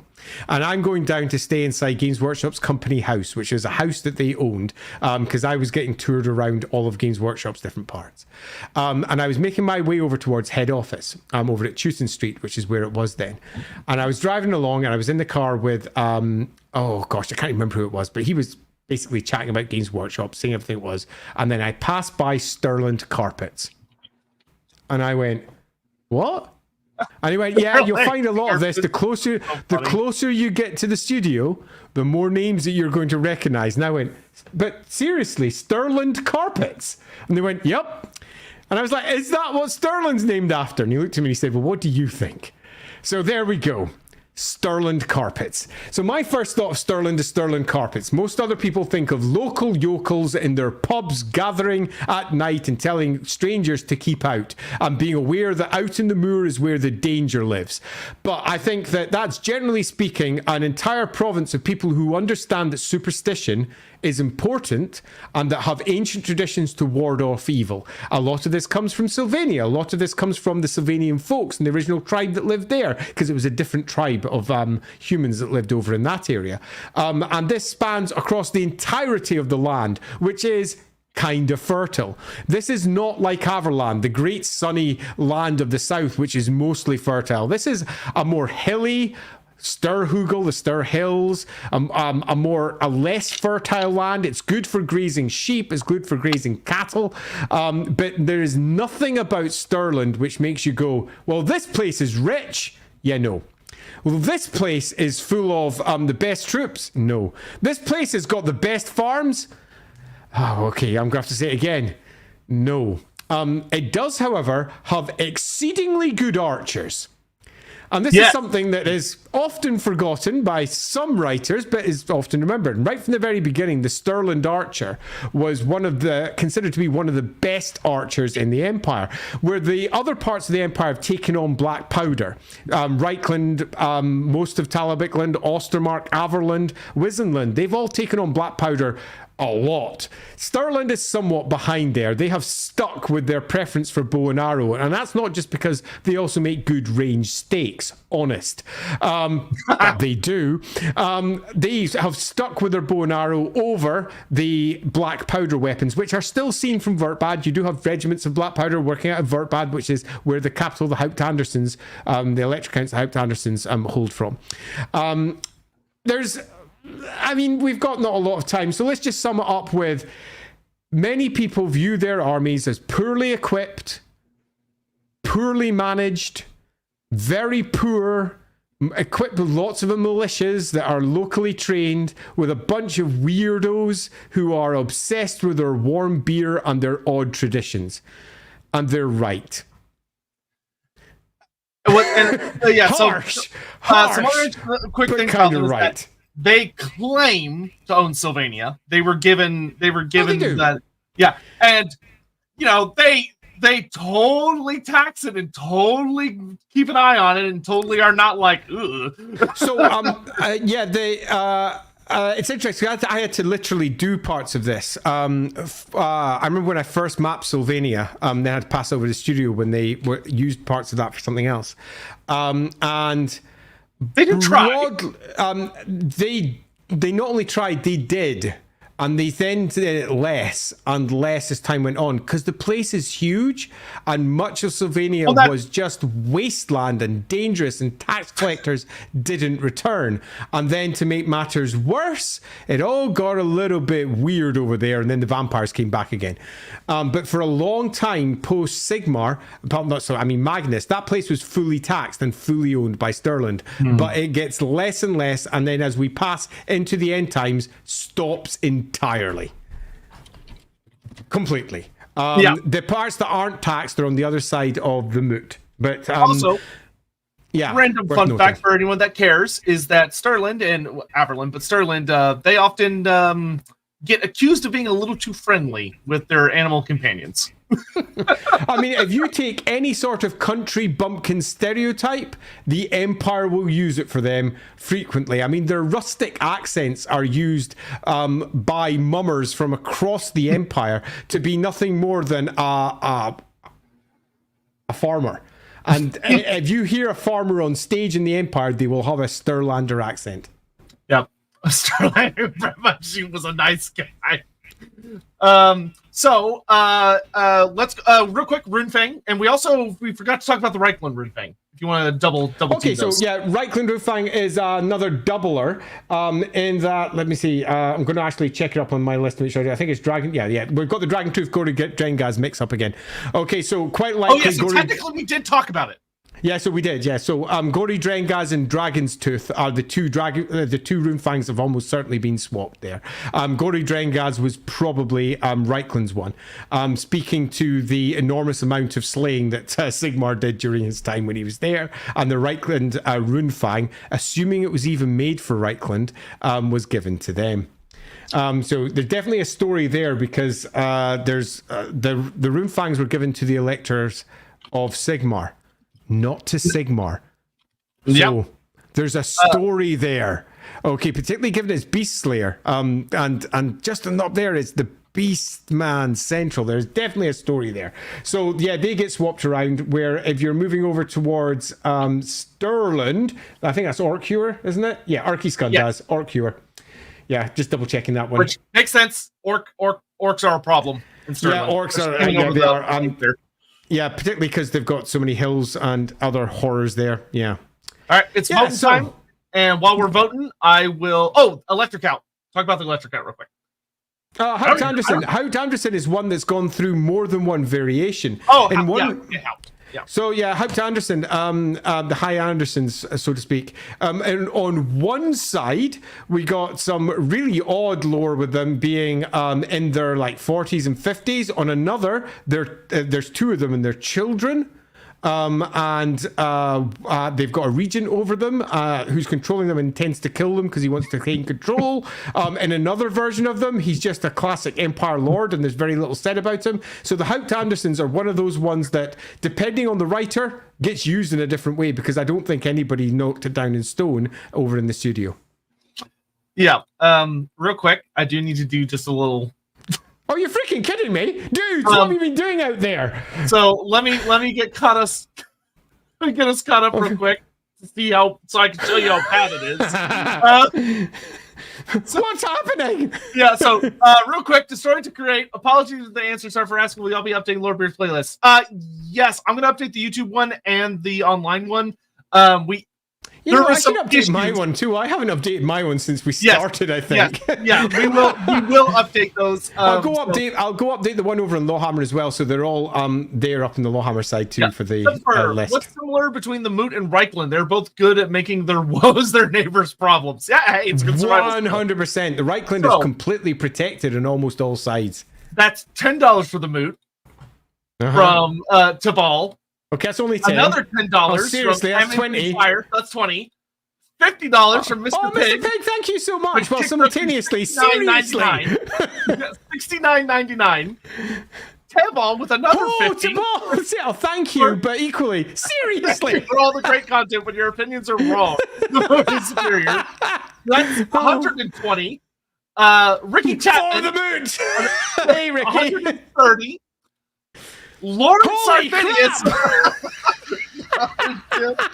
Just because you guys are awesome, make the long drives less lonely. I hope this is not a penny short. I don't know how to equal that. You're fine. You're all good. So that's. Thank you so much, people. That's 220. And then the exiled one. Thank you very much. Oh, the exiled. Thank you. I mean, we kind of have to now, don't we? Fair enough. $240 for the Moot. I am not one not to accept a bribe. Fucking halflings. We are the emperor. We are Ludwig the Fat, Andy. Yeah, we basically are Ludwig the Fat, and we have been bribed by the halfling clans, almost certainly by those Underhavens. Underhavens? Yep. Is that the name? Lowhavens. Lowhavens, thank you, Lowhavens. We made that one up. You think I should remember it? The Lowhavens, if you don't know, Lowhavens are basically halfling gangsters who bribe their way through everything and almost certainly were responsible for bribing. They are so dangerous, they almost killed Gotrek and Felix once, just to put clear how scary they are. They're the best. Both times up. This one was really close between B and C. Really close. Fascinating. It really is, isn't it? So over on Twitch chat was, I believe, favored C slightly, but not enough to swing it. Where's it gone? The vote's gone. I don't see it. Doesn't matter. It vanished. There it is. Got it. There it is. Oh, there you go. So BC 32. So that's real close. BC, and very above close. is 29. So that's 27 above. So it's a clear B on this side. How is it on yours? They were slightly C leaning, but only slightly. Okay, then I'd probably give it the B then. I would pretty agree. Clear here. Okay, so I'm thinking. It's a toughie, isn't it? Yeah, I could see it above Ostland, but not Ostermark. I don't think. But I don't know. I kind of think here personally. Okay, I'm going through it. Hochland conquered so many times. Stirland at least kept its utility. Stirland has frequently had the Emperor as well. They've not often been the best Emperors, but they've had quite a few. They've made their integrity. Here? They've done their stuff. You know, I think actually I'd probably put it between Nordland and Ostermark. I can't believe Nordland's so high. It's kind of awesome. Yeah, I'd probably put them there. Stirland time? Great. Yeah, Stirland have done surprisingly well over the course of time. How many have we got left? Only 3 left, and one of them's the Wasteland. Yeah, only 3 left. Easy. And yeah, one of them. Yeah. So okay, quick on to Talabecland. This is the last. This is the last big one. Talabecland. Right. So I'm about to make a pitch here. I think this is the true S tier out of all of them. I actually agree.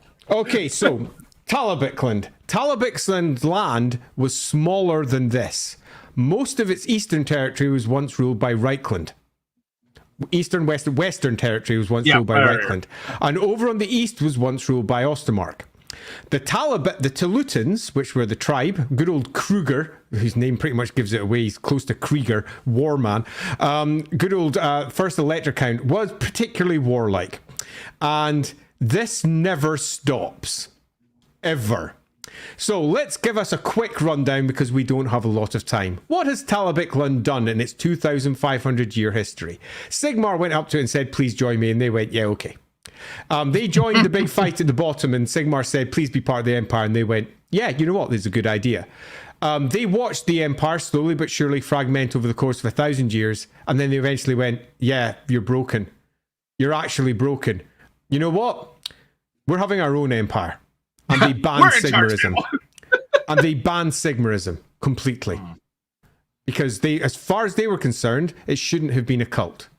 They were much more interested in Tal and Raya in particular. And to a degree, Ulrich, they thought that the other parts of the Empire had it right. And the Empire went to war in an attempt to stop them. And Talabecland kicked them all in. Now, I'm not going to in any way drop this in. I had to draw battle maps for this for Black Library. And they didn't just kick them in. They got attacked by Stirland, minced them. Got attacked by Hochland, minced them. Got attacked by Reikland, ate them for breakfast. And one of the reasons for this is because of where their capital is, Talabecland. Talabecland is in an enormous crater. It's around about 30 miles across, and the city itself is on the inside. That's not very easy to siege. And it's a deep crater, too. It's not like it's like a little crater. Yeah. It's like the it's mountains got all the fields it needs on the inside to feed it.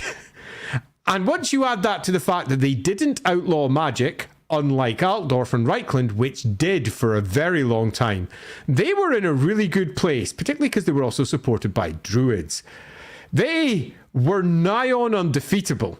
So, eventually, Reikland, which was, I believe, the Emperor... No, it wasn't. It was Stirland that was the Emperors at the time, gave up and went, you know what? Yeah, they're in rebellion, whatever. They can have their own empire. We don't care, whatever. And it became the time of two emperors.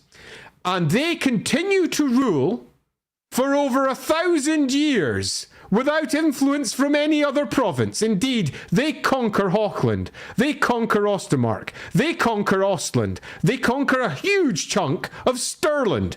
They basically go all over the place and make an entirely separate empire. Middenland realizes that perhaps Talabecland might have the right of it. Because, let's be honest, Reikland sucked with all their Sigmarism and their self-righteousness. And they go into a state of rebellion from the rest of the empire, which is basically Reikland, Wasteland, and Wissenland down in the south, et al. And they separate as the Wolf Emperors. So we end up with a time of 3 emperors after that. The Wolf Emperors don't really claim any of the Ottilian land, because it's Ottilia the first empress who made her first one, and it was called the Ottilian Emperor after that. They don't really claim any of their lands. They take Nordland, they take parts of Reikland, they harry Altdorf, Karaburg becomes very much theirs. They move into the Westerland a bit, but they don't really do that much up there. It's just a huge chunk of Ulricanism in the north, chunks of Ostland, but largely the Ottilian Emperor continues to stand. Then we hit the Dark Ages, where the Empire blows up and everything just goes wrong. Mm-hmm. This is when, and the reason that it goes wrong is because Empress Marguerite, or Margarita, or Marguerite, depending on which version you read, basically Maggie Thatcher, in 1979, which is the time when Maggie Thatcher came to power, was voted in as Empress over in the Wasteland, and the rest of the Cult of Sigmar in particular went, fuck that, she's the worst, and went into open rebellion, fragmenting the electoral empire. So the Dark Ages is the fragmentation of the electoral emperors. It's not the fragmentation of the whole empire. And Reikland falls apart completely. It fragments into 3 large blocks. Westerland goes into complete rebellion. Down in the south, Stirland separates. It becomes a bit of a fight to try and pull them together into some form of Reikland. And Talabecland stands firm. Yeah, Talabecland is basically a cheat code for the nation it's attached to. So, like, goddamn. Talabecland, throughout the course of this, stands pretty firm. As the Dark Ages proceed, the Vampire Wars come, and this is when the first time when they're properly threatened. As large chunks of Talabecland fall, Talabecland never does. Large Hochland ends up being separated as they sweep through there, and then successive wars after that meant that after this point, their rule from Talabecland becomes super patchy. It extends out, extends in, extends out, but they rule more than Reikland ever does. Much more, because Reikland is completely fragmented amongst itself. Talabecland in its current form largely stays, and they push right up to Altdorf, right pretty much knocking on its door saying, this is all ours now, you can fuck off. And largely managed to do this because most of it is the Great Forest, and the Great Forest is, broadly speaking, forest, and most of their troops, very closely related to Tal, are quite used to, particularly with, say, one of their primary knightly orders, the Longstriders, working through forestlands. So cool. Yeah, and Talabecland, contrary to most people's expectation, is a cosmopolitan city. The only thing that they've done, which might put many of you off given your current votes, is they banned halflings for a long time for being thieves and constantly taking money away. So there is... there is, right up to modern day Talabecland, not Talabecland as a whole, just Talabecland, laws in place to stop halflings from owning certain things because they were basically stealing everything, and largely because Eddie, you shouldn't have said that. That's gonna completely derail the vote. I have done it on purpose because I am chaos incarnate, and I am quite happy undermining my own arguments because I would much rather explain everything that's the case. But Talabecland, throughout the course of this, completely held their own. Until we eventually arrive at the point of Magnus the Pious. Magnus the Pious comes along and he basically tours around the empire and says, hey, chaos is coming, we all need to get together. And he arrives in the old Attilian Empire court where Magnus the Pious represented Sigmar, and Sigmar had been banned in that court for over 1,000 years. Yeah, it was ballsy. Get that into your head. 1,000 years of no Sigmar in what was about a third of the empire. No Sigmar. Now, obviously, they will probably rewrite this at later dates because Sigmar has become so important to Age of Sigmar later, and they'll probably say, you know what, Sigmarism was everywhere, because they like doing that as they slowly but surely update. But that wouldn't surprise me if they did, but they haven't yet. No Sigmar. And he comes in and he goes, look, dudes, here's some Sigmar miracles. We need to do this thing. We need to stop this. And Talabecland said, you're right. Yeah. Because an enormous stag comes out and Tal goes, yup, they're right. And they basically fall in with Magnus. They do it. Where loads of other places kicked up a huge fuss and went, fuck you, Magnus. You had to do something special. Oh, better go through the big white burning flame then. Okay, yeah, sure. But no, the Talabeclanders fell in and joined the forces and moved up. And when they came back, they supported Magnus in rebuilding the empire. Because they saw that the empire as a whole was better than a fragmented mess. And I would argue that there probably would be no empire at all if not for Talabecland. Not because they were the ones that broke it, but because Magnus would never have succeeded without them. Yeah, some other interesting things about them is that they play a really critical role if you're into the history of the video games behind the Warhammer Fantasy series. They literally saved the Empire from the Demon Prince. Oh God, what's his name? Mark of Chaos. Fuck, what's his name? Thorgar the Blooded One. Yeah. Thorgar the Blooded One, who was a full-on demon prince, dies laying siege to Talabheim. That is where he's ultimately finally defeated, despite his Skaven allies and all sorts of other nastiness.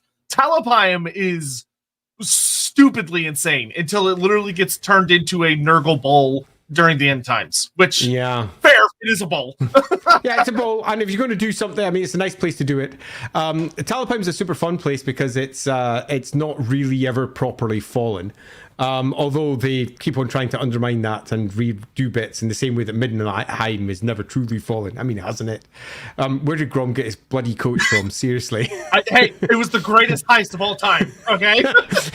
We're coming in! So, yeah, the only other thing that's to say about Talabecland is a little bit about the people. The Telutans suck. Okay, they're warlike. They destroyed worship of Aholt down in the south, which was the god of Wissenland.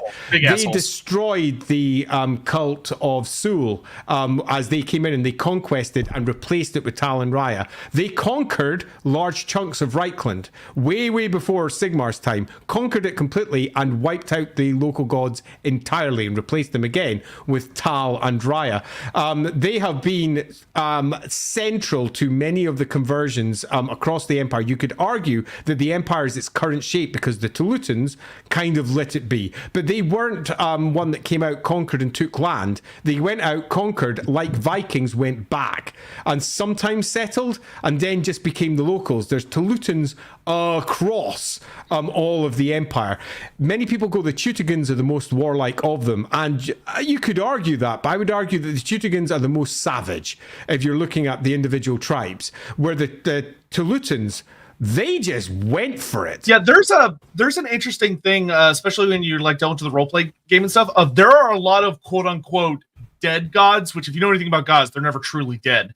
There are a lot of angry spirits hanging around Talabecland because their cults got wiped out. Their worshippers and the gods themselves, debatably, or avatars of them.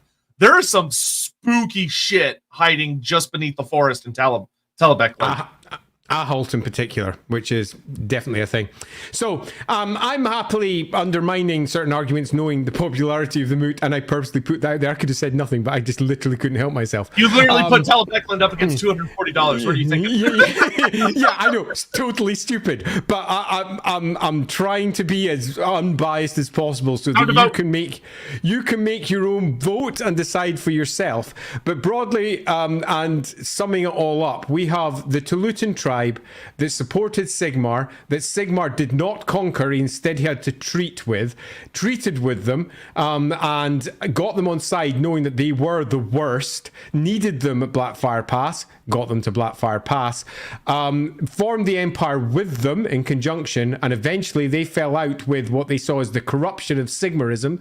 They formed their own empire until the rest of it could fix itself, and come Magnus it did. So 1,000 years of standing separate to the rest, and all this time later, Hochland still looks to Talabheim for rule. Ostermark can't help but hate Talabheim for how much it's connected to it, and some parts of Ostermark still wish they were part of Talabecland because it was better in those days. Electric Count Runebang. Oh, okay. Before I do that, I'll do up the vote if you have anything you want to say, just to make sure I've got it up and ready. I think you've covered plenty. I kind of have, haven't I? I'm just here to remind you of Electric Count Runebang. S, A, adoption, B, and I'm almost ready for the C. Will I go over there? So yeah, Runefangs here are super fun because the Talabecland Runefang has clearly passed through multiple hands because they took several Runefangs during their time when they had their own empire.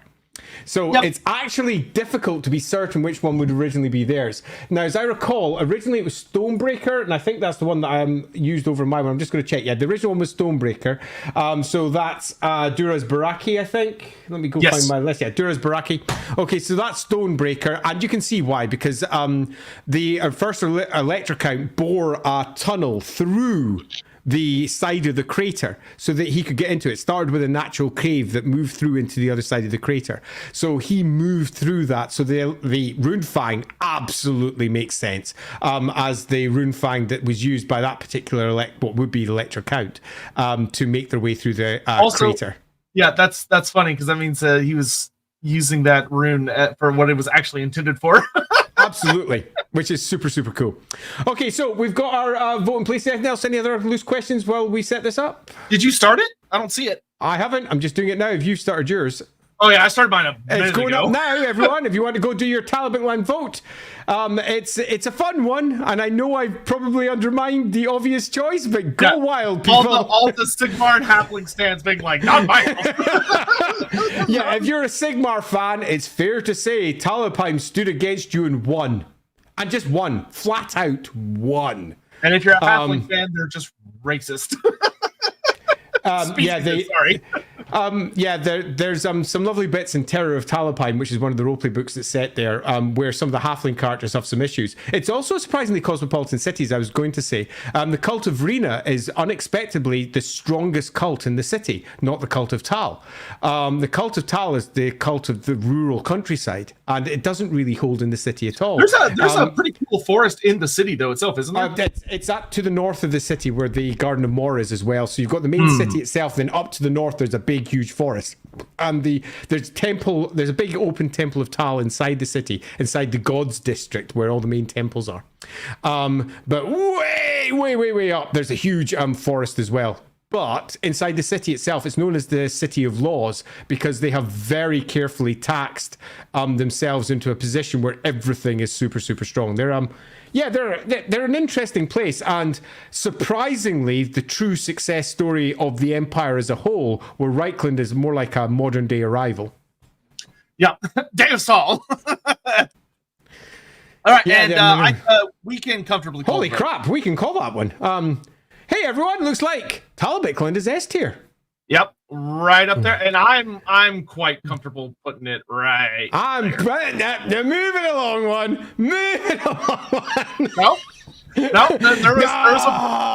Listen, you do dark deals on LAWhammer, I do dark deals here. Cheated.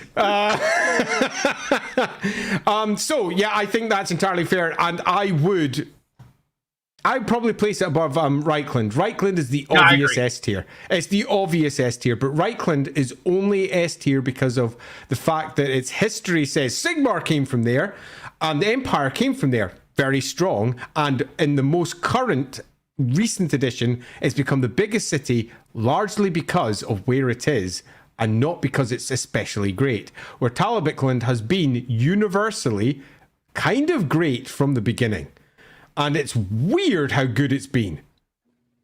Yes, I believe I want to say the bird is an eagle. Yeah, it's an eagle, as I recall. Yeah. Although I can't remember from the top of my head why. I know why it is in Reikland. All because of the Knights of the Blazing Sun, actually, over in Reikland. Their heraldry changed and then changed again later. I can't remember for Tal off the top of my head. I'll go check that one up later. Yep. All right. On to the last actual full province at the moment. Wissenland. Wissenland. Wissenland's a tale of two places. So this one is, again, given the hour, I won't spend too... We have been at this for 4.25 hours. Yeah, we're way over time. We are way over time. So let's Grossly. keep this relatively tight. We have effectively 3 provinces here in one. Province number 1 is Soland. We've discussed Soland already, and it's the provinces that lie to the south, which are somewhat of a breadbasket. It's where many of the old lords held straight, and it's now a place full of ruins. A place that used to be the heart of the empire, and even 800 years later, has not fully recovered from what was done to it. It is pretty much a bit of a breadbasket. It can feed Nuln. It's good, but it's not as strong as it once was. We then move over the river, as the upper Reich, to the side that's butting up to the Grey Mountains. And here we have the true Wissenland old territory. And this is where the old tribe that founded Wissenland was from. And this particular part is a stony land, which is very good for some livestock, some farming. There's a few forests kicking around here, but you start butting up into dwarf concerns as you're moving into the mountains itself. It's got some mines, some of which are sunk legally, some of which are sunk against dwarf preferences. And we have ourselves here a really dour folk, because the core of the tribe that made up this area were relatively dour by character, very serious. To this day, the accent down in the south is very, very monotone. They don't pitch up, they don't pitch down, meaning that they are seen as a stereotype of relatively dull, boring, staid. They're also extremely devout, and Sigmarism runs through the heart of Wissenland, much more so than many expect. And much of the reason for this is because many of the original cults that they may have followed were wiped out by the Telutans a long time ago, because the Telutans went out kicking everybody's ass at one point or another. And then Sigmarism rose in the empire. Once it was bound together, it came down into Wissenland and never really left. So it's had roots of almost 2,500 years in the area, and it's pretty strong. There's quite a bit of Talite and Ryan worship in particular in the area, but it's largely Sigmarism that dominates. They're very, very devout people. They're also people that are very used to being led by women. Right back to their very first clan chief, their Elector Countess, was a woman. The very first clan chief was a woman, and throughout history, women are associated with Nuln downwards, right up to the modern era, where it's the Elector Countess Emanuel von Leibowitz. And she rules. And cut a long story short on this one, it's quite clear that women can inherit first down here. This isn't the case in most of the rest of the empire. In fact, it emphatically isn't the case in most parts of the empire. No matter how progressive certain writers may have been for some parts, here it's just different. And clearly it heads right back to the very initial tribe that used to rule in the place. So that's a fascinating fact. But then we have the last place, Nuln. Good old Nuln. And Nuln is and was the largest city in the empire until about 100 years ago. until Altdorf finally rose up and passed it. It was bigger than even Marienburg for a long time. Marienburg eventually eclipses it, Altdorf eventually eclipses it. And the primary reason is that it has had the imperial capital here almost more than any other part of the empire. Even more so than arguably Altdorf. Yeah, pretty much until what, Braun? Essentially. No, it skips around the empire all over the place according to different eras. But yeah. Nuln is very much seen as the jewel of the empire. It's one of the most pretty cities, for all it's an ugly city like any other. It is an empire city after all. It rises up onto one enormous palace at the top, which is a cross between palace and fortification and castle. But it's been recently completely rebuilt from the ground up, largely because of Grom. But also using the great wealth that it had before, largely because the elector who was there was not the best. Spend all the money in Nuln. Boris Grom. Yeah, good old Boris. But cut a long story short, Nuln has been at the heart of money and rule, and currently is at the heart of fashion. And basically what that means is whilst the court in Altdorf may be politically the centre, it isn't the heart of the empire. Nuln is. It's the beating heart where all the nobles gather every year for all the best parties. They go to Nuln. The Countess herself is at the peak of fashion. Everyone follows her. Think of the best celebrity in the world according to your preference. It could be a royal. It could be a movie star. Whatever you prefer. That's the Countess of Nuln. Everybody follows her. She sets pretty much the standard that the rest of the empire goes, I wish I had the balls to do that. And she goes to extremes that others just simply don't. Everyone claims to have slept with her. Whether that's true or not, you'd have to ask the woman herself. She is an extraordinary figure who manages to survive in a world full of men throwing their armies around like crazy. She's also at the heart of, well, industry. If you want to see a city that has moved past the rest of the empire's medieval to Renaissance view, it's here.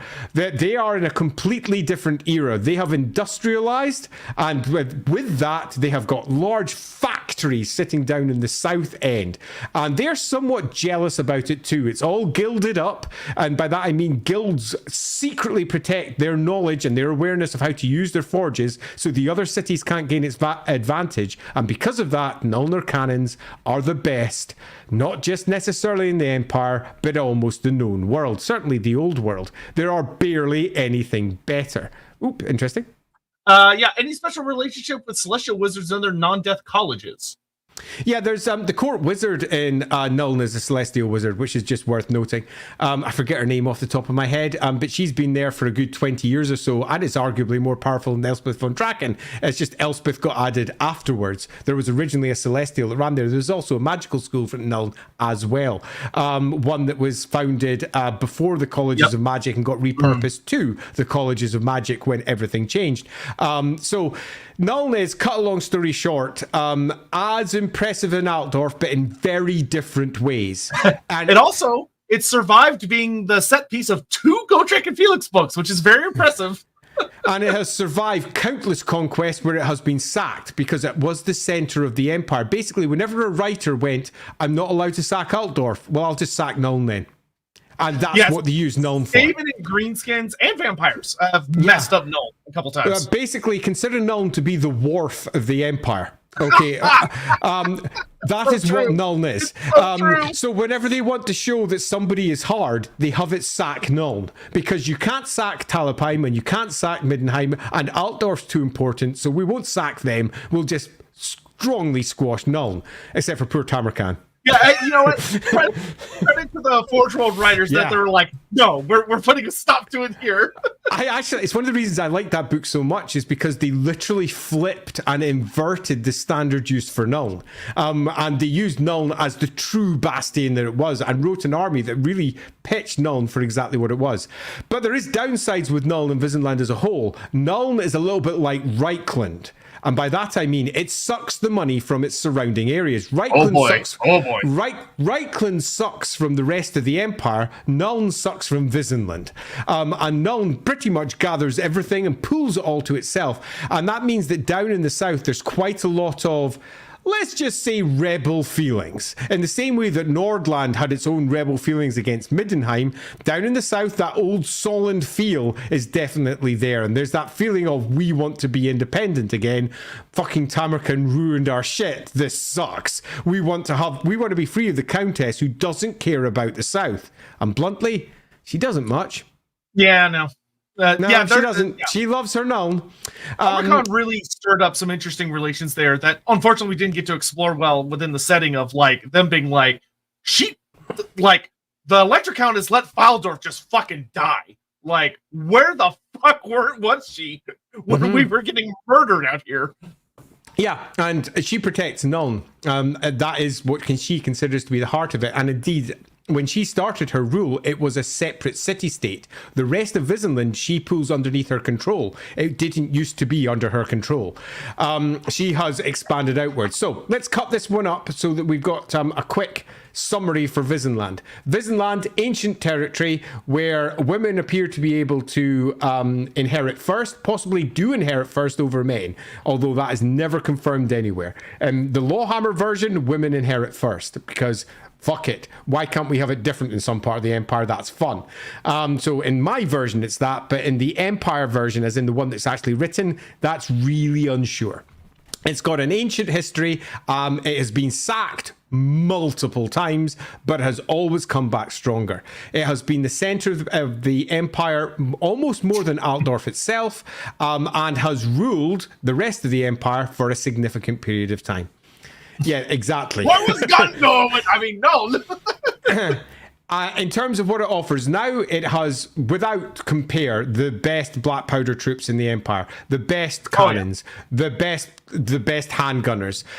They are on the cusp of mass-producing rifles. And if we just had another 10 years, I would argue that the Empire would become almost unassailable on the battlefield, except for magic, because they're about to hit that point where they move into almost modern warfare. Yeah. Also, hilariously, the only city that can actively field a dragon. Yeah. Good old Elspeth. Although some would argue Altdorf could try and do the same. That would be a shit argument. It would be a shit argument, but they'd argue. Pretty terrible argument, yeah.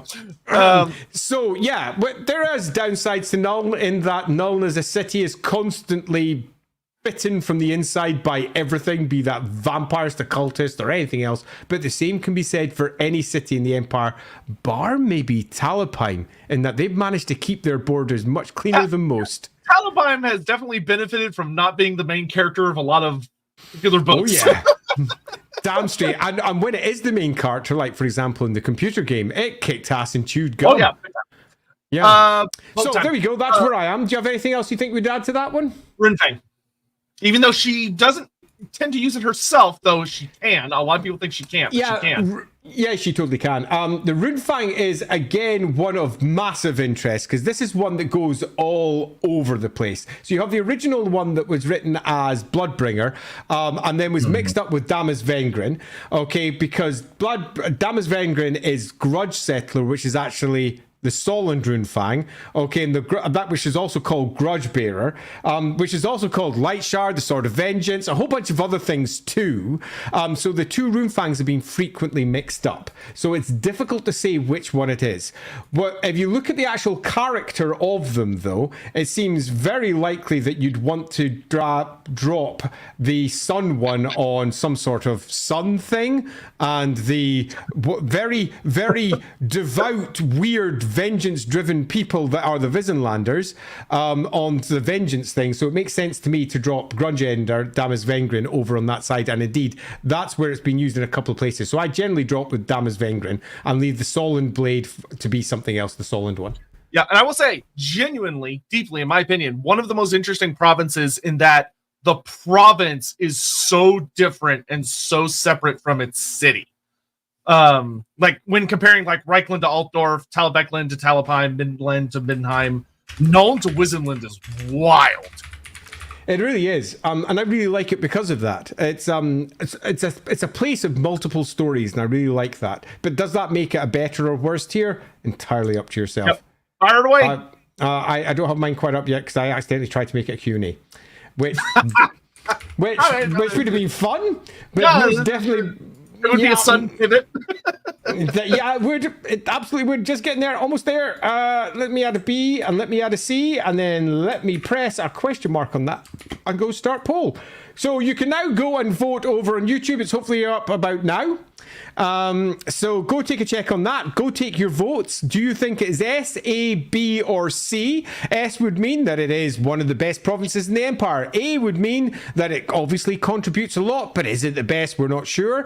I presume B would be, yeah, not the best, but certainly not the worst. And then C is, fuck that guy. Never liked him anyway. Should we call him Mootland? Destroyed province here.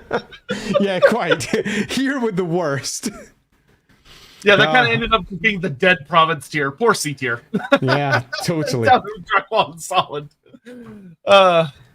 See, it's really interesting. But if we'd gone back and we'd done this poll for say 2512 rather than 2520, then Nuln would be separate from Wissenland completely, and this would be completely different. Wissenland would be spiraling down. The capital would be Wissenberg, which has got a nice council of elders that all rule from there, from the various the various provinces, pardon me, of Wissenland, and they gather every once in a while. But the Countess ignores that thing; she hates it. So yeah, it's really funny to see how separating Nuln would have made Nuln stand out. It's Nuln alone, in many respects, that pulls Wissenland up by its coattails. It's quite fun. Mm-hmm. Oh, we're getting a very strong lean over on YouTube. And time is up. Yeah, I'm happy calling that. It's an S tier. It is S tier. Indeed it is. Now, where in S tier is a bit of a different issue. I don't want to put it after Reikland, but I think it should be. I agree. And, I don't want to put it after Reikland because I prefer Wissenland and the stories it tells and everything about it, but Reikland just is freaking S tier. And it's the center of everything. It's where Karl Franz, it's where the Imperial Court. I think while I find the dichotomy fascinating, if I'm thinking about it in an actual vote sense, I feel like the conflict between the two brings it down. Even though I find it a more interesting story. If that makes sense. Agree completely. All right. And then from the top rope, from the the fog machine goes off, flashes and the lights start going off. There's one last contender. Yeah, so before I say that, I have a couple of things to say. Number one, thanks so much for coming along. It has been an absolute joy. I've enjoyed the stream a heck of a lot. It's been super cool. It's been super fun just diving through it all. Second one, if you are still here at approximately 4 and half hours later, please press like. All you need to do is click a little button. It makes no difference to you, but it makes a huge difference to us because algorithms ping and suddenly YouTube goes, oh, this is important. We have to be aware of this and stuff. And if you're watching this later, leave a comment. That also helps a lot. Oh, yeah, absolutely. Do drop a comment or two, like, for example, that guy's hat. Why has it got a pin in it? Do I have to buy Dark Deeds? Yes. Yes. I will also give the link to Andy, and we'll put it in the description. So if you want to, do this yourself and make your own tier list and post it in the comments. Oh, yeah. We'd love to see that. So we can do that. We'll make that happen. Totally. That'd be cool. So do drop that into the comments. That'd be amazing. Anyway, having said that, the whole and do share it with anyone else you think would like to watch 4.5 hours of us rabbiting on about Empire things.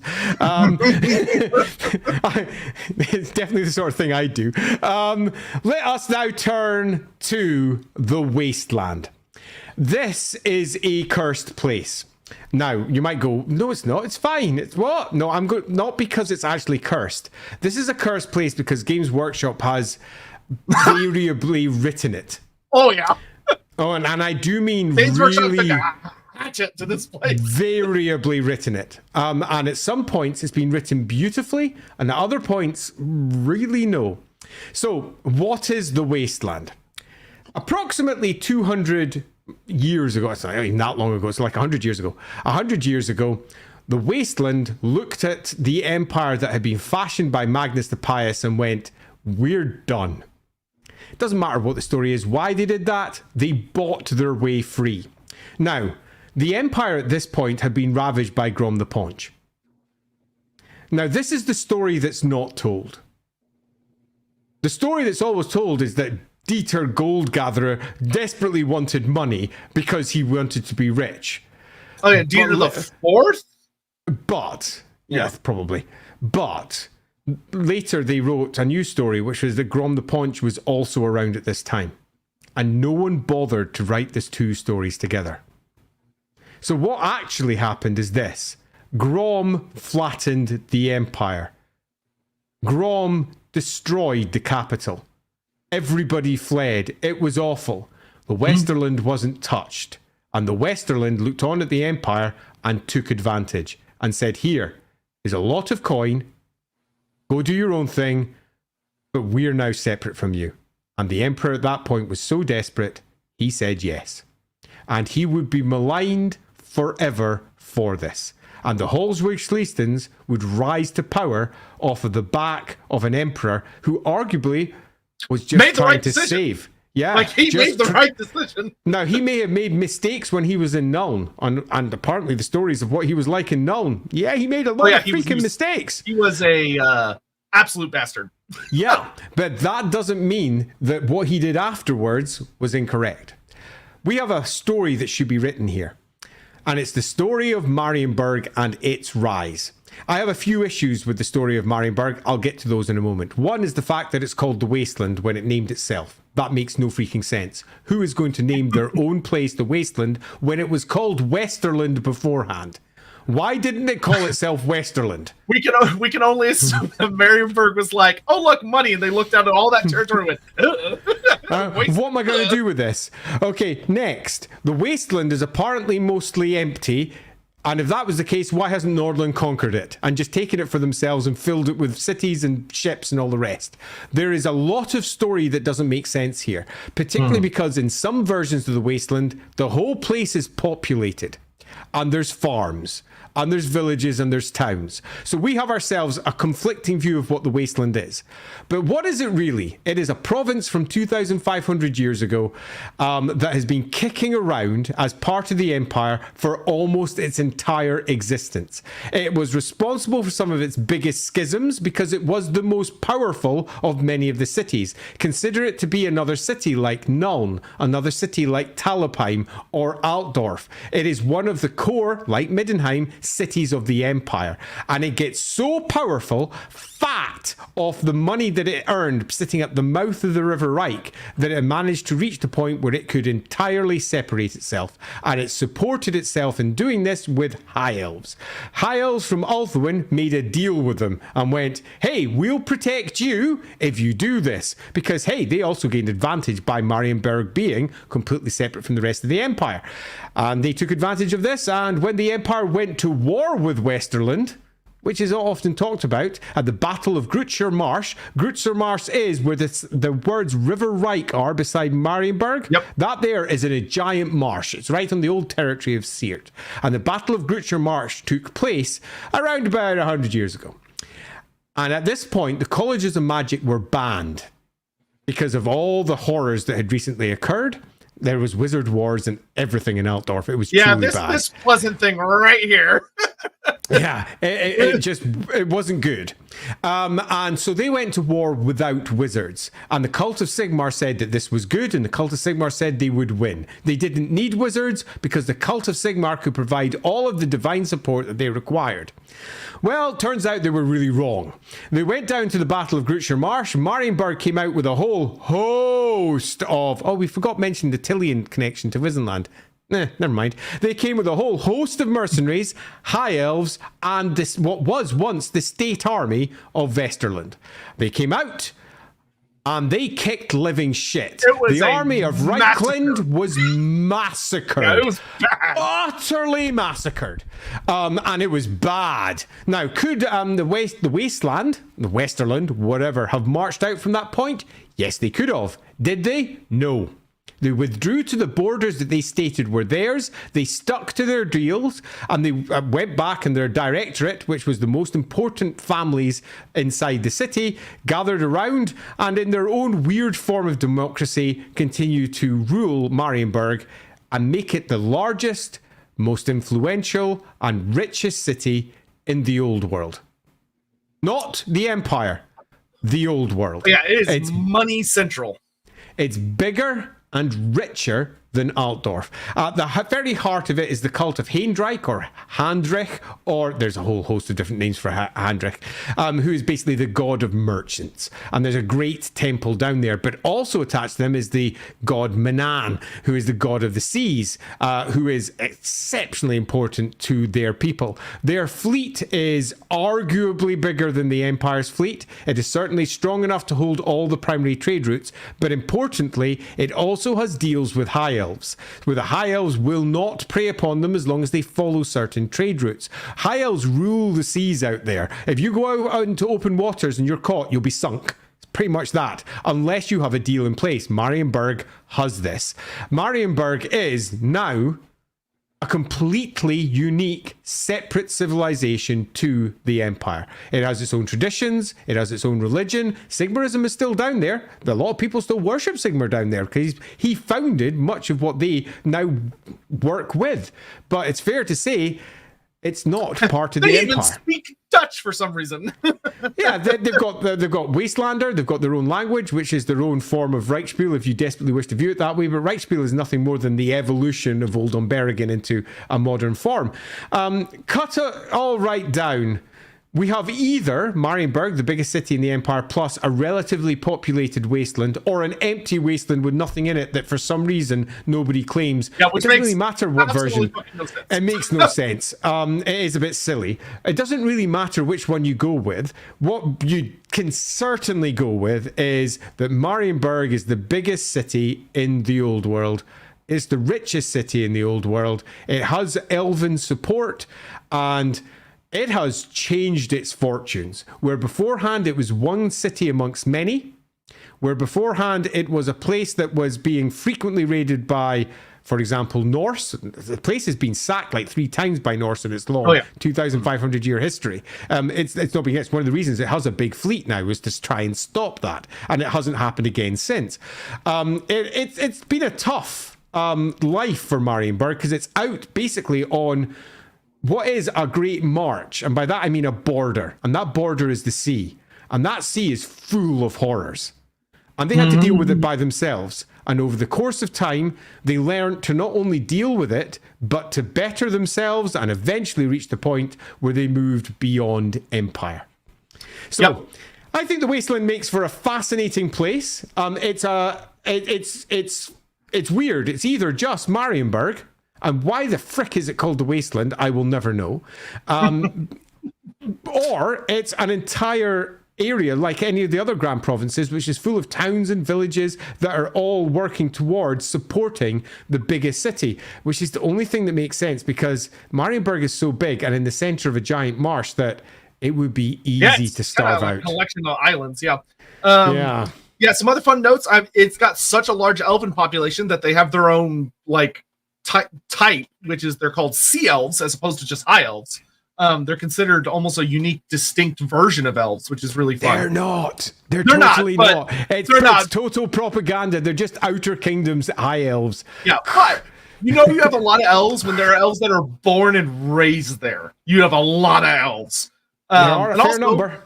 Yeah, fun fact that the good old big boss admiral of Ulthuan, Sea Lord Iceland, once fucked up Marienburg to make to tell them to mind their place, which was really bad. But then a different elf naval lord came back and smoothed things over. But yeah, Iceland. Thanks, Finubar, for coming along and making it all a bit better. Yeah, so, Iceland was in. Yeah.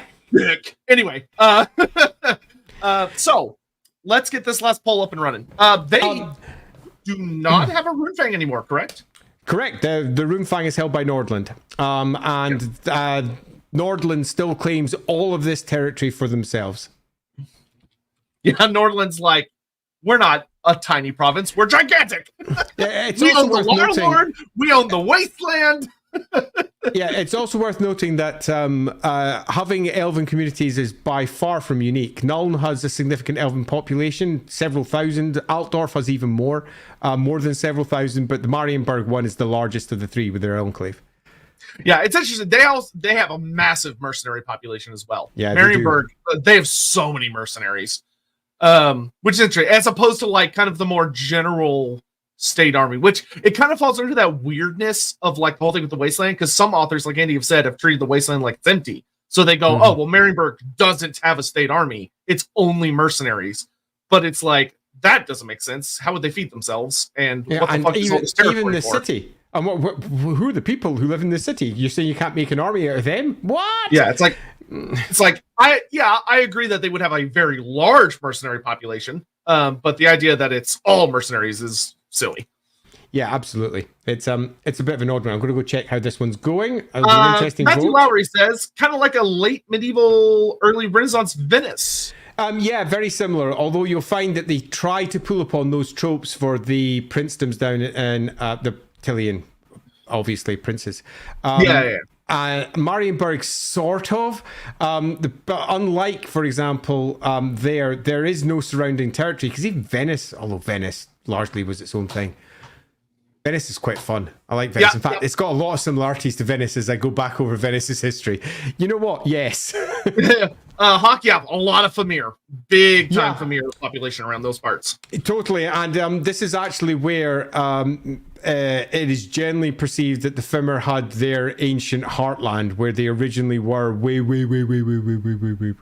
back. Attila, thank you for the sweet words. We appreciate it. Thank you so much. Oh, thank you very much. Just looking for they should have asked them for dwarf help. Maybe they should have, but for the dwarfs it would have looked weird, because that's essentially kind of under kinslaying. But also the Empire was embarrassed. Reikland in particular was embarrassed. Reikland didn't expect to lose. They didn't. They thought they were going to win that easy. Yeah, Reikland had their ass handed to them by the Wasteland.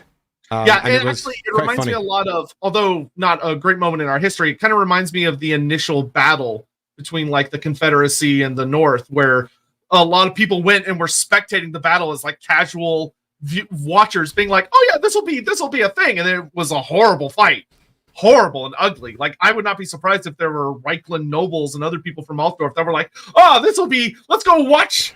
The Marienburgers get their shit kicked in, and it was not that.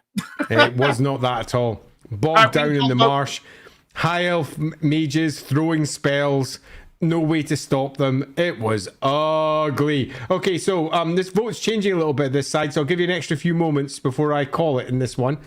So if you want to make your vote over on YouTube, do it now, because I'm about to go shut that down. Are you all ready? 3, I think so. 2, 1, and I'm done. Clicky time. End poll. All right, looks like a Twitch. It was actually 50-50 on Twitch between S and A. And on this side, it is a relatively clear win for A. All righty. It's top on A. Easy. Okay, fair. Yeah, easy. Easy. It can hold off Middenland. It can hold off Averland. That's true. It's got its own culture. Traders. It's trading across the world. It's got deals with elves. It's definitely in a better place. Yeah, Ricky Chapman, that's actually kind of an interesting question. Granted, they've only been separated from the Empire for not that long. But what is their opinion on mutants? Yeah, kill them. Yeah. Yeah, same as everywhere else. Yeah, pretty much. All right, and with that, we have reached the end of our tier list. Only an hour and 45 minutes over time. Is that all? I think we did pretty well. I think we did well too. Okay, so I have a few things to conclude in this, which I think are worth saying. Obviously, Mootland does not deserve to be there. Screw you guys. Yeah, why don't you go weep into that $240 about it? I'll go weep into that. So thank you very much for that. That's hilarious. In general, do I agree with this? You know what? Broadly, I do. If we look at the very top, we've got very first is Mootland. And yeah, sure, if you must. Moving past that one, Talabecland. Talabecland is a surprising success story. And even when it comes to the end times, Talabecland is the one that, say, for example, in the Storm of Chaos, that tries to end it all. They send their own army when Reikland wouldn't. And they end up doing it themselves, which is why Helmut Feuerbach, their elector count, goes missing. Also at the end times, they also had a really interesting show of Chaos could not beat them in arms. Like they had to resort to summoning the realm of Nurgle to drown them in a deluge of plague water. That's the only way the demons could beat them, which is ridiculous. Yeah, I like Talabecland. I think that this is a good place for it. Altdorf coming right after, and Reikland and all the rest makes sense to me. Then we're moving off to Wissenland. Yep. And yeah, it seems good. Then we're down to Marienburg. I might argue that one. I wouldn't put Marienburg on this list because obviously it's not the Empire. And because it's not the Empire, it sits on a slightly different scale, because it can do things that individual parts of the Empire don't have the same freedoms to do. It's not part of an overall whole. It's not treated by external realms as part of a larger whole, which means that it gets individual deals, which makes it look more powerful than it necessarily is, but also gains it power because it works as this linchpin between Bretonnia and the Empire, where neither side want the other side to have it, but either side will stop the other side from making any particular inroads there. The elves have done a very good trick, but in many respects you could argue that the elves have much more power there because of this as well. So given all of that, I would say, not an unfair place. Middenland there, that seems fair. Averland after that, totally fair. In fact, right down the line after that, totally fair. I think really good. I think you've really rated them well. Yep, Nordland. For those listening, just to be clear, so it goes in S tier, the Moot, due to shenanigans. Then we got Talabecland, followed by Reikland, followed by Wissenland, and then A tier is Marienburg, followed by the Wasteland, followed by Middenland, followed by Averland, and then B tier is Nordland, followed by Stirland, followed by Ostermark, followed by Ostland, followed by Hochland, and then the sad we're dead tier, which is, they should really be changed to D because it's dead tier, which is Soland, followed by Drakwold. Indeed. So past all of that, there's honourable mentions that go out there to the various other provinces of the Empire, and many of those have self-ruled for, in some cases, hundreds of years, but they were never electoral provinces. We're looking at the Sylvanias, we're looking at the Sudenvorberglands, we're looking at the Dunkelkusts, we're looking at some of the great marches, the Venland down towards the south. We're also looking at some areas like Sudenland, which were grand provinces in their own right. Sudenland, for example, could easily have been on here. We've also got a variety of provinces we didn't touch, like Newland, for example, which is actually in Albion, which became, through the Dark Shadows campaign, one of the conclusion points, set up by Thyrus Gorman, as I recall, which was relatively random. I think, as I recall, Thyrus Gorman becomes the Electra Count over there, which is proper impossible by most setups. I need to go check that one out. I haven't checked that lore for a bajillion years. That would be a really cool explanation for why he's not there after Gelt beats him. That would actually be really interesting. I think it makes more sense than some of the other nonsense that was spun. So we've got loads of areas that we've not really touched upon, but they are ultimately not grand provinces. And they're not grand provinces come the end times, or before that really, where these 100% are, which is why we focused on these. And these alone took ages anyway. I think that your final list is pretty damn good, but you might not. You might be out there going, why the hell is Talabecland there? Or, no way, Soland is the best. They didn't mention any of the lore that I like about Soland. Holy shit balls. What about? And then you could rule out something. And if that's the case, do go and make your own list and post it and share it. Go drop it down in the comments. Show everyone what you think and explain why you think what you think, because this, after all, has been a list that's been created by all of you, but that means it's almost certainly not going to match anyone's individual opinion. So do feel free to share your opinions and drop it down with us all. Yep, and I'll make sure that gets put, I'll bug Andy, make sure that's put in the description so you all have easy access to it. And that's us. So real quick, that I will say, just a reminder to join us at Sunday at the usual time here on the LAWhammer channel. Yes, for Black Crag, which is going to be super fun. We're going to be talking about a lot of greenskins, but also some dwarfs and Skaven, some other stuff. And we'll that'll also be where we'll get the conclusion to the vote for this week, which is currently active. So make sure you go vote on that. And other than that, next Wednesday, we will be playing Total War Warhammer. Total War! First time. Woo! It's finally happening. It's gonna happen! Who are we playing? I have no fucking idea. Guilt! No. So we'll figure that out. I don't know how we're gonna figure that out, but we'll figure that out. I don't know how we're gonna figure that out either, because I'm gonna be noobing my way through that like a proper noob. 5 a.m. for you. So do you have any closing words before we get out of here? I do, before we get out of here. Given that we've lasted all the way to almost 5 a.m. my time, there is a few things I'd like to say. First is thanks for lasting this long. You guys rock. You're the best. You're turning up and dropping all of your opinions and sharing them with us makes all the difference. I'd also like to say that by our deeds, I've got my seal on my head. God, it's late. On my head. You should go buy the game. It's getting shipped out very, very soon. It's just back there. Please do check it out. Other than that, if you haven't done so already, just subscribe. Go on. You'll get notifications about all our stupid streams where we talk for blooming hours about crazy stuff.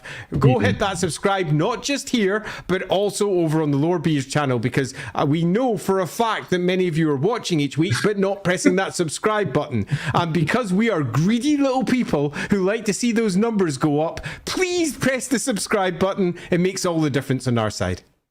Yep. Thank you all very much for watching. We're gonna get the fuck out of here, so see you all later. Right, bye.